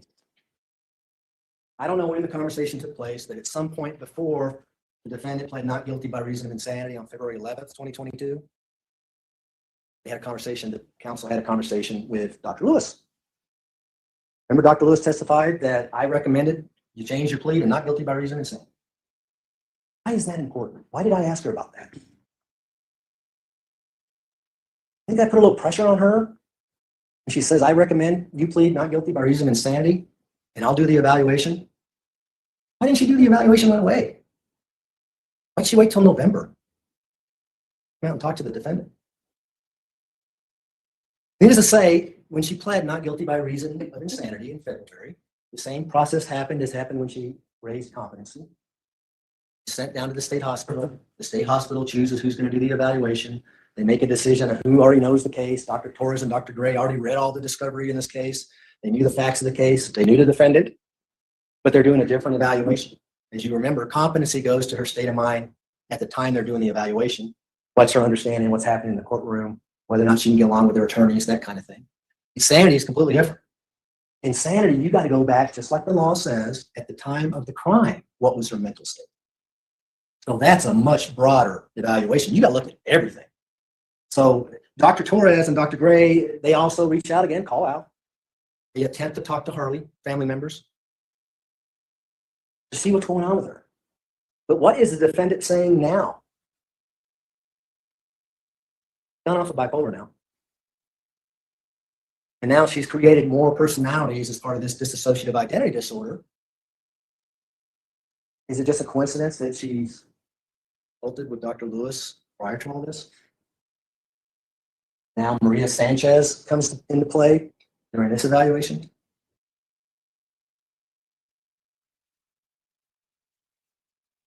Dr. Torres testified, and it's in a report, that she said, there is no credible evidence to conclude she has a condition that conforms to the definition of a mental disease or defect. Pretty powerful language.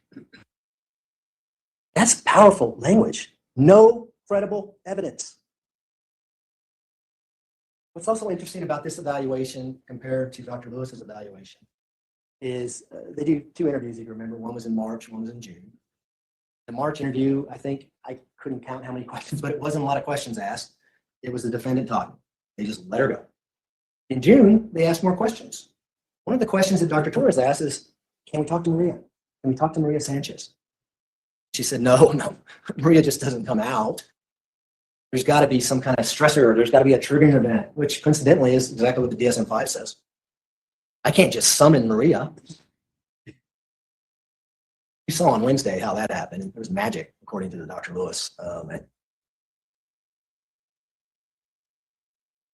No severe abnormal mental conditions that grossly and demonstrably impair a person's perception of understanding of reality. No psychosis. No bipolar. Because remember the first competency evaluation, they said they had to rule it out. They've ruled it out. Bipolar does not exist with this defendant based on Dr. Torres and Dr. Gray. They also said no dissociative identity disorder.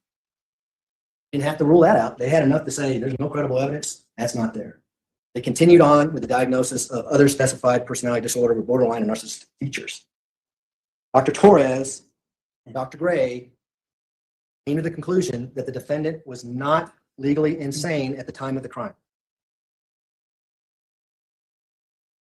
Let's go to the next slide, which is the credibility instruction.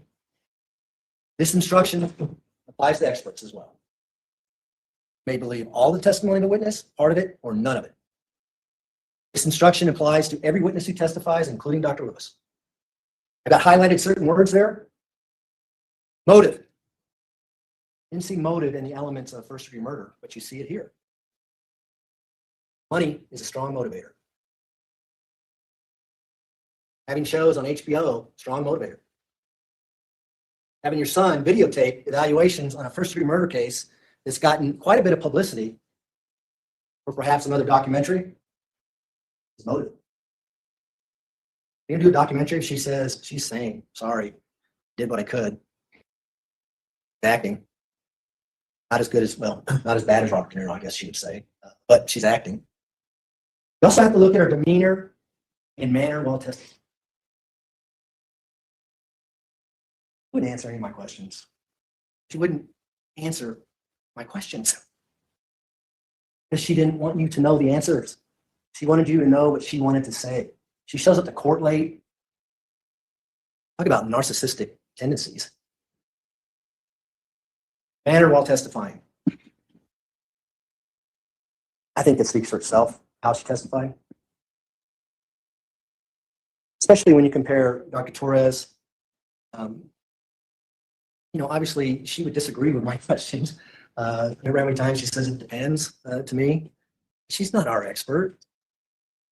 This happens to be the expert that the state hospital chose to come in to do a neutral evaluation, the truth. Dr. Lewis. She didn't know the legal definition of insanity in the state of Colorado, ladies and gentlemen. The whole reason she came in to testify.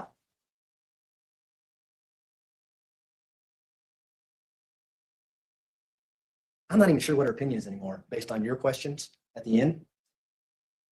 Remember how she answered it? About the MRI and the EEG that she withdrew? My opinion is ongoing. What does that mean? Does that tell you that her opinion that she was legally insane at the time Counts for anything? Because when you think about her report, she does this preliminary report, which was supposed to be an insanity report, 35 days before trial, that says, hey, I need more information. I need an EEG and an MRI done if I'm going to make a decision on insanity. Well, that doesn't happen.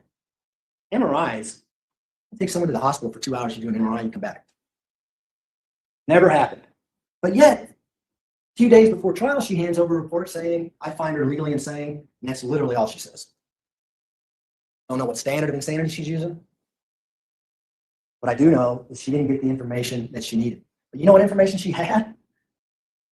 She had a third MMPI-2 test that Dr. Torres told you about, that a Dr. Leach took, that was hired by the defense to do psychological testing based on what Dr. Lewis requested.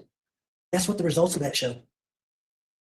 It was the same, exaggerating psychiatric symptoms to the point where people who are hospitalized for mental illnesses would not answer those questions that way. That didn't seem to matter.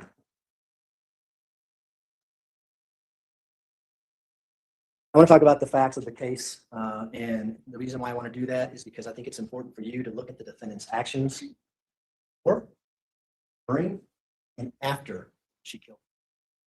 I'm going to start with the video of Gannon's burns.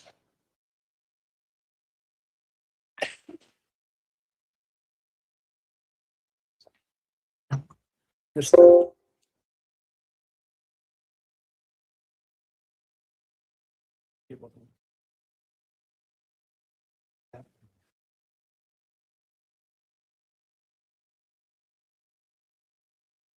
I just don't know what to do.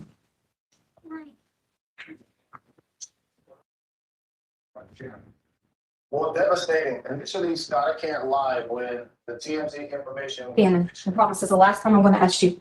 I'm just freaked out, okay? Are you sure you didn't do it on purpose? Okay, you promise. You promise. Pinky promise. Okay, all right, so listen. All right, we're gonna have to sell stuff to fix it, okay? So we figure out what we gotta sell. We can sell the sofa, we can sell whatever, because we gotta get it fixed. So lady, don't be mad at us and kick us out of the house, okay? You got it? You got it?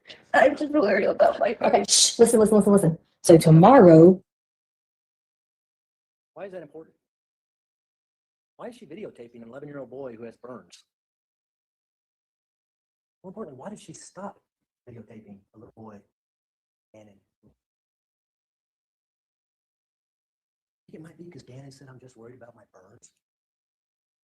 I think that was the purpose of that video.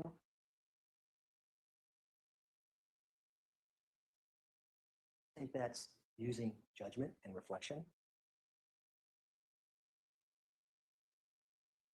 Now, the hydrocodone. I can't stand here and tell you how that got in the Gannon system. All I can tell you is there's only one person there that could.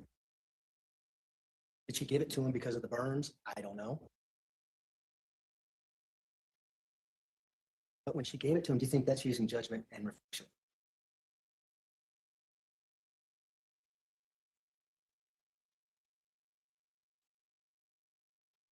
January 27th. This is actually at 9:46 is when this video was recorded, Monday night. The next morning, January 27th, 2020, at 4:36 in the morning, decision was made for her, or she made the decision to text Nick Hicks saying, my stepfather had just been killed in a car accident, or words to that effect. Ms. Hicks responds later on saying, I'm sorry, please let me know. And I'm paraphrasing, I don't have it memorized.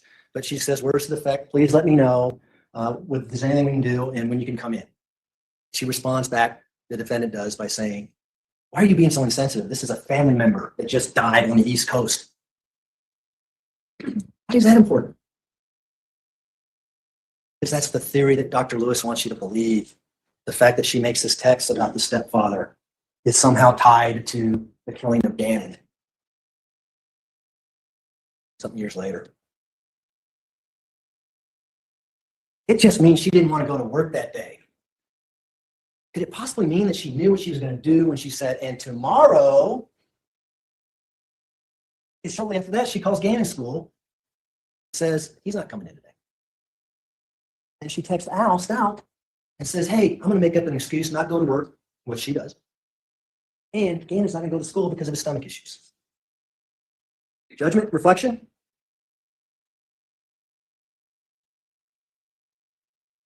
Then on that same morning at 8:14 and 8:16 a.m., she takes that picture of Gannon in bed. Why did she take a picture of Gannon in bed and text it to Gannon's father, Al? Look, Gannon's alive. He's here. He's sick. He's in bed. You heard Al Stout testify a little bit about Gannon. He has ADHD. Hyper. It's still at 8:14. I think he might be lethargic from hydrocodone.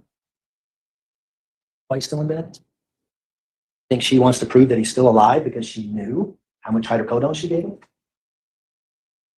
Is that a rational reason to do it? Does that make sense? January 27th at 9:54 a.m. Text Al from her phone. This was your question, by the way. She texts Al from her phone saying, I left my phone at home before she left the house. You think that's an indication that she knew what was going to happen?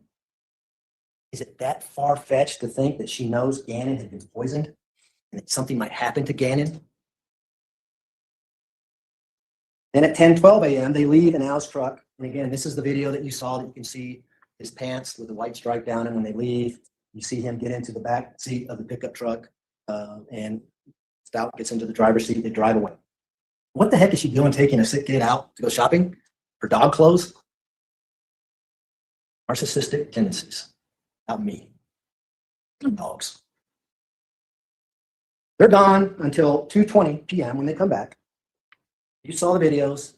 She drives in the back of the driveway. She's got to back in and then drive back in. Eventually, the truck comes to a stop. They're stopped in that driveway for 39 seconds. What are they talking about in that truck?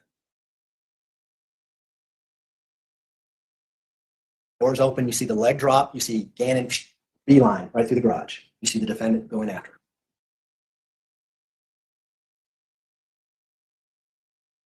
At 2:26 p.m., you see the defendant come out and move the Tiguan from the driveway, back it into the garage.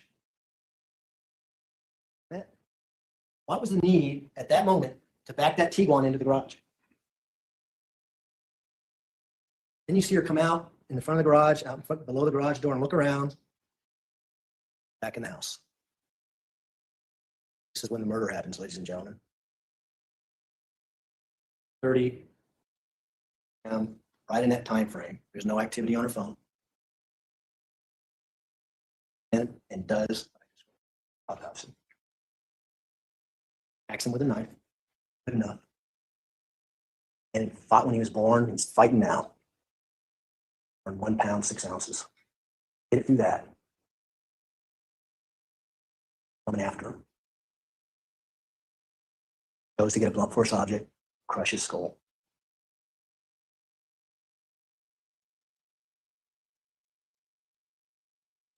Not sound like rational thinking, but it's certainly thinking.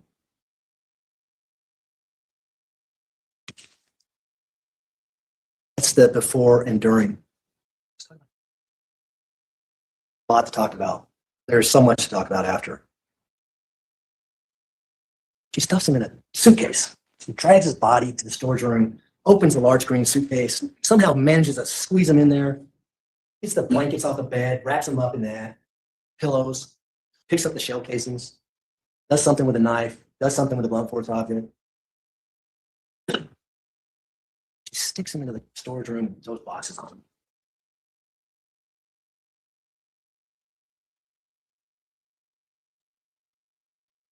At 3:11 p.m., Al texts her, said, are you sleeping?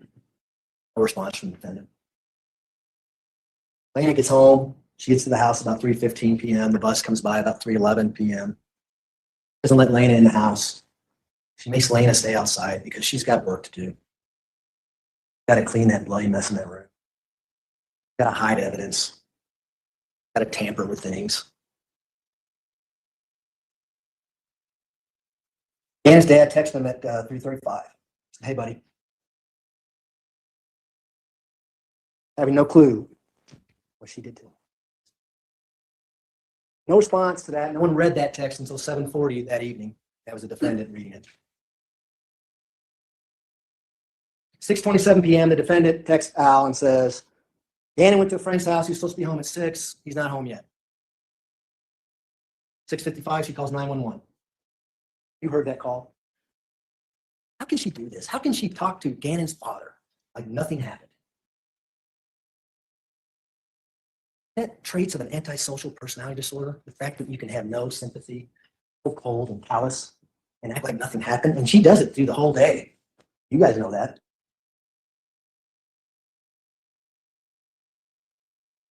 She calls Landon on Gannon's phone a couple times that night. Is that a trait of an antisocial personality disorder? Landon gets a call from Gannon. She knows he's missing, and it's her. Next morning, January 28, 2020, at 6:22 a.m., you see the T-Bone leave. It's gone for 10 minutes. What's she doing? Is it beyond the realm of possibility that she's doing a practice run to see if anybody's watching her? She's about to move the body. Is that beyond the realm of common sense? She again comes back, backs into the garage. Heard evidence that she never backed that T1 in the back of the garage until that day. They leave. When I say they, Bandit and Gannon's body. Go to the airport. Leave the house at 8:13 a.m. to get to the airport about 8:30 a.m. She's made the decision to rent another car. She can let the house. Is that evidence of psychosis? Or is that evidence of thinking things through? I'm going to leave Gannon's body in the back of that T1 at the airport. We're going to pick up a car. Al's didn't care because we're not going to put mileage on my leased vehicle. Al gets off the airplane. He's just worried about Gannon. Where's my son? You think at that moment he cared that she rented a car? But she made a big deal about, hey, I don't want to put miles on my T1. She never searched for Gannon. They go to the interview at Starbucks at approximately 1:30 that afternoon. They had that interview, you heard it.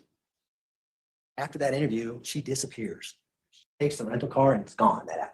No one knows where she's at. We do. Is that Life 360 app? We got her going back to the airport at 4:41 p.m. We have a parking ticket that was found inside the white Kia rental car that says she went into the airport at 4:41 p.m. Now, she must have got out of there quickly because she never had to get another ticket when she left. But we know from Life 360, and we know from the telegraph on the Tiguan that the Tiguan didn't leave, but she leaves the airport shortly after that. What is she doing at the airport? Is it that crazy to think that she's checking on Gannon's body in the back of the Tiguan? Does that sound like someone doesn't know right from wrong?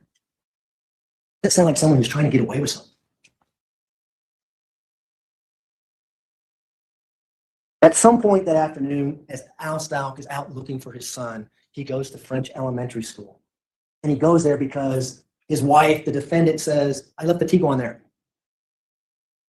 That's a critical moment in the investigation because when he sees that the Tiguan is not there, he now knows that his wife had something to do with the disappearance of Gannon. And the investigation starts to look at her because he has a second interview that night. He tells the police, you know, I didn't think much about that rental car until I went to French Elementary and I didn't see the Tiguan there like she told me it was. At 5:25 p.m. that night on the 28th, she tells Al Stauch, you need to get an attorney.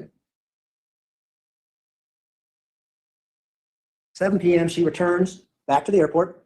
She parks that white Kia in short-term parking, keeps the keys, and drives off in the Tiguan and exits the airport at 7:03 p.m., very close to that time.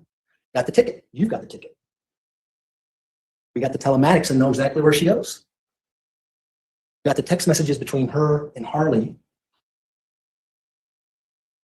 Just clearly show that she's manipulating Harley, her own daughter. Don't let the police in. Don't talk to the police. The pizza guy? All right, you can let the pizza guy in. If she's manipulating Harley, do you think she's manipulating Gannon? Do you think she's manipulating Lena? Do you think that's manipulation, the video you just saw? We're going to have to sell stuff because the lady's going to be upset with us, the owner of the house.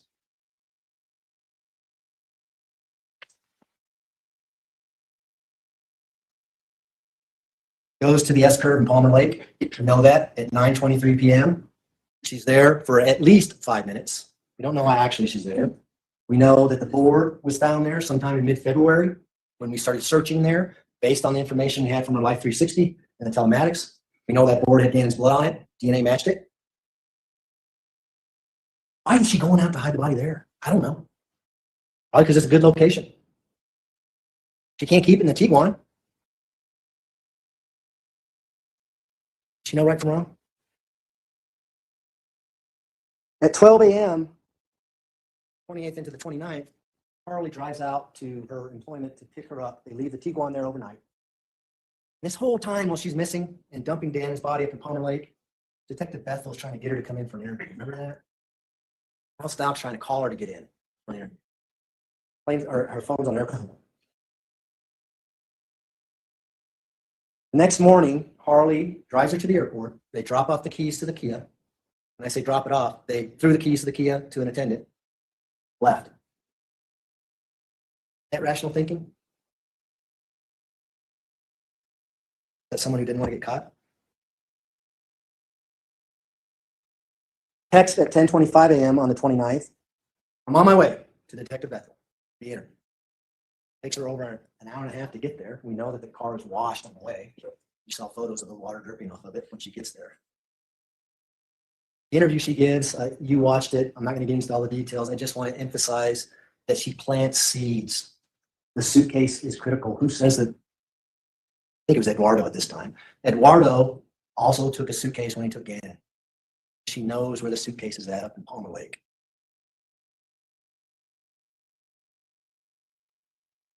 On January 30th, 2020, her family shows up. Dakota Lowry, Brenda Awkward, and Deborah Locklear, her mother.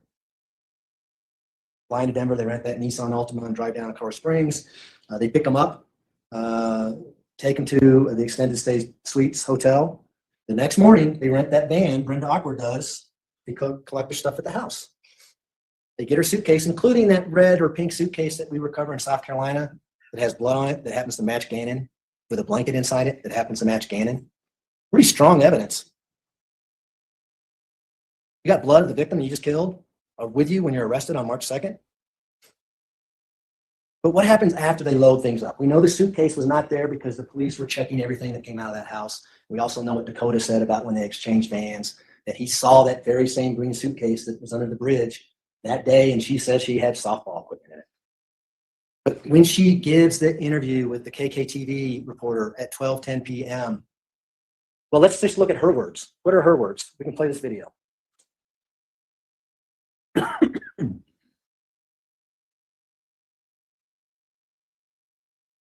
You are?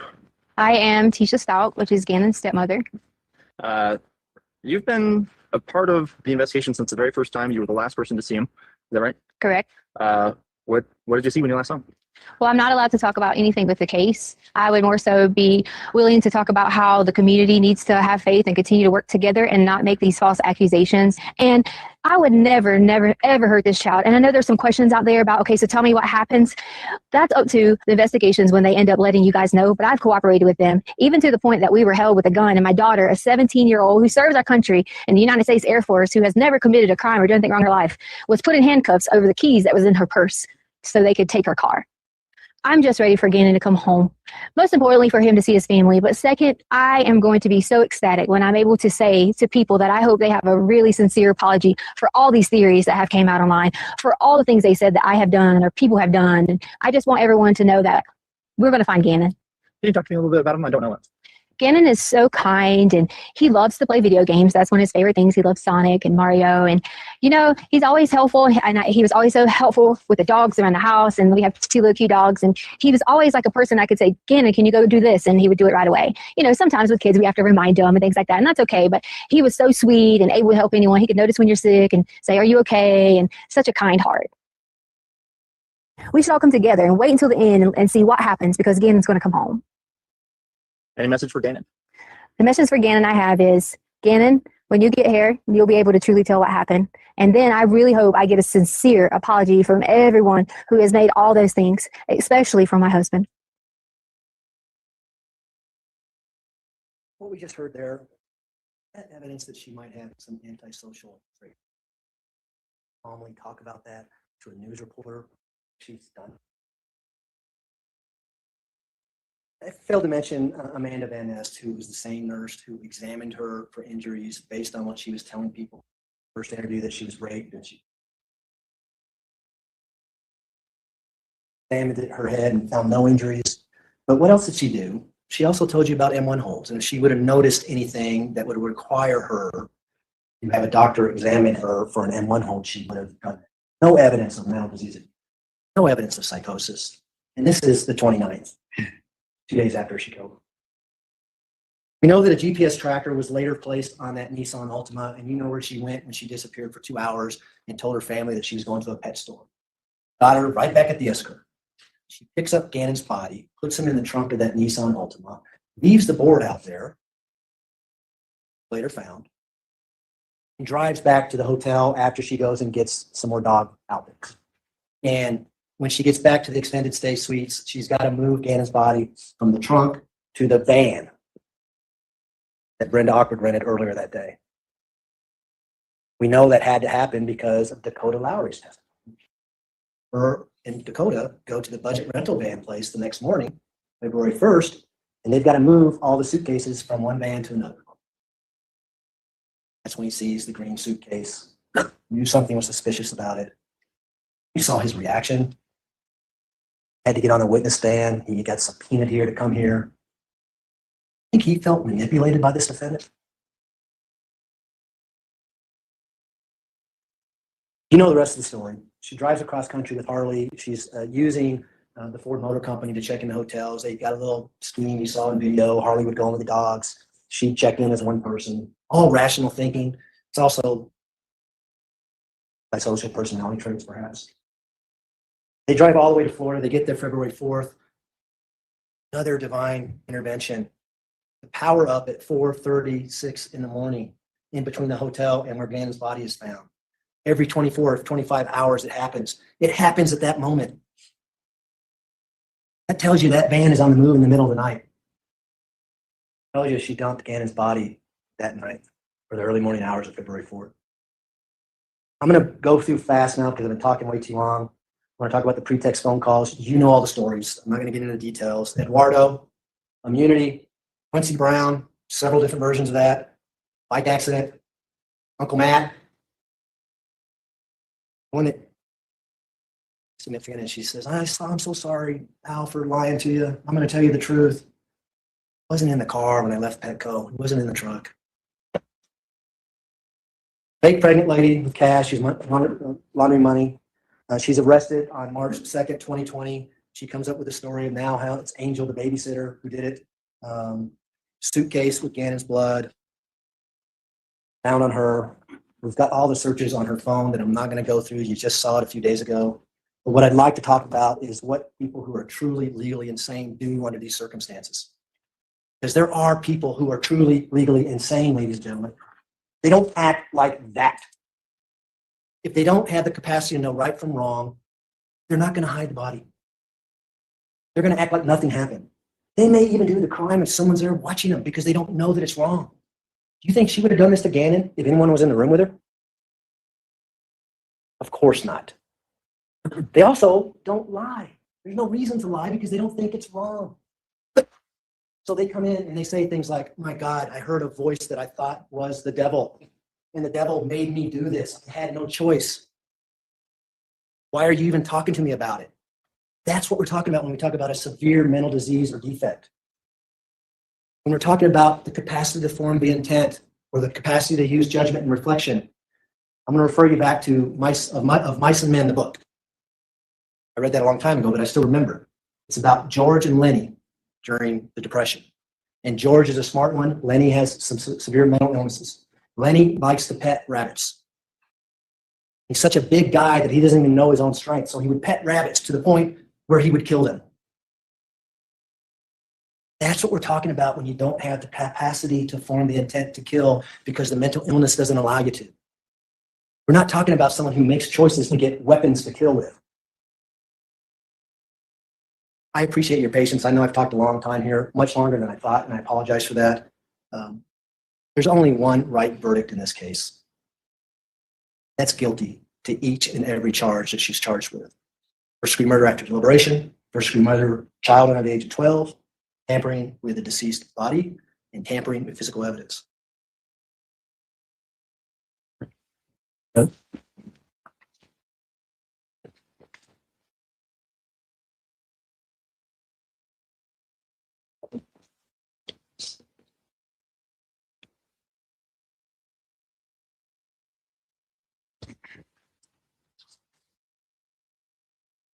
Can we switch over? Yeah, they did. The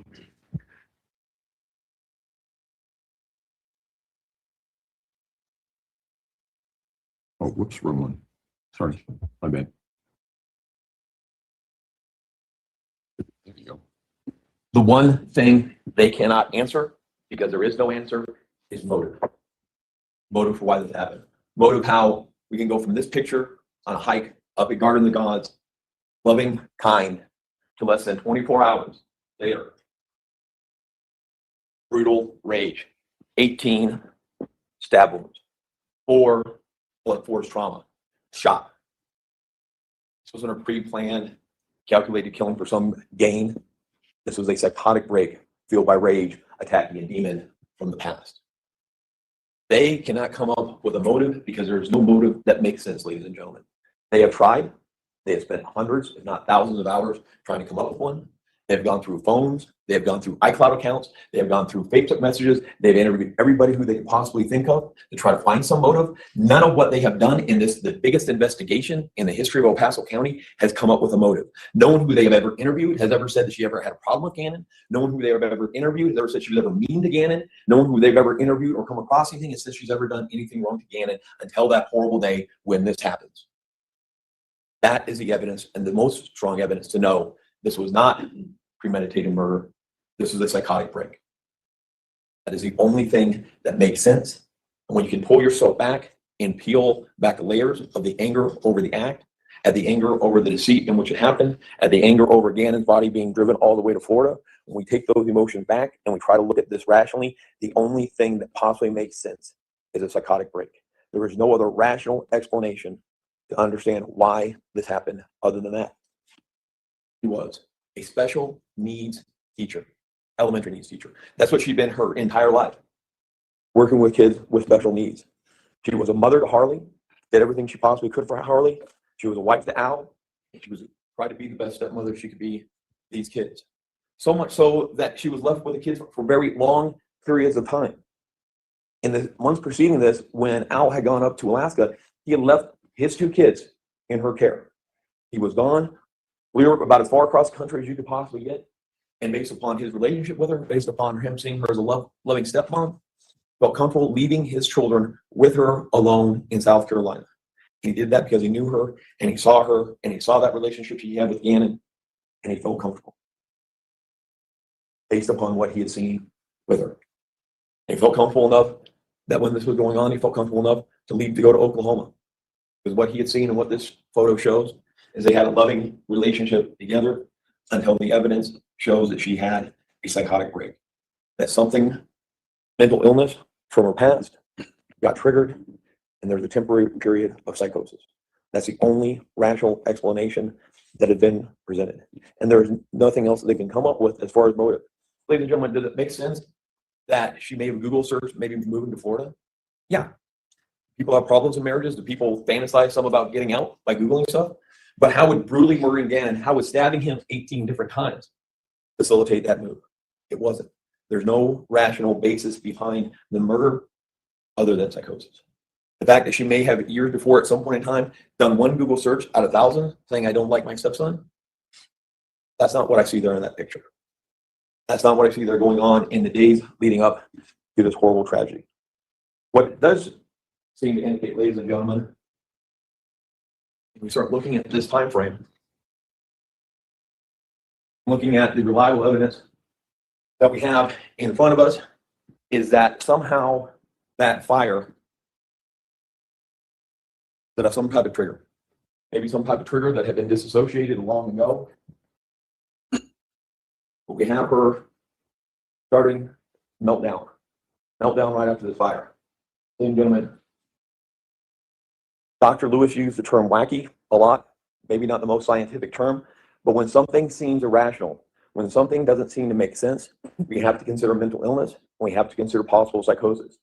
I would say that video that you heard up there, listen to the tenor of her voice, listen to what she is saying. She says, I'm freaked out, and when you listen to her voice, she is freaked out. And she's saying irrational stuff like, we're going to have to sell the sofa. Stuff like that to Gannon. That makes no sense there whatsoever. And then importantly, ladies and gentlemen, we also see mania starting to settle in when we start looking at these timelines specifically. You're up there, they're texting back and forth, 10:15, Harley comes home, 10:24, 11:30, she's still talking to Al.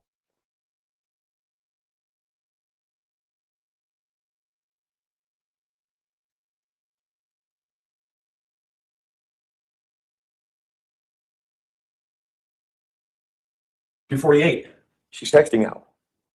4:36, texting the school saying that her stepfather passed away. Her stepfather who had abused her was not, and you heard it from Dr. Torres at the state hospital, they are not doubting or disputing the abuse that she suffered growing up. And that's from Dr. Torres, who had investigated this, who had medical record provided, who had family members provided, who interviewed other family members, and she says the state hospital is not disputing the horrible trauma that she grew up with. And the person who she had suffered that horrible trauma from, that's who she calls and says dies at 4:36 in the morning. What is more important by this, ladies and gentlemen, important to look at, what is also that we see, what is she not doing? She's not sleeping. She is manic at this point in time. She is texting throughout the night, 2:48, 4:36, 4:36 again, 5:03, 5:49, 7:32. She is up the entire night and not sleeping. There is something going on with her head that is not seeming right. There's stuff going on through the day, the text messages back and forth. Harley leaves for work. Other conversations going on, and then they leave. They go up to Petco. Ladies and gentlemen, Mr. Young has tried to insinuate that all of this was some type of big preconceived plan, that she had made some decision earlier on at that point in time that she was going to kill Gannon. Ladies and gentlemen, does that make any sense? If she had decided at that point, early in the day, when everybody else leaves, Harley's left for work, she's just there alone with Gannon by herself. If there was a decision that was made that for some reason they cannot explain that she was going to brutally murder him, why is she taking him in the car and going up to Petco to buy Valentine's Day outfits for the dogs? That makes absolutely no sense why she would push back a timeline to just an hour or so before Lena got home, for some reason, unbeknownst to anybody, commit this brutally horrific act. Mr. Young tried to comment a lot about the hydrocodone. Be very careful when they try to put facts in their opinion or what they would like them to be, that was not provided by any of the witness testimony. Dr. Ignacio testified that there was hydrocodone in the system. She never made any assertions about how much, whether it was a dangerous level, whether it was inappropriate, whether it would have been affecting him whatsoever that way. All she said is, this was a tox screen, this came back. That's Mr. Young's opinion that somehow this was an overdose of hydrocodone, but there was no evidence of that by their expert. And there was no basis that would be for a brutal, horrible attack on a young 11-year-old boy that she'd just been hiking with up there 24 hours earlier. Something is going on in her mind. Something is there losing it, and something horrible occurs in the basement where there is a brutal, brutal attack. The brutality of the attack, ladies and gentlemen, I would say is the strongest evidence in this entire case of a psychotic break. That type of violence wouldn't be needed to kill an 11-year-old boy. Gannon weighed 80, 85 pounds, an 11-year-old kid. Not the biggest 11-year-old kid, not the strongest 11-year-old kid. Fun, nice kid. What do we know about him? He likes to play a lot of video games, but not needing this type of brutal, horrific rage to kill him. And there is no other, again, explanation other than the psychotic break. Lena then comes home, and ladies and gentlemen, look on that video. Lena wasn't pushed outside. Lena wasn't a lot. Lena came in the house. She's in that house for about 10, 15 minutes, and then she goes out and gets on her bike and leaves. The idea that Lena was never allowed in the house is a fantasy that is not supported by the evidence, that is not supported by any of the videos. Okay, that is Mr. Young's opinion. But look at that video. You see her going in the house. You then see about an hour later, Harley come into the house. And we know that Harley came in the house, and Harley actually went down in the basement. Why do we know that? Because she changes out of her uniform before going to the dollar store. So there is nothing in there that these kids were kept out of this house, and there is nothing to indicate that this was pre-planned that would keep this type of information away from them. What is going on in her head? We don't know. But here's the important thing, and here's what Mr. Young is trying to do. is trying to introduce antisocial personality disorder into this. Because I would state to you, ladies and gentlemen, there are only two things that count for her actions at this point in time, for the remainder of this day and the days preceding, is either disassociation, where she has put that memory of this brutal attack of what she did to Gannon someplace that she doesn't have access to, and she doesn't understand what's going on or where Gannon is, or what she had done to him, or antisocial personality disorder, that she's some type of psychopath. Mr. Young, remember back to Dr. Torres, tried to interject many times with Dr. Torres the possibility of antisocial personality disorder, and Dr. Torres was firm. No, she does not meet the criteria for antisocial personality disorder. One, there's no past criminality with her. That's an element that you need for antisocial personality disorder. Other people with antisocial personality are unempathetic to people and don't care about people. Again, for her entire career, she was a special needs teacher, teaching kids, helping kids who have disabilities. Through her whole life, that had been her career. That is not a psychopath with antisocial personality disorder. That it could be somebody with a dissociative disorder, either DID or borderline personality disorder with dissociative features, who has kept horrible trauma in her past behind her and is trying to make the lives of kids with special needs better for them. That is somebody with empathy who does that whole thing. Ladies and gentlemen, I would put before you the strongest evidence of disassociation going on here. Look at the body-worn camera of the sheriffs when they come in that night looking for Gannon. The horrible, brutal attack has happened before there. Gannon is in the house in the suitcase. It has all been recently covered up. She's there with her daughter, she's there with Lena, and she's acting and presenting herself to these police, laughing, joking, being incredibly friendly just after this has happened.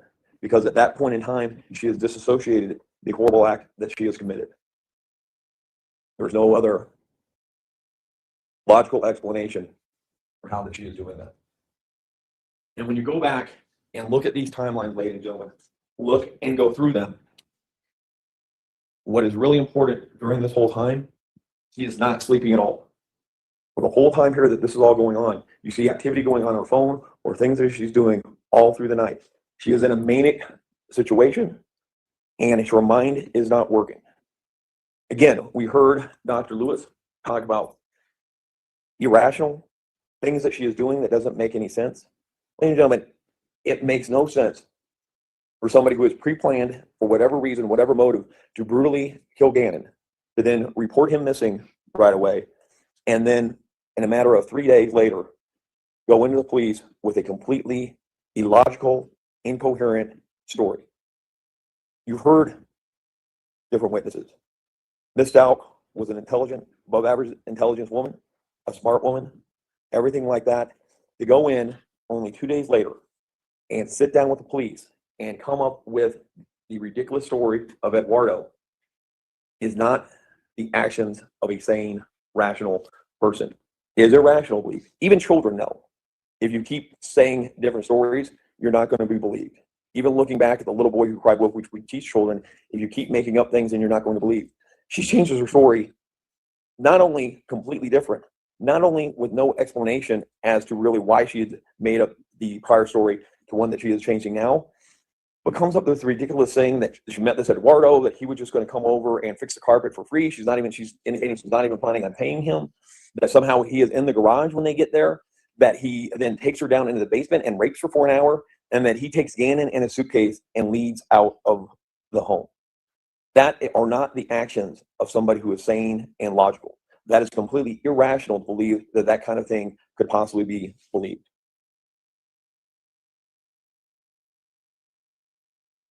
Her actions, I would say, continue to be irrational. She keeps changing her story. She keeps giving different accounts.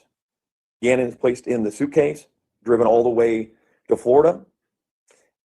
She goes through Louisiana. She goes through all kinds of East Texas, all kinds of places where people are not around, deserted areas, long areas of desolation, many places where that suitcase could have been hidden and never been found.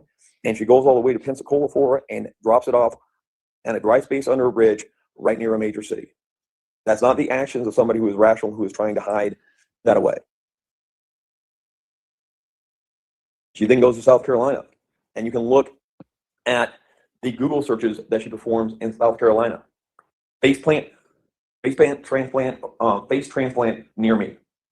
Like she's Googling for a McDonald's or a restaurant that's very close to her. That she's going to pop up, then she's going to go over there and get an entire face plant to change the way she looks. Those are not the actions of a sane and rational person. Those are the actions of somebody that is delusional. Ladies and gentlemen, I would say all of these pretext phone calls with Al are the actions of somebody who is delusional. Listen, go back and listen. Listen to those February 14th phone calls between her and Al. Listen to how her voice and tenor changes between phone calls. Listen to how her emotions switch rapidly during the phone calls with Al, and her stories switch rapidly that no sane, rational person of overintelligence could possibly expect anybody to believe. She is freaking out, and she is delusional in the thought that anybody is going to believe all the different variations that she's trying to sell them. None of that is rational. None of that makes sense.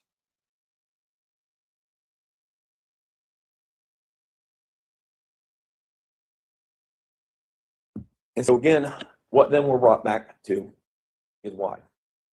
What was going on? What preceded this? And looking, it's going to end up in the mental health experts. And I want to talk a little bit about Dr. Lewis. She is 85 years old. She has been doing research, treating, evaluating people with serious mental illness for over 60 years. She's one of the foremost experts in the country on dissociative identity disorder. She has been published in peer-reviewed journals well over 100 times. Things that educates other psychiatrists and things that educates other doctors, she has authored and produced. She has done, she has the HBO documentary. They don't go just to quacks to do an HBO documentary. They went and they did a documentary on her because she was groundbreaking in her field. Has she consulted on other stuff with Robert De Niro and so forth? Yes. Not because she's a quack, because she has explored and she knows more about this subject than almost anybody else in the country. Has she, in her age, some of the details, the minute things in the discovery get lost a little bit in her memory? They do. And you saw that up on the stand when she was testifying. I'm not disputing that. But what she has is the decades and decades of experience with this, the decades and decades of dealing with people with severe mental illness who commit heinous acts. She has that experience to rely upon, and she had 14 hours of interviews with Ms. Stauch to talk with her, to base her opinion. She had notes from family members, other types of things to show this, and in her expert opinion, is legally insane. She wanted the EEG and the MRI to possibly know if there was also organic brain damage going on here. There's some type of brain trauma that was contributing to the mental illness of Ms. Stauch. But what you heard at the end is she did not need those type of things to make the diagnosis of dissociative identity disorder, which she was confident on and she believes upon. Ladies and gentlemen, I would ask you, do not discount her decades of experience. Do not discount her expertise. Okay?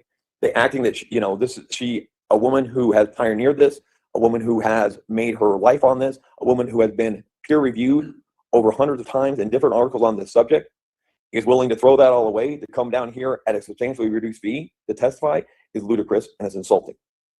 They pay their experts just the same as we do, okay? And that's why I asked their blood spatter expert, his fees. It wasn't acting like there was anything wrong with that. It's just to show both sides hire experts, both sides pay experts. Just because the expert isn't getting paid doesn't mean that they are money grubbing liars, okay? Experts in this type of thing to come and testify, they charge money, they charge a fee. She actually reduced her normal fee to come down and help with Ms. Stauch and to do this evaluation. And what did she tell you, ladies and gentlemen? Ms. Stauch, of all the hundreds and hundreds of different mentally ill people that she has ever dealt with, is one of the most mentally ill persons that she's ever dealt with. And what else does she say? And I think this is key. Pay very close attention. She's not endorsing that it was definitely Maria that did this. She's not endorsing how Maria is saying this happened. What is she saying? Ms. Stauch has, in her opinion, more than likely disassociated the memory of the homicide because she can't bear to deal with it. That was actually a very good question by Mr. Young on it. And I think there's a lot of validity to that. Ms. Stauch accepting the idea that she committed this brutal, horrible homicide in the manner that was done, smashing that 11-year-old's head in, cannot deal with it. To accept that fact in her mind would crush her, would crush her soul, would crush her identity. And so she has come up with all of these delusional fantasies, trying to come up with some other thing that may have happened. And listen to her voice, listen to the tenor when she's describing that. When she's when she's talking to Dr. Lewis, I can't remember if it's Dr. Lewis or Dr. Torres, about the different versions that she's given. that she was coming up in her mind, hoping and believing it was somebody other than her who did this. The facts, ladies, and we're not disputing that, ladies and gentlemen, it was her. But she was not in her right mind when she did it. And you heard Dr. Lewis state that.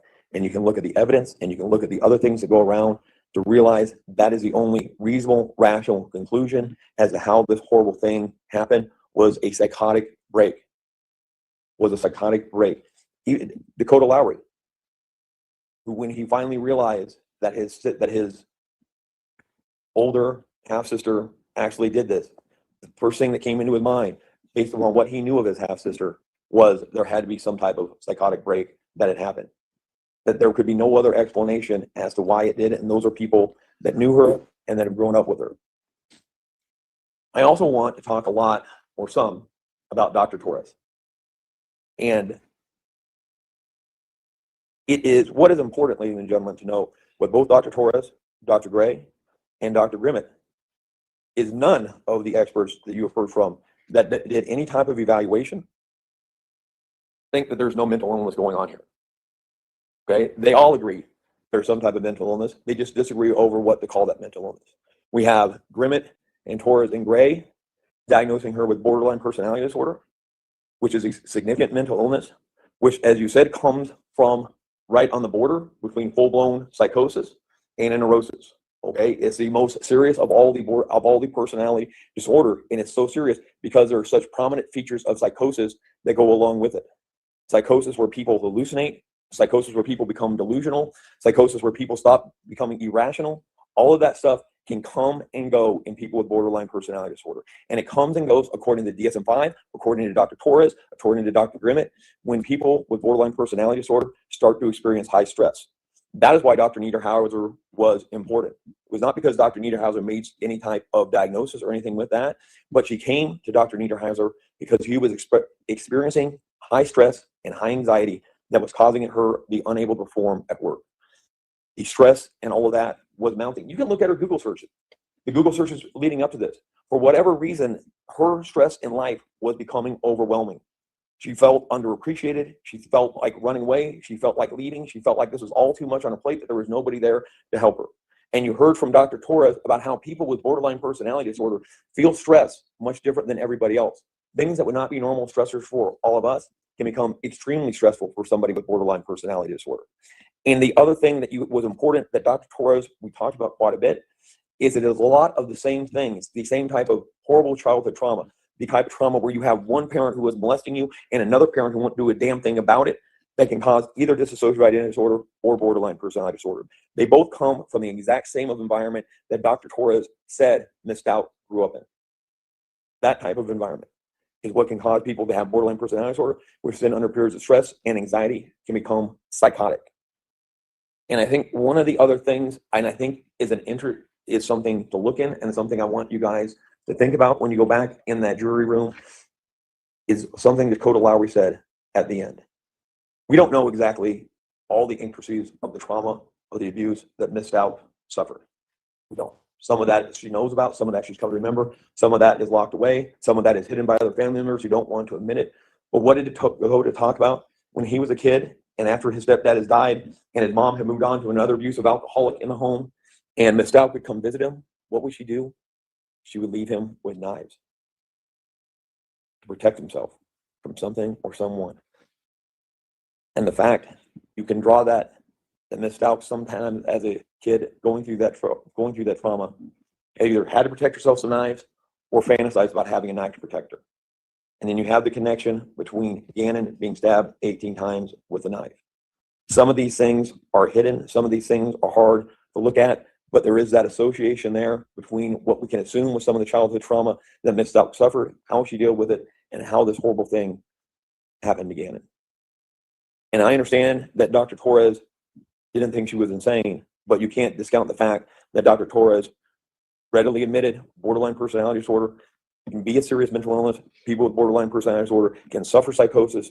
People with borderline personality can become irrational. People with borderline personality disorder can disassociate things that the whole person cannot deal with. And that disassociation explains all of these crazy cockamamie lies. It is a fantasy on Ms. Stauch to try to explain this horrible action that she cannot rectify in her home with.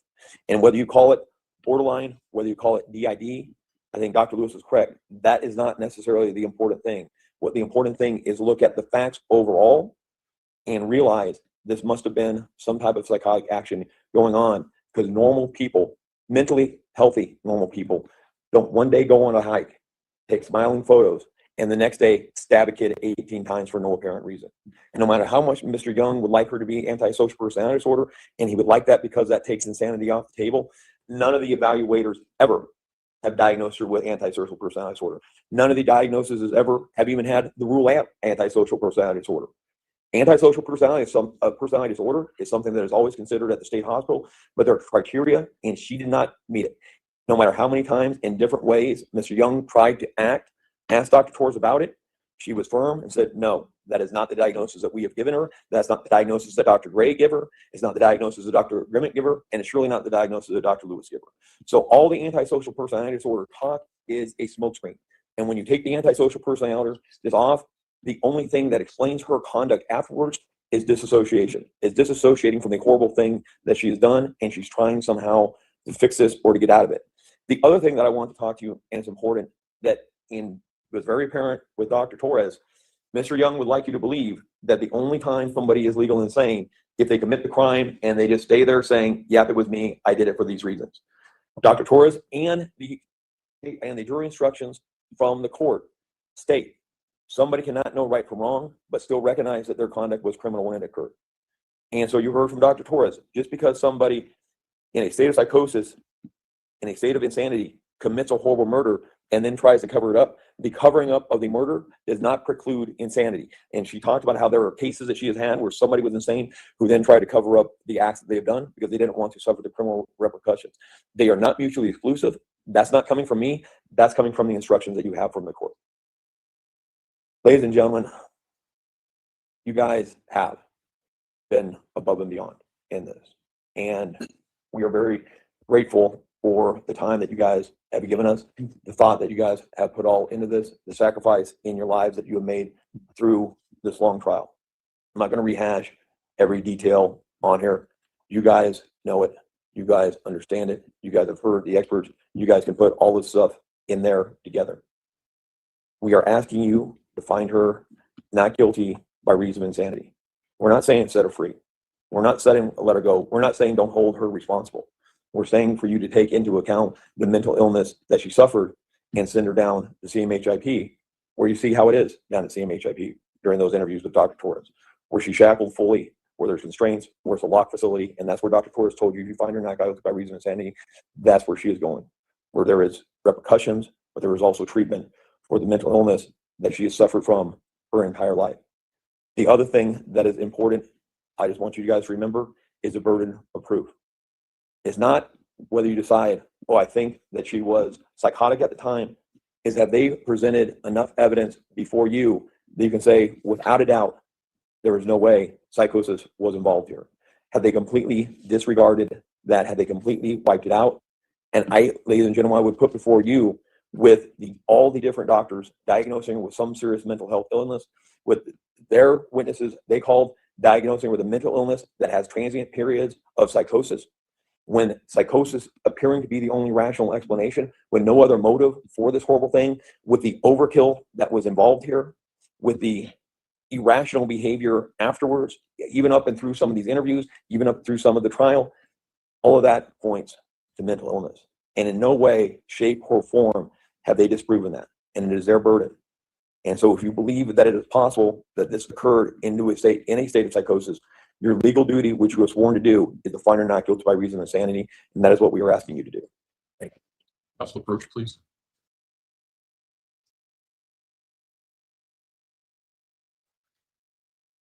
Thank you. You may all be seated. Court will recall 20 CR 1358, People versus Letecia Stauch. Record should reflect the jury has returned to the courtroom. At this time, ladies and gentlemen, we will start into the prosecution's rebuttal. Mr. Allen. Thank you, Your Honor.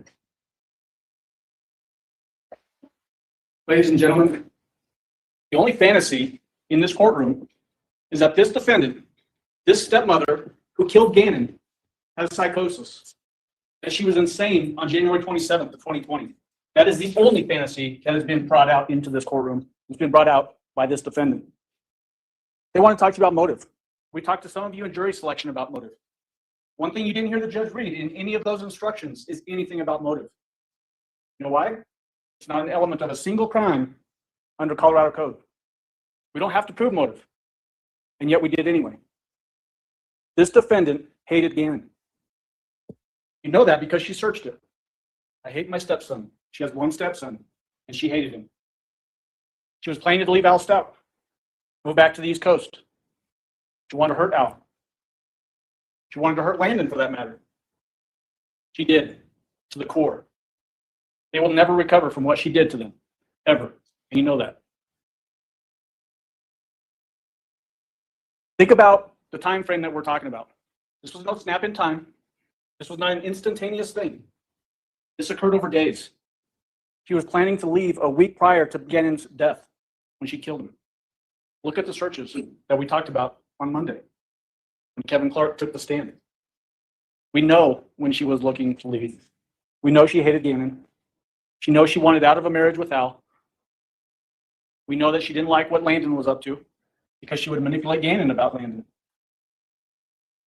We know these things because of the evidence that we brought you. And in fact, it does prove motive. I want to ask you about why did Al leave Gannon with the defendant on that weekend? He left on January 25th, Saturday. Remember that? Why would he leave and go to Oklahoma for 2 weeks of training if he knew there was a problem with the defendant from psychosis? Al told you the answer to that question. He would not have gone. If he had seen some problem with the defendant, he said he would not have gone. And he did anyway, because she doesn't have psychosis. He never saw a single sign from her. What he didn't know, unfortunately, he couldn't see into her heart. He couldn't see the hatred that she had for Gannon, the motive that she had to leave and to hurt him to the core. He didn't know that it was all about her, even though he'd lived with her for some number of years. Defense wants you to speculate that the fire set off some sort of a trigger. You read those instructions while the judge was reading them to you. It says speculation. Can't do it. And yet they're inviting you to speculate. Why is that? Why would they invite you to speculate when we're talking about an 11-year-old boy who was brutally murdered?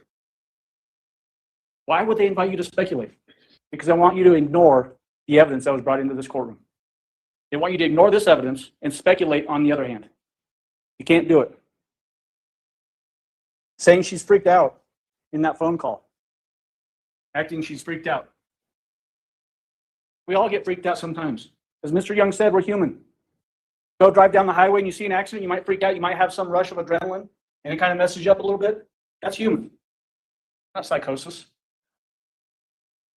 And further, that freaking out that she's supposedly doing is her acting.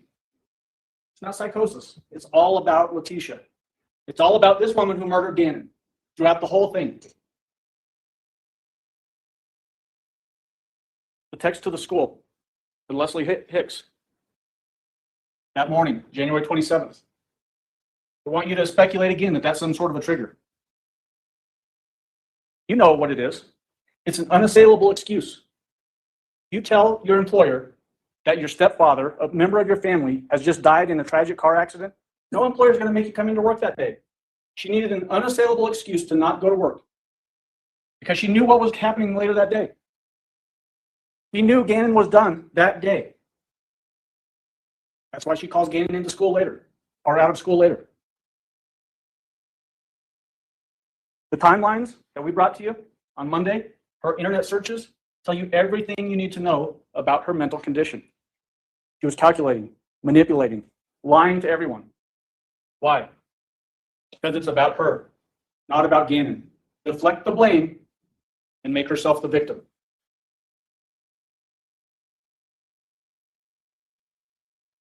Does it ever make sense when somebody kills another person? Can it ever truly make sense? Can it ever truly make sense when a parent kills a child? The answer to that is no. None of us in this courtroom, except one, has killed a child. That doesn't make it a psychotic act. That doesn't mean somebody's insane. Unfortunately, way too many people kill kids in this country. Why do they do it? Who knows? But it's not psychosis when this one did it. Be very careful when people introduce facts. Mr. Tellini got up here and wanted to introduce facts to you. Inviting you to speculate. Be very careful about that. He tries to brush away the effect of the hydrocodone that was found in Gannon's system. First of all, Gannon should not have had hydrocodone in his system. Dr. Ignacio told you about that. It's not typically given to 11-year-old little boys. Why not? It's an opioid. It can cause people to get sluggish, lethargic, can lead to coma, can stop you from breathing, and can kill you. All of those things that hydrocodone, an opioid, can do to you, this woman did to Gannon. Why? Because she wanted to kill him. Mr. Tellini brought up the idea that the brutality itself proves psychosis. Is that true? Does the brutality itself prove psychosis from this defendant? The evidence has the answer for you. The defendant's own actions has the answer for you. The brutality of it speaks to the abject hatred she had for Gannon and the pure determination she had to kill Gannon. This didn't start in one snap moment. When did this start? Sunday night. Sunday night with the candle. A candle incident that makes no sense, according to the way that she describes it to people, because she wants to make it Gannon's fault. Does that make sense? Mr. Stauch told you the answer to that question. Harley told you the answer to that question. Gannon didn't play with fire. He would never go downstairs and just light candles randomly. He had a long history of having stomach issues, where he'd get backed up and then have issues with it. And yet this day, he poops himself, and so he's got to go burn a candle to mask the smell, even though he'd never done it any other time in his entire life. Does that make sense? Or does it make more sense that this defendant burnt him? That's the start of the attack, ladies and gentlemen. Sunday night. And it continues with a hydrocodone. A prescription for a full-grown man is given to Gannon. That goes into the morning time. That's why he's lethargic. He can't get out of bed early like he normally would. He's walking slowly to the pickup truck at about 10:15 in the morning when they leave the house, because he's under the influence of hydrocodone. And then she drives him around, leaving him in the car. He's probably passed out in the car. Doesn't make any sense to leave an 11-year-old boy in a car unless there's something wrong, something that she did to him. And this picture from Garden of the Gods, these two pictures that she sends Al Stauch that morning of Gannon in bed. Mr. Tellini again is inviting you to speculate as to the reason for those pictures, saying she's just a loving stepmother. What are those pictures? Think about that picture from Garden of the Gods in relation to the pictures that she sends Al Stauch. They're proof of life pictures. They're pictures that she is sending out, prove to the world that she had nothing to do with what she's about to do. Why would she send pictures of Gannon in bed to Al Stauch, except for a proof of life picture? A way to cover her tracks, and it starts early, right?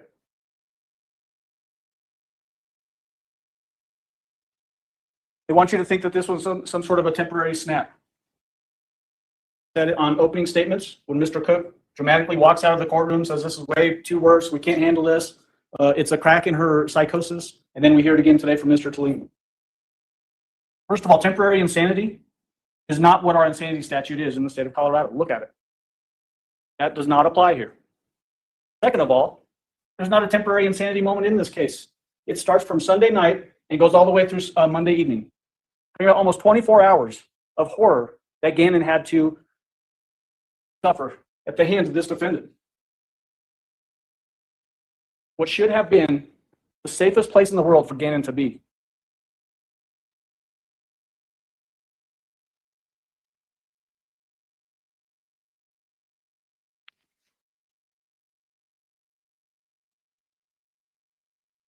People who live by stories, by telling tall tales, don't stop.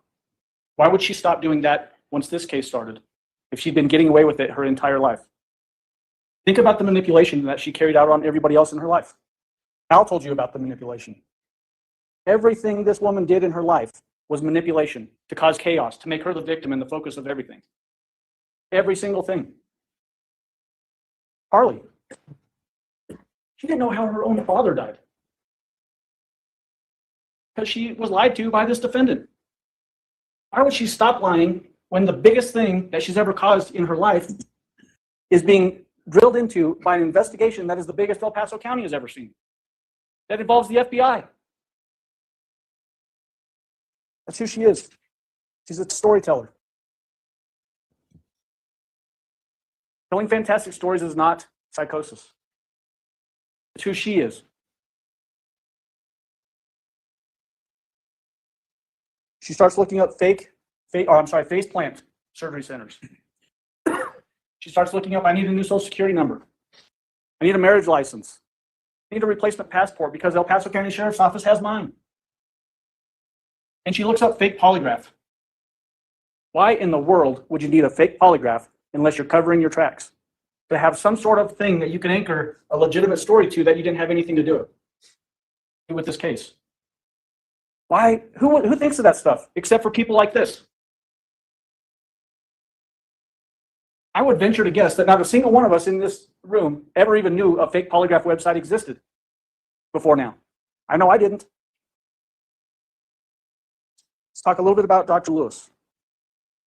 She might be a world-renowned expert. She's the only expert that they could find to bring in here to tell you that this defendant had dissociative identity disorder. Not a single other doctor that testified here in this courtroom saw a single shred of evidence that she had dissociative identity disorder. Not a single one. And yet this doctor comes in and says she does have it. This doctor comes in and says she does have it, yet she doesn't even know what the definition of insanity in Colorado is. She starts throwing around words like McNaughton and other things that might apply in other states. And she said sanity could depend on where you are, what state you're in, that kind of thing. Don't you think if she's going to come in and tell you as an expert, this defendant is insane, according to Colorado law, should know what Colorado law is, and she couldn't do it? There were a lot of I assumes, I don't knows, deflections, stories about other cases. Anytime she was pressed to justify her opinion, she couldn't do it. You saw Dr. Torres in contrast to that. She could point to specific things about her evaluation of the defendant. Compare the two.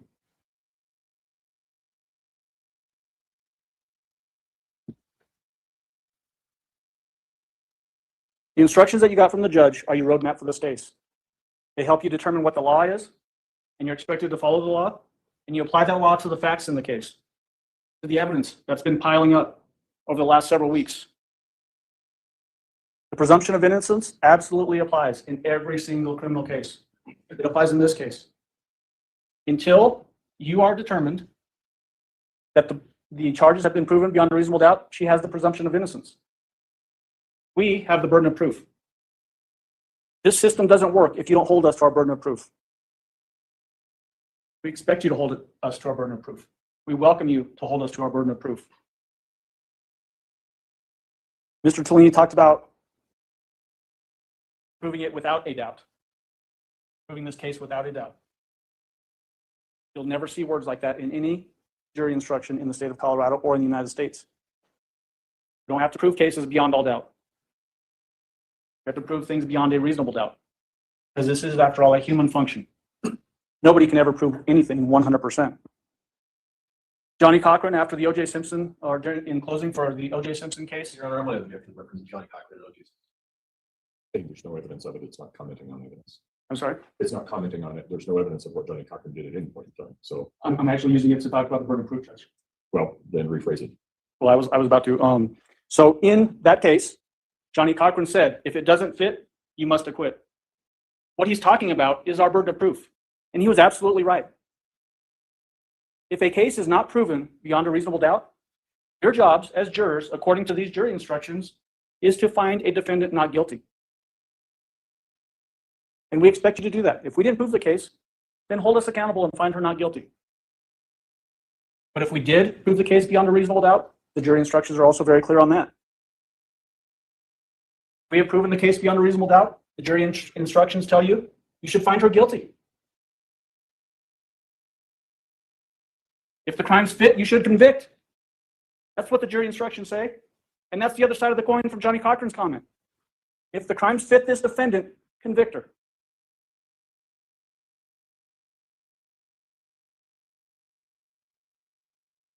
Deliberations are up to you. When you get back into the deliberation room, you get to control how that deliberation goes. The only requirements are that you all have to be together when deliberations are happening. You have to do it in the jury room. But you can take as long as you want, and you can be as fast as you want to come to a conviction or to a decision. Nobody's ever going to second guess you. If you take 2 weeks or 10 minutes, it's up to you. What we do know, what you should know from the evidence, that there's plenty of evidence to find this defendant guilty based on the evidence, not from what I say or what Mr. Young says, or find her not guilty because Mr. Tellini and Mr. Cook say so. Evidence guides you. Let's talk about that question of sanity. It says, so diseased or defective in mind to be incapable of distinguishing right from wrong. Can this defendant distinguish right from wrong? The evidence and her actions tell you that she can. Why do all the things she did if she didn't know what she had done was wrong? Or she suffered from a condition of mind caused by mental disease or defect that prevented her from forming a culpable mental state. What is evidence of that culpable mental state? As Mr. Young said, it's in Gannon. It's on Gannon's body. The evidence that Gannon's body provides you, the story that tells about what she did, shows she has the ability and had the ability to form the appropriate culpable mental state. You don't stab an 11-year-old 18 times, 11 of which are on his arms and hands as he's defending himself, unless you intend to kill him. You don't then dispose of that knife that's never recovered and hit him over the head with such viciousness 4 separate times that it cracks his skull open, unless you intend to kill him. And that blunt force object, also never found. And then you don't retrieve a handgun, a 9mm handgun, and squeeze that trigger 3 intentional times, hitting Gannon 1 time, unless you intend to kill Gannon. That's exactly what this defendant did. And that's how you know she could form the appropriate culpable mental state. This woman doesn't have a diseased mind. She has no psychosis.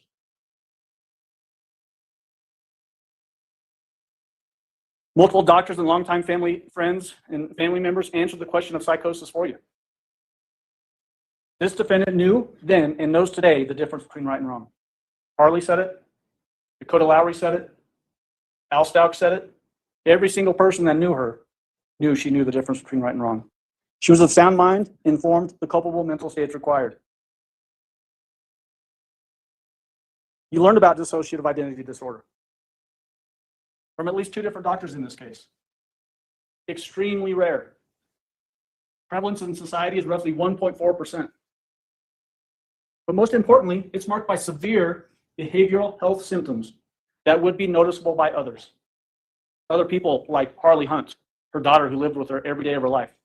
Al Stauch, who was married to her for 5 years. Dakota Lowry, who was her younger brother. These people would have noticed that she had something wrong with her. The forensic nurse examiner, Amanda Van Nest at the hospital, would have noticed it. This is 2 days after Gannon is murdered, and the defendant fakes that panic attack in the sheriff's office and is taken to the hospital, given the opportunity to be examined for the supposed rape story that she had. And she splits. Amanda Van Nest told you that she's dealt with people with severe mental health disorders. She's told you what happens when she deals with people like that. Called an M1 hold. It's an emergency situation where you put somebody in care for a period of time because they're a danger to themselves or to others. Amanda Van Nest saw no sign that this defendant was anywhere close to justifying an M1 hold on January 29th.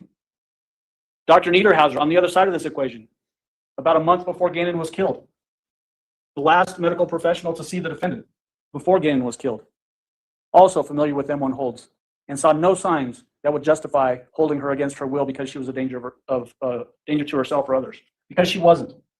She didn't have psychosis.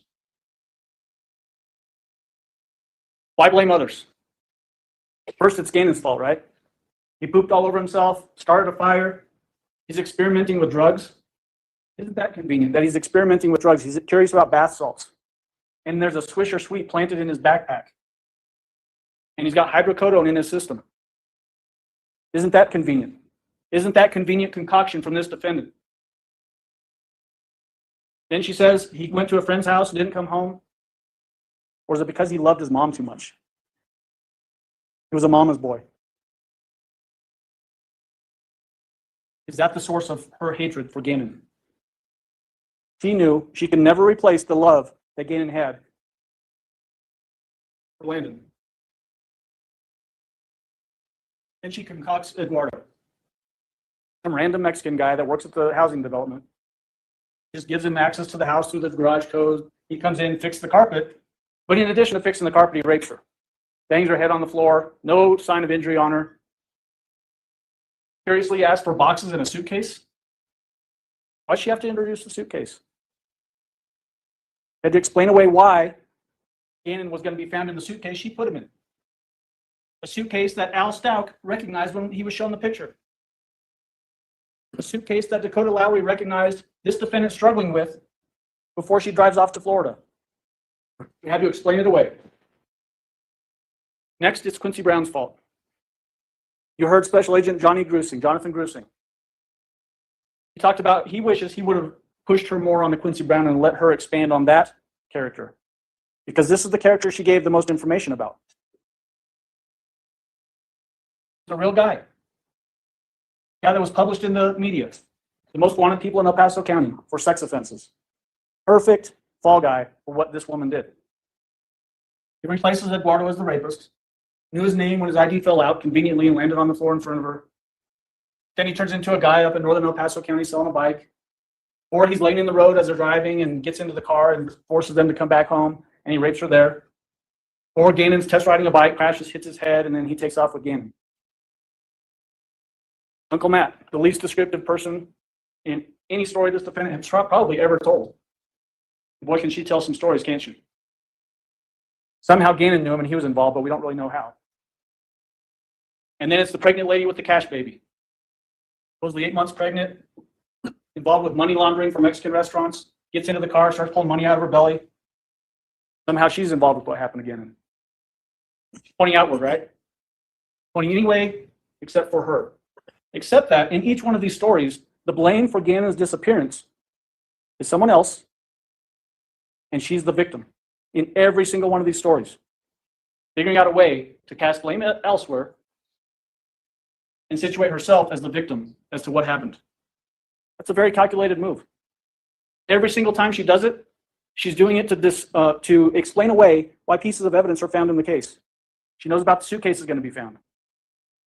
She notices that we're searching up in northern El Paso, southern Douglas County, where the board is found. So that's when the bike story comes in with Quincy Brown up in that area. She's got to explain away why her GPS is going to show her up in that area. Just up there innocently looking for a bike. But Gannon's blood is going to be found up there. Got to explain it away. Landon's fault. This is the most cruel of all, right? But somehow Landon is responsible for Gannon because of her ex-husband. That somehow Landon is involved with Gannon ending up in Mexico. Why would she introduce the word Mexico? Because by the time she's saying this, she's already pitched Gannon over that bridge in Florida, thinking it's pitched over into the Escambia River that flows out the bay and into the Gulf of Mexico. It's Al's fault. His fault that Gannon is gone and he should be investigated. Somehow he contaminated the scene. Another cruel twist of the knife. Going after the people that Gannon loved the most and who loved him the most shows you the hatred that she had for these people. The hatred that she had for Gannon and how she's going to use Gannon's horrific demise against the people that loved him the most. Her stepfather, James, supposedly sexually assaulted her as a kid. It's his fault that she's the way she is. But there's not a shred of evidence from anybody until she starts raising competency that she ever suffered any sort of ill harm by James. She never reports it to a single person for over 20 years. And yet that's the trigger. Does that make sense? There's a caped invader's fault. It's the last one, right? Standing on top of the bed, wearing a cape. Then realizes it's Gannon, but she shoots him and stabs him and does all these other things to cover up for whatever. Does that make any sense? Or is this just another concoction? Another way to point outwards on blame and show herself as the victim? When she realizes those external sources aren't working, Dr. Dorothy Lewis comes into play. Before she looks at a shred of evidence, in February of 2022, she's already said, yeah, you need to go with not guilty by reason of insanity. Dissociative identity disorder is the answer. Doesn't know a single thing about this case or this defendant in February of 2022. And so what does this defendant do but start creating names? There's Taylor, Harmony, Christina, Jasmine, the Frisky Princess, Little Lucia, and Maria Sanchez. Spanish-speaking Russian sniper. Knows how to kill, kill, kill. One thing we do know from this evidence, this defendant knows how to kill. Knows how to kill a defenseless little boy in his bed. There's better words to describe this defendant and what she did. Unreliable. Every person that she's ever interacted with in her life can tell you that she's unreliable, that she tells tall tales. She hated Gannon. You know that because of the injuries that Gannon suffered. You know that she hated Landon and Al. Why take away their little boy the way she did and concoct the story she did unless she hated them just as much as she hated Gannon? She planned this. A week before Gannon goes missing, she's already looking at renting a U-Haul and places to live in Florida. Sometime prior to Gannon's death, she searches, I hate my stepson. Premeditated this thing. You know that from the proof of life photos. Those two pictures that she sends to Al on the morning of January 27th. She's setting up her excuse. Portraying Gannon as experimenting with drugs when she knows that she's drugging him with hydrocodone. She burned him Sunday night when this all starts. Gannon didn't play with fire. Not going to intentionally burn himself. In that first story about the Kindle incident, she talks about taking the kids outside and then having to go back downstairs to get Gannon. They all pile in the truck and drive off. That never happened. This was just a story that she had to explain away because the fire didn't work. Gannon didn't die from the fire. Then poisoned him with the hydrocodone. That didn't work. Remember, Gannon was a fighter. 1 pound, 6 ounce little boy when he was born. Overcame all the odds. But he couldn't overcome this one. But he sure did try, didn't he? She attacked him, stabbing him 18 times. Like I said, most of those are on his arms and hands because he's fighting back. Beat him over the head 4 times with some blunt object that's never found, cracking his skull like an eggshell. Shot him in the jaw, severing his spine, and likely killing him instantaneously. She then manipulated the heck out of this investigation with her stories. Her stories and manipulations of this investigation caused it to be the biggest investigation in El Paso County history. I heard that from several different investigators involved in this case. And it stretched from Colorado Springs all the way to Myrtle Beach, South Carolina. She hid Gannon's broken, dead body in a suitcase in that storage room. She ran from cops when the circle was tightening. Remember that trip to Marshall's? When the cops were going there to get cell phones and get the car that belonged to Harley? And they encounter her out in the parking lot. She takes off running. As soon as she sees those guys, she takes off running, throws the keys across the parking lot, starts yelling at Harley, "Don't say anything." Why? If she didn't know she had done something wrong, why? Then fled to Florida and then eventually South Carolina. Get as far away from this thing as she possibly could. That's why she's wanting to get a replacement passport so she can escape the country. She dumped Gannon's body over the bridge. Mr. Young talked about this. Think about how divine intervention plays a part here.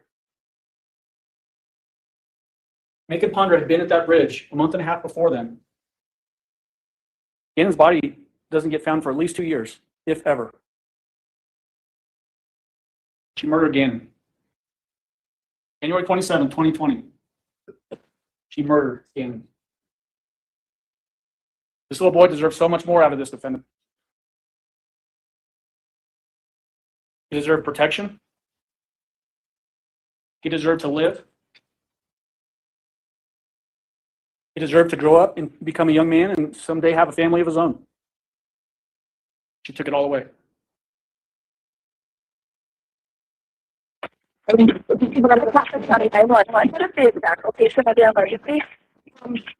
667 Linden Drive, Colorado Springs. Please say that one more time, make sure I have it here correctly. 667 Linden Drive. Okay, phone number you're calling. 243-655-7460. Is your name? Lisa. Please tell me, sir.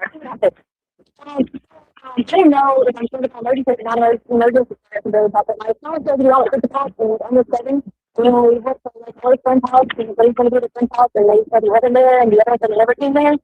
I don't know any other people calling out and I talked to my husband, so I don't know how to tell you guys exactly that too because I don't know anyone else. And I don't know if there's like a time limit, but like he's only 11. He's 11. 11, yeah. Okay. What's his name? Shannon. For me? You are an oven. And last name? Stauch. Stauch.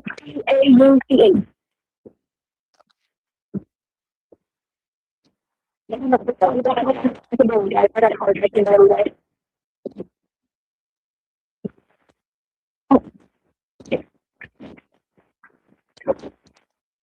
If I have a and we have multiple questions. We have to ask them. We don't want to tie up an emergency. Not emergency. I have to find that. I didn't know she was going to go. Yeah, okay. You know when you're ready for that number. Okay, go ahead. 719. Okay. Can you put me on? 119 390 390 5555. Okay. You're welcome. Call that now. Right now, I already have the call built. We have to ask. So, you can call back as well. We'll be back. Thank you.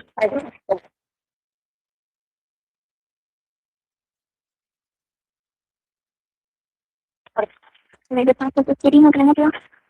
Hi, yes. I called 911, and they said I had to call the number because I let you know I was taking my mom at the but we didn't. I know it's always said it, but like we went to both the friend's house and they said he wasn't there. And it was kind of like a thing and so I was like, maybe around like what time did you guys go to bed? Is it 3:30 maybe? Between 3:30 and 4 and he was supposed to be home at 6. We met him all the time, like into the neighbor's house, and how they ride bikes and everything together. And you're kind of going to see him. I guess me. Ladies and gentlemen, you can go back into that deliberation room and start deliberating. Shannon deserved justice. This defendant deserves to be convicted based on the evidence that was presented in this case. Shannon Jacob Stauch, 11 years old. Find the defendant guilty of murder in the first degree after deliberation. Murder in the first degree, child under 12 in a position of trust. Tampering with a deceased human body. Tampering with physical evidence. Shannon deserves it.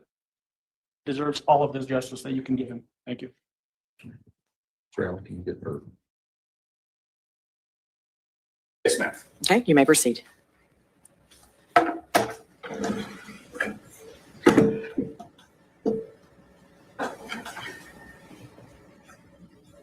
We can all agree that Melissa Wolfenbarger did suffer a tragic death. And you haven't yet heard the extent of what she had suffered a tragic life. But the extent of her suffering in life and in death had nothing to do with Christopher Wolfenbarger. The state's story begins correctly. This is a case about a horrifying discovery of human remains that later became identified as Melissa Wolfenbarger's. But the evidence will show you over the next few days that the state's story has gaping holes in it. And that the state is going to ask you effectively to imagine in order to connect the dots between those gaping holes. To fill the gaps, if you will.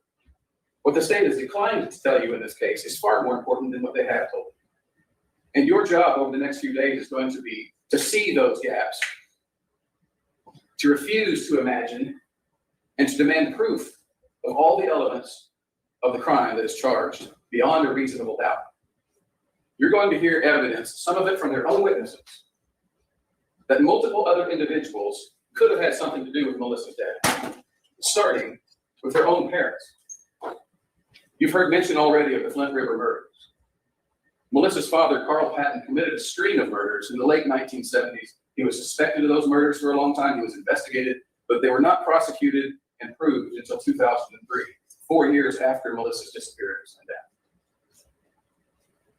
You'll be presented with evidence that Norma Patton, his wife, helped him directly commit at least 2 of those murders, to dispose of the bodies, to clean up the crime scenes, and to wrap up the bodies and dispose of them in ways that are somewhat similar to the way Melissa's remains were found.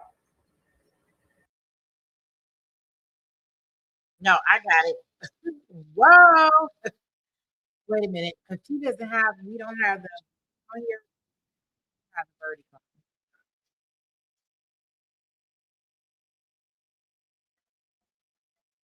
Let me make sure.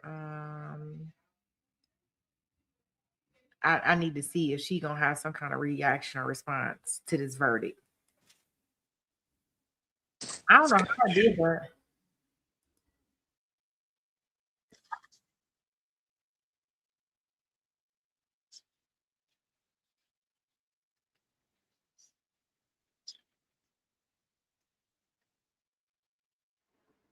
Thank you. You may all be seated. Court will recall 20 CR 1358, People versus Letecia Stauch. Record should reflect the jury has returned to the courtroom. Good afternoon, ladies and gentlemen.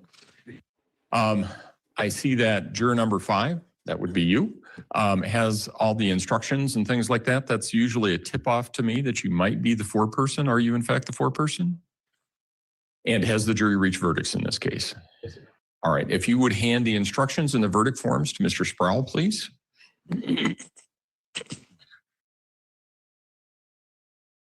Thank you.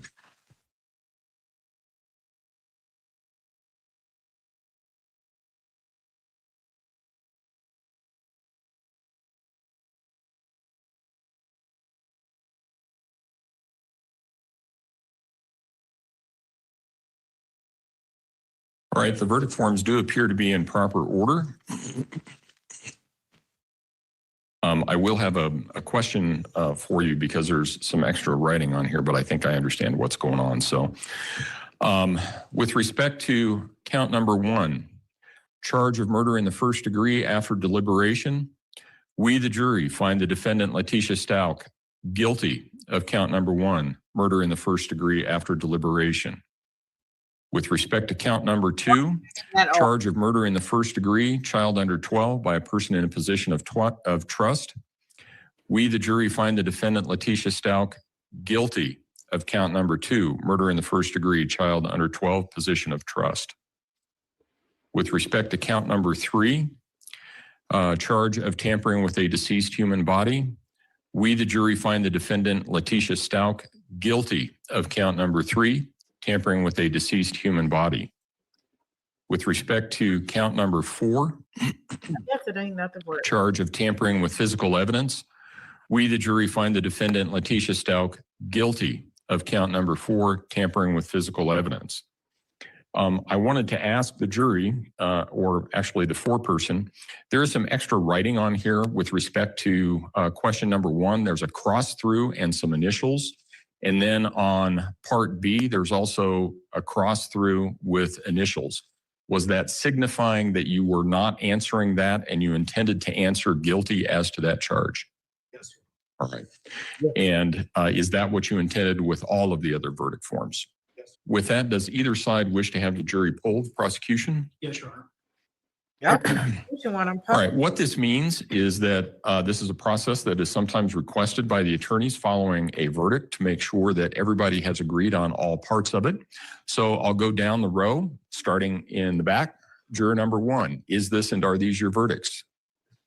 Juror number 2, is this and are these your verdicts? Juror number 3, is this and are these your verdicts? Juror number 4, is this and are these your verdicts? Juror number 5, is this and are these your verdicts? Juror number 6, is this and are these your verdicts? Juror number 7, is this and are these your verdicts? Yes, sir. Juror number 8, is this and are these your verdicts? Juror number 9, is this and are these your verdicts? Juror number 10, is this and are these your verdicts? Juror number 11, is this and are these your verdicts? Juror number 12, is this and are these your verdicts?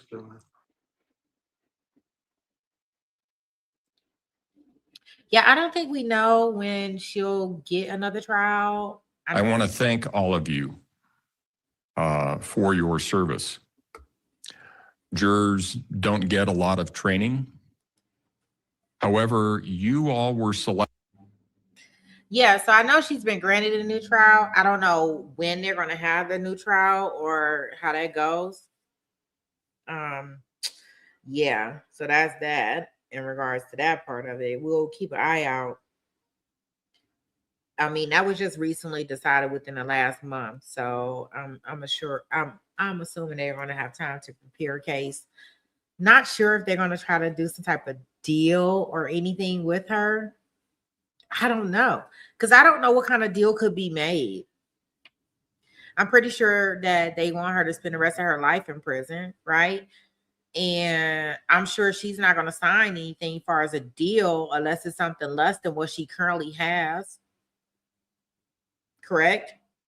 So I think that it does have to go back to trial. I think that it has to go back to trial. They'll have another, they won't have Dr. Lewis back, but they'll have somebody else come and evaluate her in order to try to get a different opinion, a different diagnosis or something like that. And they'll try it again, probably with an insanity plea, I think. From everything that I can see from this.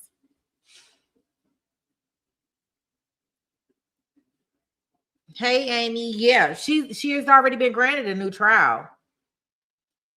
So it's not about if she'll get a new trial. She has been granted a new trial because of an error with a juror. So she gets a new trial if that's the route she wants to go.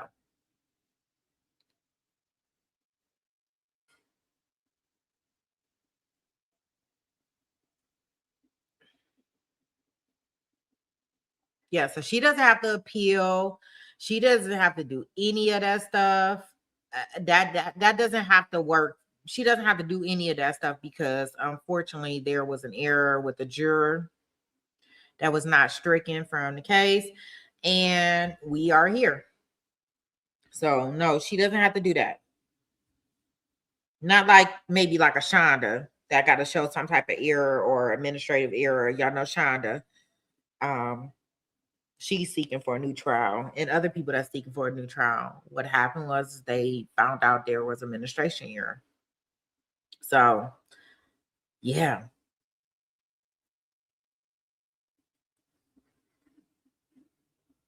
I'm pretty sure the state is trying to appeal it.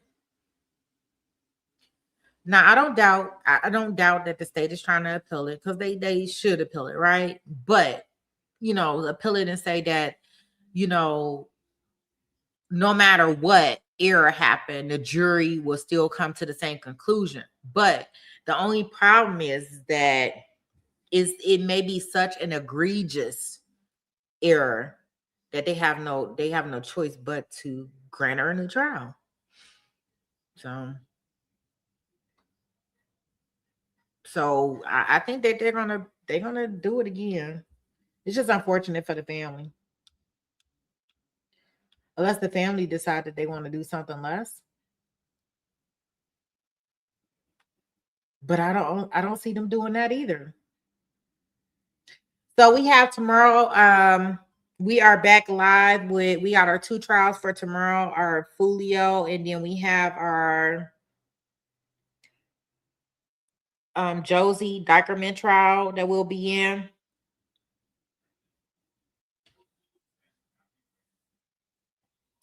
We'll be in both of those tomorrow. We will I think we will go. I haven't figured out which one we're going into first. You saying in regards to the victim impact statements for this case, Cutie Pie?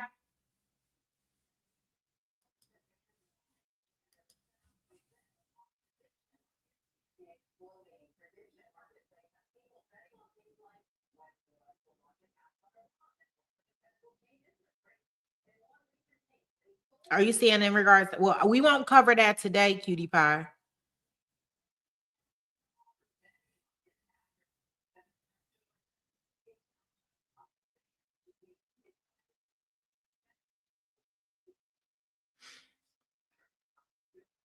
I think they wanted to do if y'all want, we can set up a stream next weekend for maybe like victim impact statements. And I know some people wanted to listen to her phone calls that with her daughter. They were not played in trial, but her jail phone calls that we were going to listen to. So maybe we can listen to that at that point in time. But today we'll kind of end it where we're at, only because we've been going since about 9.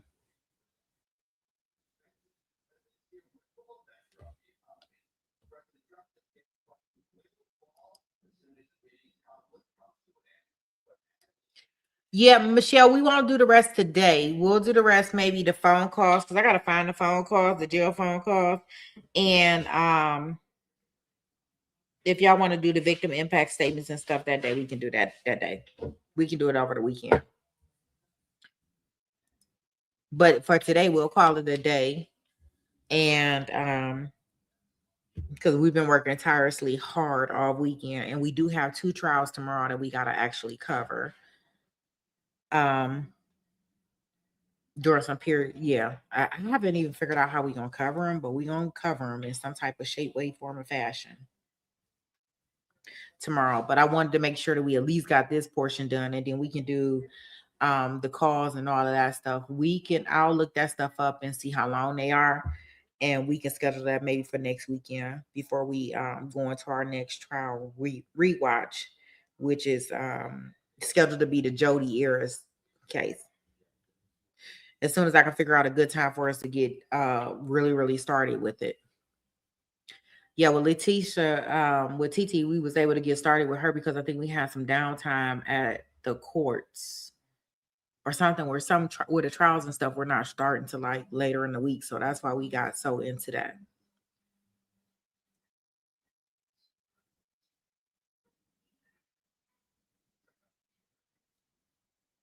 Oh, no problem, Michelle. Definitely. Yes, truly go for it. I truly understand. Yeah, we'll watch them a different day. I'll schedule for a different day so that way I can put it with the calls. Yeah, next week. Yeah, and like I said, we got 2 trials that we need to, and we've been here all weekend long, which is awesome. Dang. Joey said, play all the old trial. Play all the old trial. Don't do.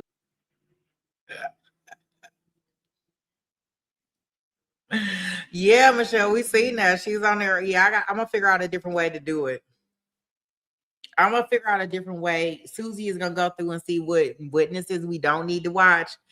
But if I recall from when I first watched the Jodi Arias trial, like every witness was very significant. Every witness had bombshell information to give. Like, I don't think the trial was boring at all.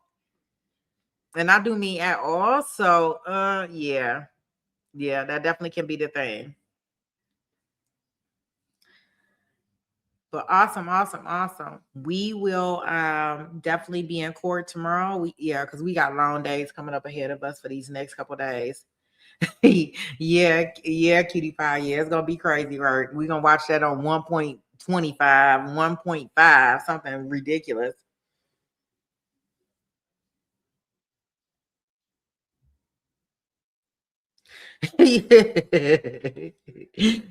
You say Joe Star. We should call her Corn Star because that's what she act like she wanted to be.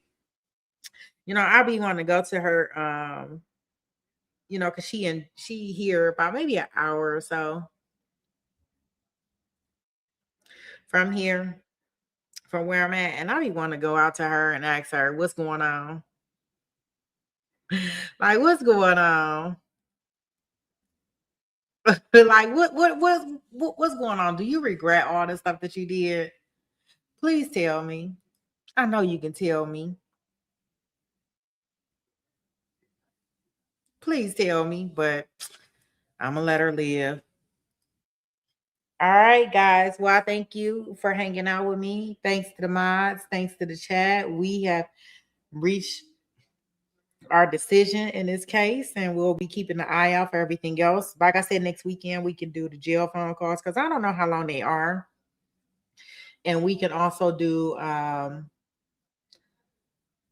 the victim impact statements. We'll do those next week also. So if you want to hang out, awesome.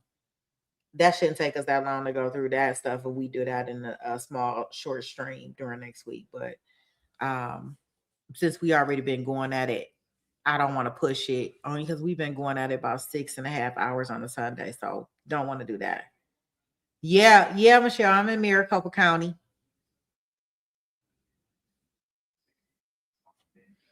Okay, Joey. Yeah, if you see anything, are you on the Discord with us, Joey?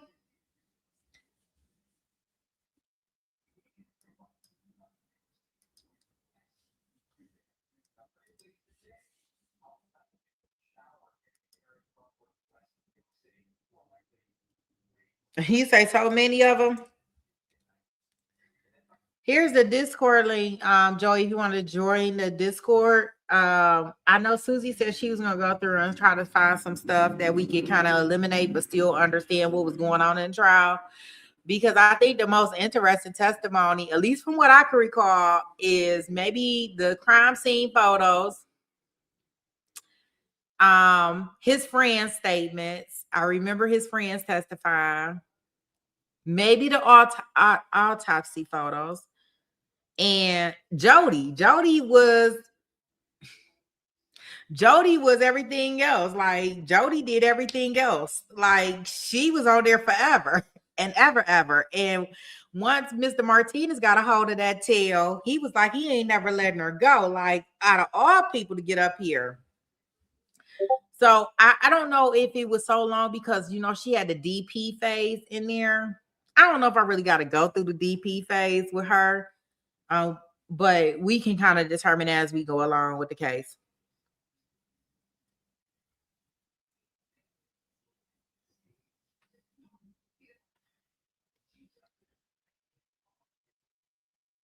Yeah, you can go to, all you got to do is go when you want to look at anything through, if y'all want to watch anything through there, all you got to do is go through your all you got to do is make a voice, go through the voice channel. We got some voice channels, and you would go into, either this stream room or the lounge channel, and then you just share your phone or share your screen, depending on what you own. So yeah, it's available to everybody. I see Michelle just got on there, but yeah, awesome. Yeah, so yeah, Joey, anything that you can find that you think that we should eliminate to get through, Jody, is awesome. If you can provide it to me, and I'll compile yours with what Susie has, and that'll be great. And then that way we can kind of streamline that stream. Unfortunately, with us being in trial, 2 cases this week, I won't be able to kind of go in there and figure that out. So, and then we can get started with that one. That should be interesting enough. Oh, that Casey Anthony Michelle boy, that stuff probably had me mad all over again because I saw think she should be up under the jail, but whatever.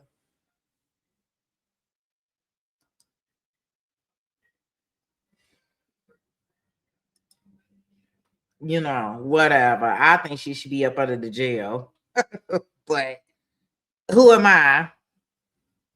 That one probably had me so heated. I tell you, the Florida ones, boy, you just never know how they go. Oh man, and so crazy. That was the day I fell in love with her attorney. That was Jose Baez? Am I getting the attorneys right? Jose Baez?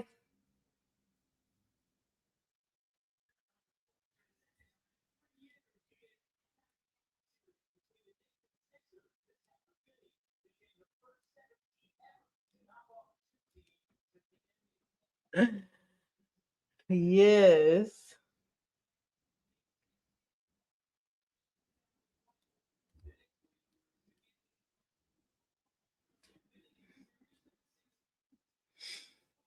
Yeah, Jose. I think it was Jose Baez. I can't remember her attorney name. It was Jose, yeah. But the Groves trial is a really good one. I haven't heard of that one, I don't think. Yeah.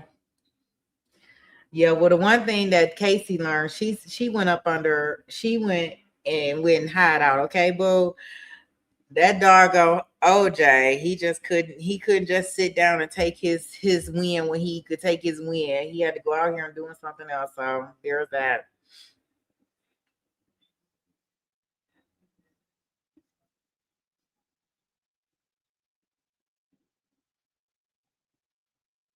All right, guys. Well, I'm gonna put our outro song on. Those that want to join them, it looks like they're gonna be setting up something to watch the impact statements in Discord.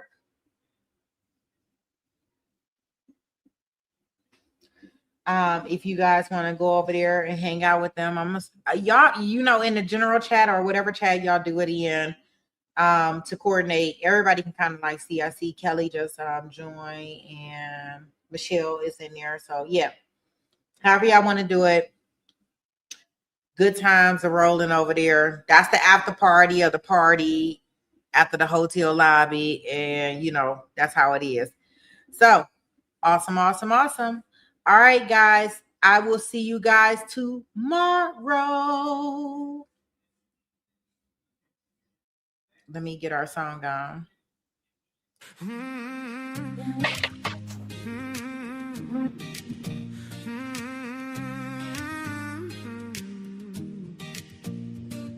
When Sweet Pea taps in, the courtroom lights go bright. Trials running long, but the family's here every night. Mars on patrol, chatter showing out. This little YouTube corner's what community's about. Therapist steady holding down the floor. Behind the scenes magician keeping peace like never before. A banner king, a rule keeper too. Every channel dreams of a mind like you. Jason walks in and the ladies lose control. Down to earth king with the warmest soul. Film freaks, kindness, man, it's always on display. Fair and sweet and cheering folks along the way. And Maria from SA keeps the laughter rolling free. Joking, shining, keeping spirits where they need to be. We're a family in the chat, side by side through every trial. Sweet Pea leads the way with that fire and that smile. We debate, we laugh, we lift each other higher. This courtroom crew is everything we admire. Yeah, no matter what the case so far, we're forever taking to trial. Take it to trial. Pretty brown girl, she'll tell you what's true. Sharp as a gavel, funniest in the room. Dr. Rachel pops in while she's busy running lines. Speaks her mind every time, cuts through like a knife. And Fowler brings the energy, jokes flying fast. Helping Sweet Pea backstage, making every stream last. And Zach's trolling, causing chaos just for fun. The resident cheater, but we love him, everyone. Here comes Maddie, handsome, quick with the line. A comedy sniper with the perfect timing. And Lynn with the updates, always loyal, always tuned. If true crime news drops, he brings it to the room. We're a family in the chat, side by side through every trial. Sweet Pea leads the way with that fire and that smile. We debate, we laugh, we lift each other higher. This coral crew is everything we admire. Yeah, no matter what the case so far, we're forever taking to trial. Take it to trial. Shamrock keeps us trending, replay queen. Holding down the algorithm like a machine. SD's razor sharp, loyal through and through. And yeah, she adores chasing nothing new. Drunky the bear with the white cloth way, managing volunteers like she runs the whole land. Cynthia brings inside with take sharp and steady. Donna keeps it real, 911 and always ready. Tilly Bird's the fat queen, receipts on tap. Easy's new, but she blends right into the pack. Tennessee, hard live, try support her with pride. Melly shows up a family for cooking for his dog. A steady carrying presence through the courtroom fog. And Brooklyn in the house, always bringing that spark. Lighting up the chat like a shout in the dark. Barker loves her gram, speaks truth when it's time. Micrograms with metaphors straight up sublime. Barbara biggest supporter, heart kind and vast. Looking for missing kids, hope to truly last. Only fan from Singapore, flag name but sweet. Still shows up with love. every time he takes a seat. And even the part-timers keep this place alive. Curvy Hill, Irish aim at our tribe.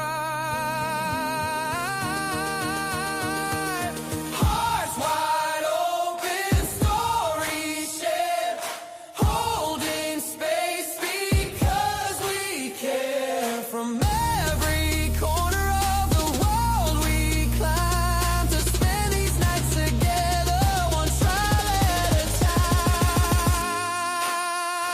We're a family in the chat, side by side through every trial. Sweet Pea leads the way with that fire and that smile. Mods and shadows, yeah, this love is something rare. A courtroom crew with hearts beyond compare. No matter what the case or file, we're forever taken to trial.